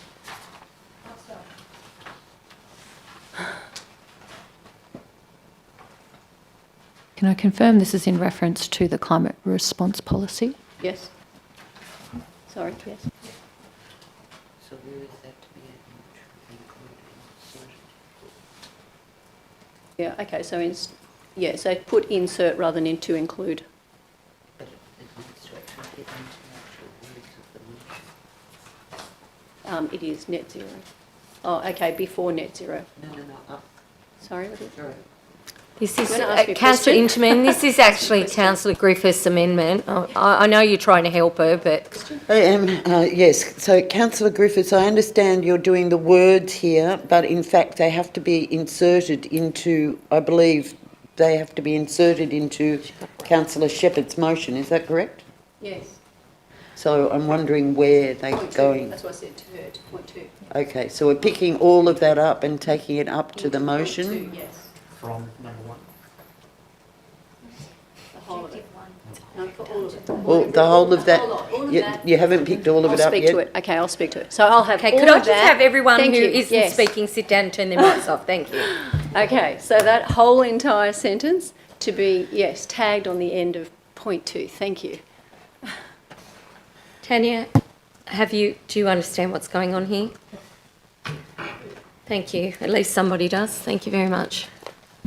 And I'll add, after the towards in italics, the word following that just says before.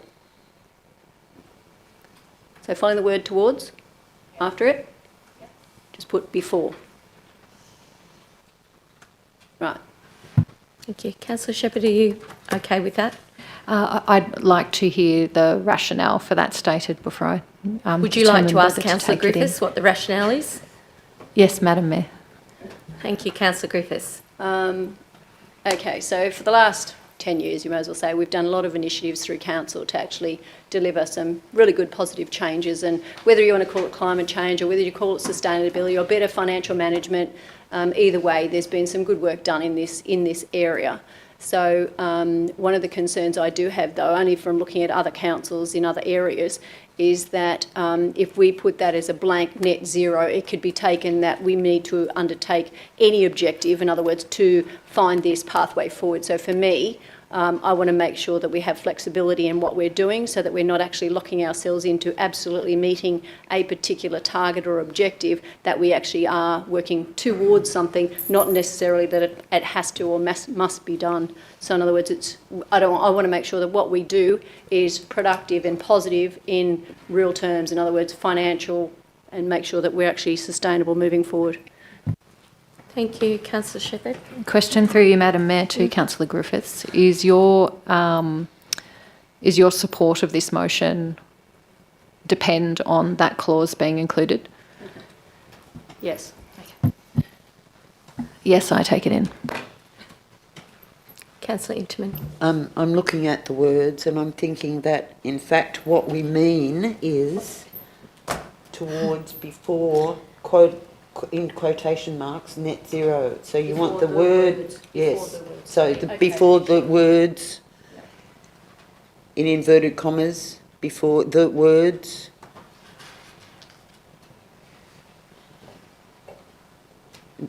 No, wrong place.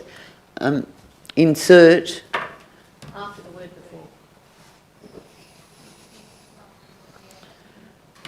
Insert the word towards before the words quote unquote net zero. Yeah.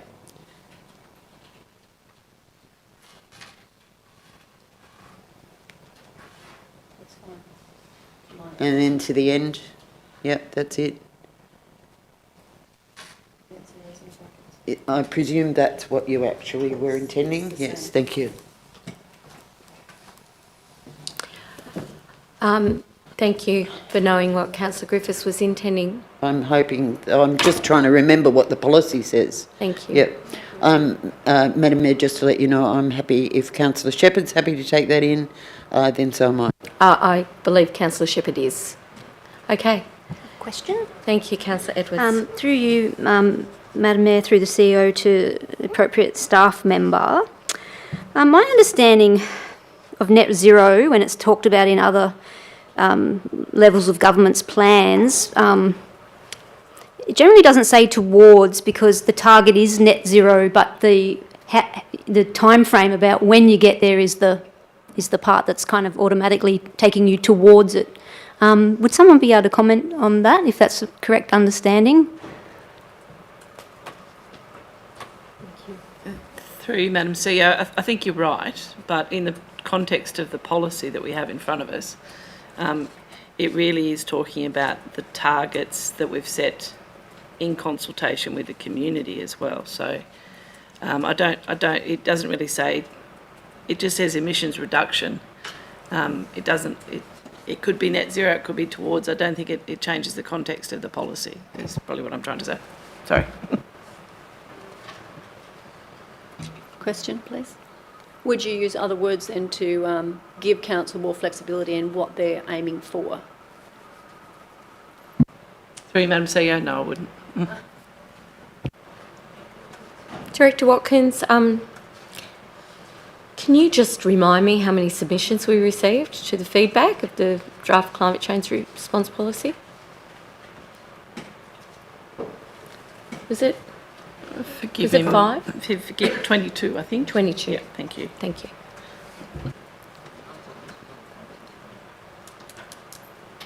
Yeah. I'm speaking to the motion.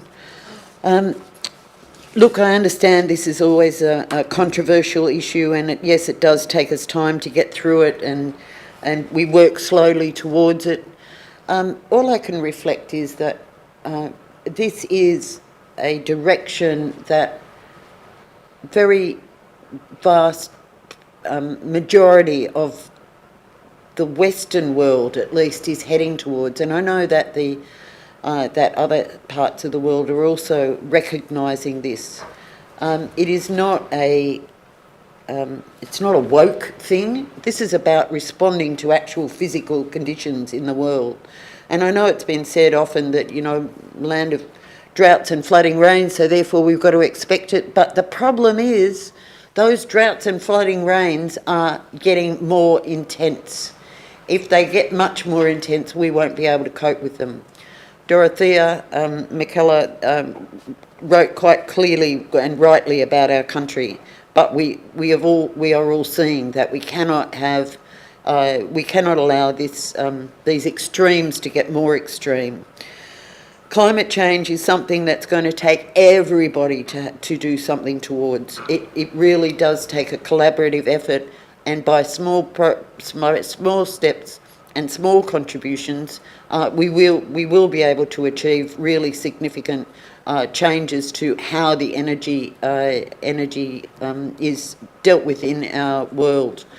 In Europe, they're going through particular problems at the moment, and they're having to revert back to dirty fuel. However, it's also acknowledged that if we do head down to renewable energy, then our global security will be so much more secure. It is a good direction to go in. But amidst this, I put it into the context of sustainability. Sustainability means not making dumb decisions now that are going to cost you later. Sustainability means looking to the future and making decisions based on what you can see is going ahead, preventing problems before we encounter them, and all of those really unsexy but nevertheless very important, efficient and effective ways to deal with things. We need to look ahead. We cannot simply work ad hoc anymore. We have to have foresight, and I thoroughly commend the slow but nevertheless steady steps that we're taking down this pathway towards a more comprehensive climate change response. I commend this to my colleagues. Thank you. Thank you, Councillor Interman. Well, I'm going to be very unpopular today, aren't I? Because I'm going to speak against this. And I'm actually going to speak for the woke community, the community that thinks this is woke, because I'm actually one of them. Why do I think it's woke? Because we can't even recycle properly. You know, I speak to some subject matter experts in our waste removal industry, and they tell us that, you know, they have dirty recyclables that have to go to landfill. So we're filling up our landfills because we can't rinse and dry out our recyclables so they can actually be used.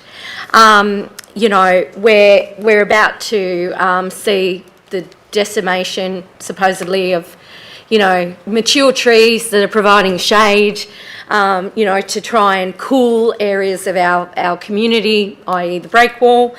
You know, Councillor Interman herself has talked about the reversion in Europe of power back to power bases, dirty fuel, if you want to call it. In Australia, we're not giving any more mining licences, so you know, let's all scream blue murder in the next couple of decades when the life that we know it today is off grid. And does rely solely on wind and sun. So when the wind's not blowing and the sun's not shining, you won't be charging up your mobile phones, people. And don't make dumb decisions now because it'll cost you later. Well, I think we're all going to pay for that, personally, in my opinion. And it's not just my opinion. I share the opinion of other politicians and many, many thousands of people that just scratch their head and wonder where this is all going. I start to think about, you know, how will we repair our roads? We use asphalt at the moment. In fact, congratulations through you to Robert Fish for the wonderful work that's being done on Kennedy Drive using asphalt, a derivative of shocking oil. So what our roads are built on, you know, it's a gravel which is mined. It's a finite resource, but you know, what are we going to build our roads out of? I just don't know. I have to speak out against this because I just find myself just screaming on the inside, and I'm sure other people do. And you know, back to basics. But, you know, I respect the view of those other people that really do think that this is the way that council should be going. Is it the way the world's going? No, because we're seeing, you know, places in Europe actually reverting back to the way it was. So let's see what Australia does with this, people. Thank you, and I'm against. Councillor Griffiths. Yeah, okay. I'm going to speak in support of it. And basically, really, because I don't have an opinion. I'm just sitting in a neutral position, looking at what's the data say, what's the evidence tell us, what's the direction of, you know, different levels of government and international as well. And for me, the New South Wales government, their policy is already providing direction to council on what their next step is. So that is part of this phase of where we're headed. Number two, I think we do need to be looking at risk. If this is where risk is incorporated and it's a focus point, then again, we know that it's incorporated in part of the policies and the strategies we're already undertaking anyway. So again, we are already sitting within that space. The other one that I found quite interesting also, again, is, I don't know, I think Australians generally, or as a whole, I think we tend to sit and wait until we actually have a catastrophe before we actually react to it. I think that's quite common. And one of the things I did notice, though, is that the Dutch are going to do massive, I think it was 12-tonne blocks right around the whole country, just in case they get sea level rise. So again, you know, there's action being taken in advance rather than waiting to say, well, will it happen or won't it? In other words, that's mitigating a possible potential risk. And the other one that I did also notice was that the international community were putting pressure on Australia, which again may or may not be the reason why the federal government started to change its position. Essentially, they were saying, well, if Australia doesn't do anything, then there's potential levies on product that will come into Australia or out of Australia, or whichever direction that is. So again, for me, it's actually probably more about the data, where things are headed, and again, where do we want to sit in that space? Are we going to ignore the risk? Are we going to ignore the opportunities? We need to understand what that looks like, and if we have to have a mechanism to do that, then that's what we should be doing. Councillor Edwards. Question through you, Madam Mayor, through the CEO, I think to Director Watkins. Just point 4 of this amendment to incorporate climate adaptation and resilience strategies in the development of the draft sustainability strategy. Was that already in planning? Through you, Madam CEO, it was certainly some of the feedback we had heard from councillors that they would like to see a bit more of a focus in that direction. So we certainly put it on the agenda to be considering when we review the strategy or develop it. Okay. Mr Deputy Mayor. Thank you, Madam Mayor. Happy to speak against this one. I'm sure that won't be a surprise. Essentially, Madam Mayor, I think before you even said it, I had written on the actual copy of the policy that I hold 100% woke, and that's all I need to say. Thank you. Thank you. Any other? Would you like to take your microphone, just in case you say something else? Any other discussion, councillors? I hear none. Right of reply. Thank you, Madam Mayor. From the outset, I'd like to say that the motion that we have before us doesn't really reflect my views on things terribly well. I think that it's actually a solid middle ground, a common ground that most people in our community, Australia more broadly, but also specifically our community, would absolutely be able to endorse. And I think that's the way forward on these sorts of matters, is that we find what is it that our community can come along with. Then if we think that there's other places we need to go with it, it's our responsibility to make that argument really soundly and to provide leadership in bringing people along with that. I think moving forward as we have here, adopting the climate change response policy, which there were over 230 submissions to in the previous discussion of the item. Yes, 22 in this regards. After we've had over 230 people make submissions, including over 110 local doctors, then plus other allied health professionals make submissions. Fair enough, they're a bit engaged out, and we didn't get as many this time to say, yes, we like it how it is, which was the overwhelming sentiment. So with that in mind and that interest in how we go about finding a middle ground and discussing these sorts of issues in a respectful way, I do want to acknowledge that there is a portion of our community who feels differently to how I and many in our community do. And however, that we can still engage in that discussion in a respectful way. And I would like to express that, in my opinion, writing people off or people's opinions off as in a particular way, as woke or whatever that might be, is not the way to help foster a respectful discussion between each other as councillors or more broadly. And so I would simply ask that we, for instance, offer a critique to each other about the specific matters in a policy that we have a problem with, which I've yet to heard articulated in the last 10 months. That's significant because in the last 10 months, the proposal to rescind this policy has held up the movement on our sustainability strategy. That's the bigger picture we're talking about here. That's held it up for 10 months. And so I'm glad that we'll be moving forward on that. And in alignment with our state and national government, under the strategies that were brought forward under Conservative governments, we had a national climate adaptation strategy. State, New South Wales has been behind the rest of the states actually in putting forward the net zero strategy, putting forward more recently adaptation strategy also. And then more recently, of course, our federal election, which showed that in fact our community is absolutely concerned about climate change impacts on us and wanting a locally coordinated, holistic and well-considered approach to climate change. And they want leaders who are going to speak candidly and forthrightly about that challenge and plan with leadership for the future. Thank you. I'll put the motion to the vote then. All those in favour? Councillor Edwards, Shepherd, Lipovac, Griffiths and Intamin. Thank you, councillors. Those against? Myself, the Deputy Mayor, Councillor Maltman and Councillor Slade. Thank you. I'll declare that carried. We'll now move on to item number 1310. Environmental land rezoning. Someone to move? Councillor Owenlands? Councillor Intamin? Yes, thank you. Thank you. I'll just get a seconder. Councillor Griffiths, thank you. I would just, I brought this forward because I thoroughly agree with the report. This is a really important step forward.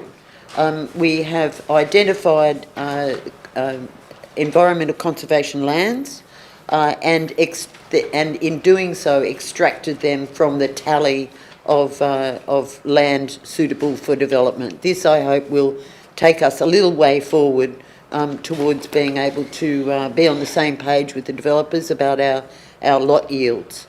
I commend this to my colleagues. I have a question, if I can follow up, please. So during the last couple of days, we've had some submissions from people. One of them was to suggest that there was another lot of land in near Timbertown, I think. And so what is the process that we might be able to add new lands to this same category? Through you, Madam CEO, this process has been through whether there's an existing affectation for a capon, a koala plan of management or some other identified sensitive vegetation or ecological significance. That other site hasn't had the studies. These have all been confirmed. So if we were to go down the path of looking at another parcel of council's land, then it could be part of the property portfolio review. It can then be pushed aside to be looked at for other alternative uses. Councillor Griffiths. Yeah, question through you to Director Watkins. I did, I think, ask you the question on on whether it was feasible for us to actually consider this land parcels differently. In other words, is there an opportunity for us to be, again, more efficient or more effective in controlling that land by actually having some sort of funding opportunity across that land? Does it link together well enough to create that, or what can we do with that space? Through you, Madam CEO, that's another body of work that we've been working on in terms of potential offset sites or stewardship sites. At this point in time, these sites have been identified as being significant. They are council-owned land, so all we're doing is just making the zone reflect the significance of the land. That piece of work could come later when we are actually looking at that stewardships and offsetting. Thank you. Any other discussion, councillors? So we can move this item along.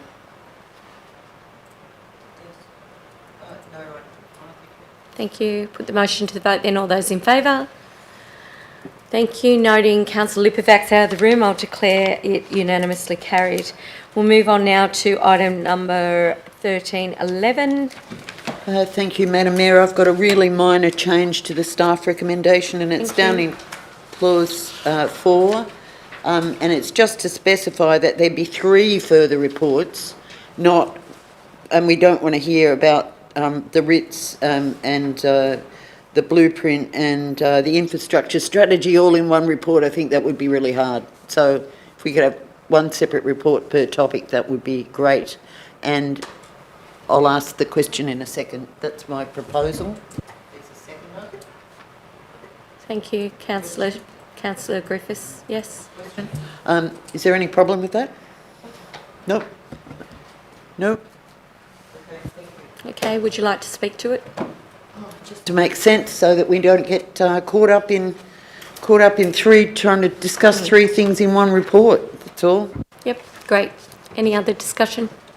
Just a big congratulations to staff regarding the body of work and that we've got it up to go to exhibition now. Thank you. All right. I'll put the motion to the vote then. All those in favour?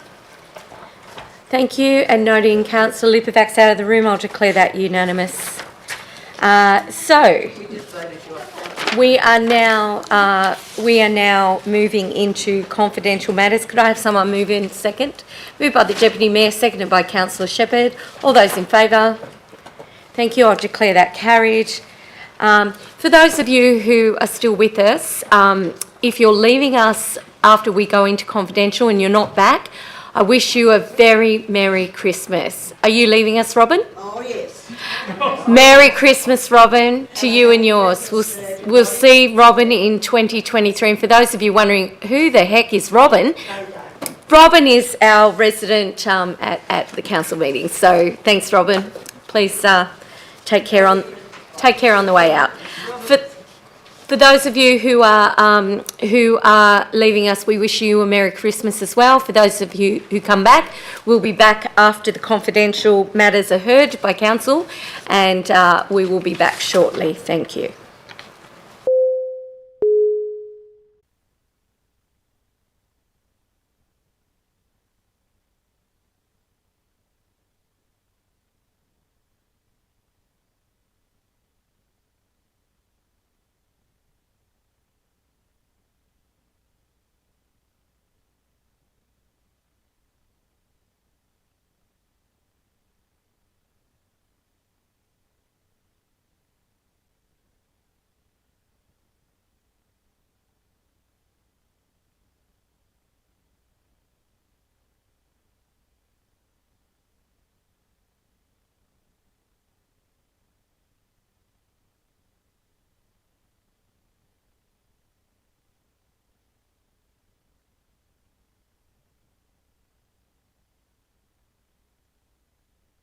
Microphone.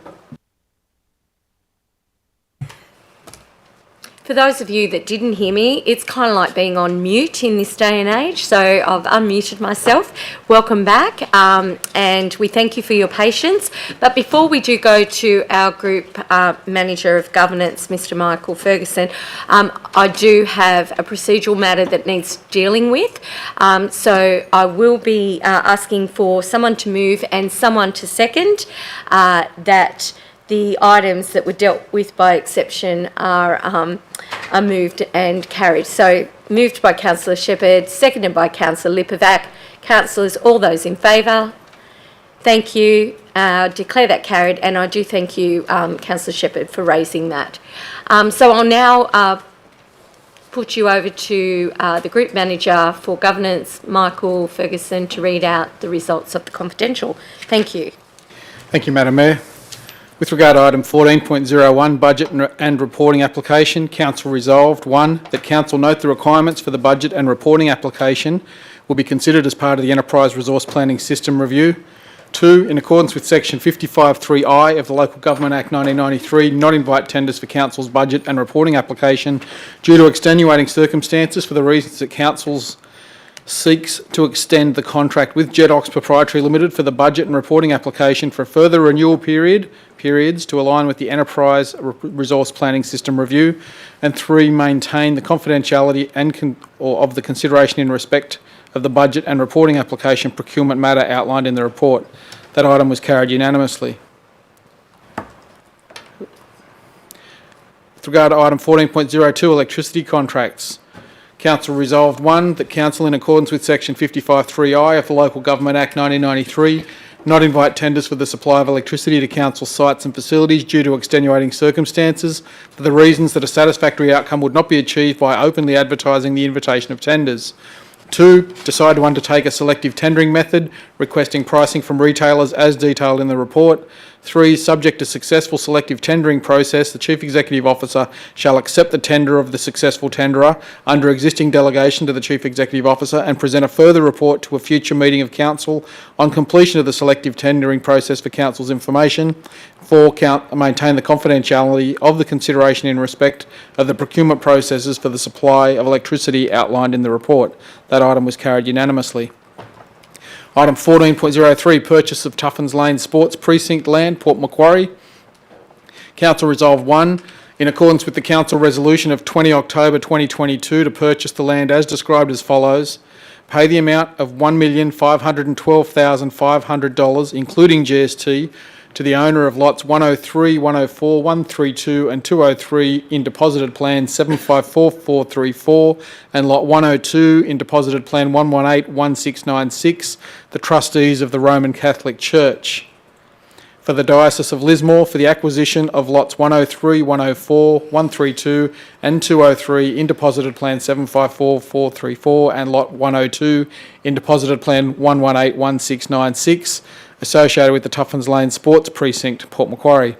2, as required pursuant to section 34 of the Local Government Act 1993, commence the process to classify lots 103, 104, 132 and 203 in deposited plan 754434 and lot 102 in deposited plan 1181696 as operational land by placing on public exhibition the proposed resolution.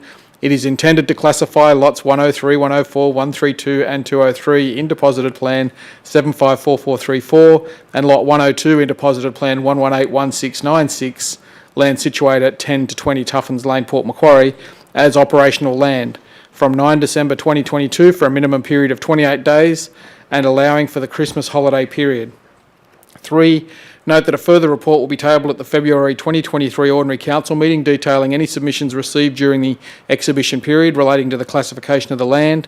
4, adopt a budget adjustment for the land acquisition referred to in Resolution 1 above in the amount of $1,375,000 excluding GST. 5, enter into total borrowings of $1,375,000 excluding GST for the land acquisition referred to in 1 above. That item was carried 7-2 with Councillors Edwards, Lipovac, Maldman, Pinson, Roberts, Shepherd and Slade voting for. Councillors Griffiths and Interman voted against. Tender 14.02, Tender T2261, Aviation Security Screening Services, Port Macquarie Airport. Council resolved 1, that Council, in accordance with section 1781B of the Local Government General Regulation 2021, decline to accept any tenders submitted for request for tender T2261, Aviation Security Screening Services, Port Macquarie Airport. 2, in accordance with section 1783E of the Local Government General Regulation 2021, enter into negotiations with MSS Security Proprietary Limited and Sydney Night Patrol and Inquiry Co Proprietary Limited with a view to entering into a contract in relation to the subject matter of the contract.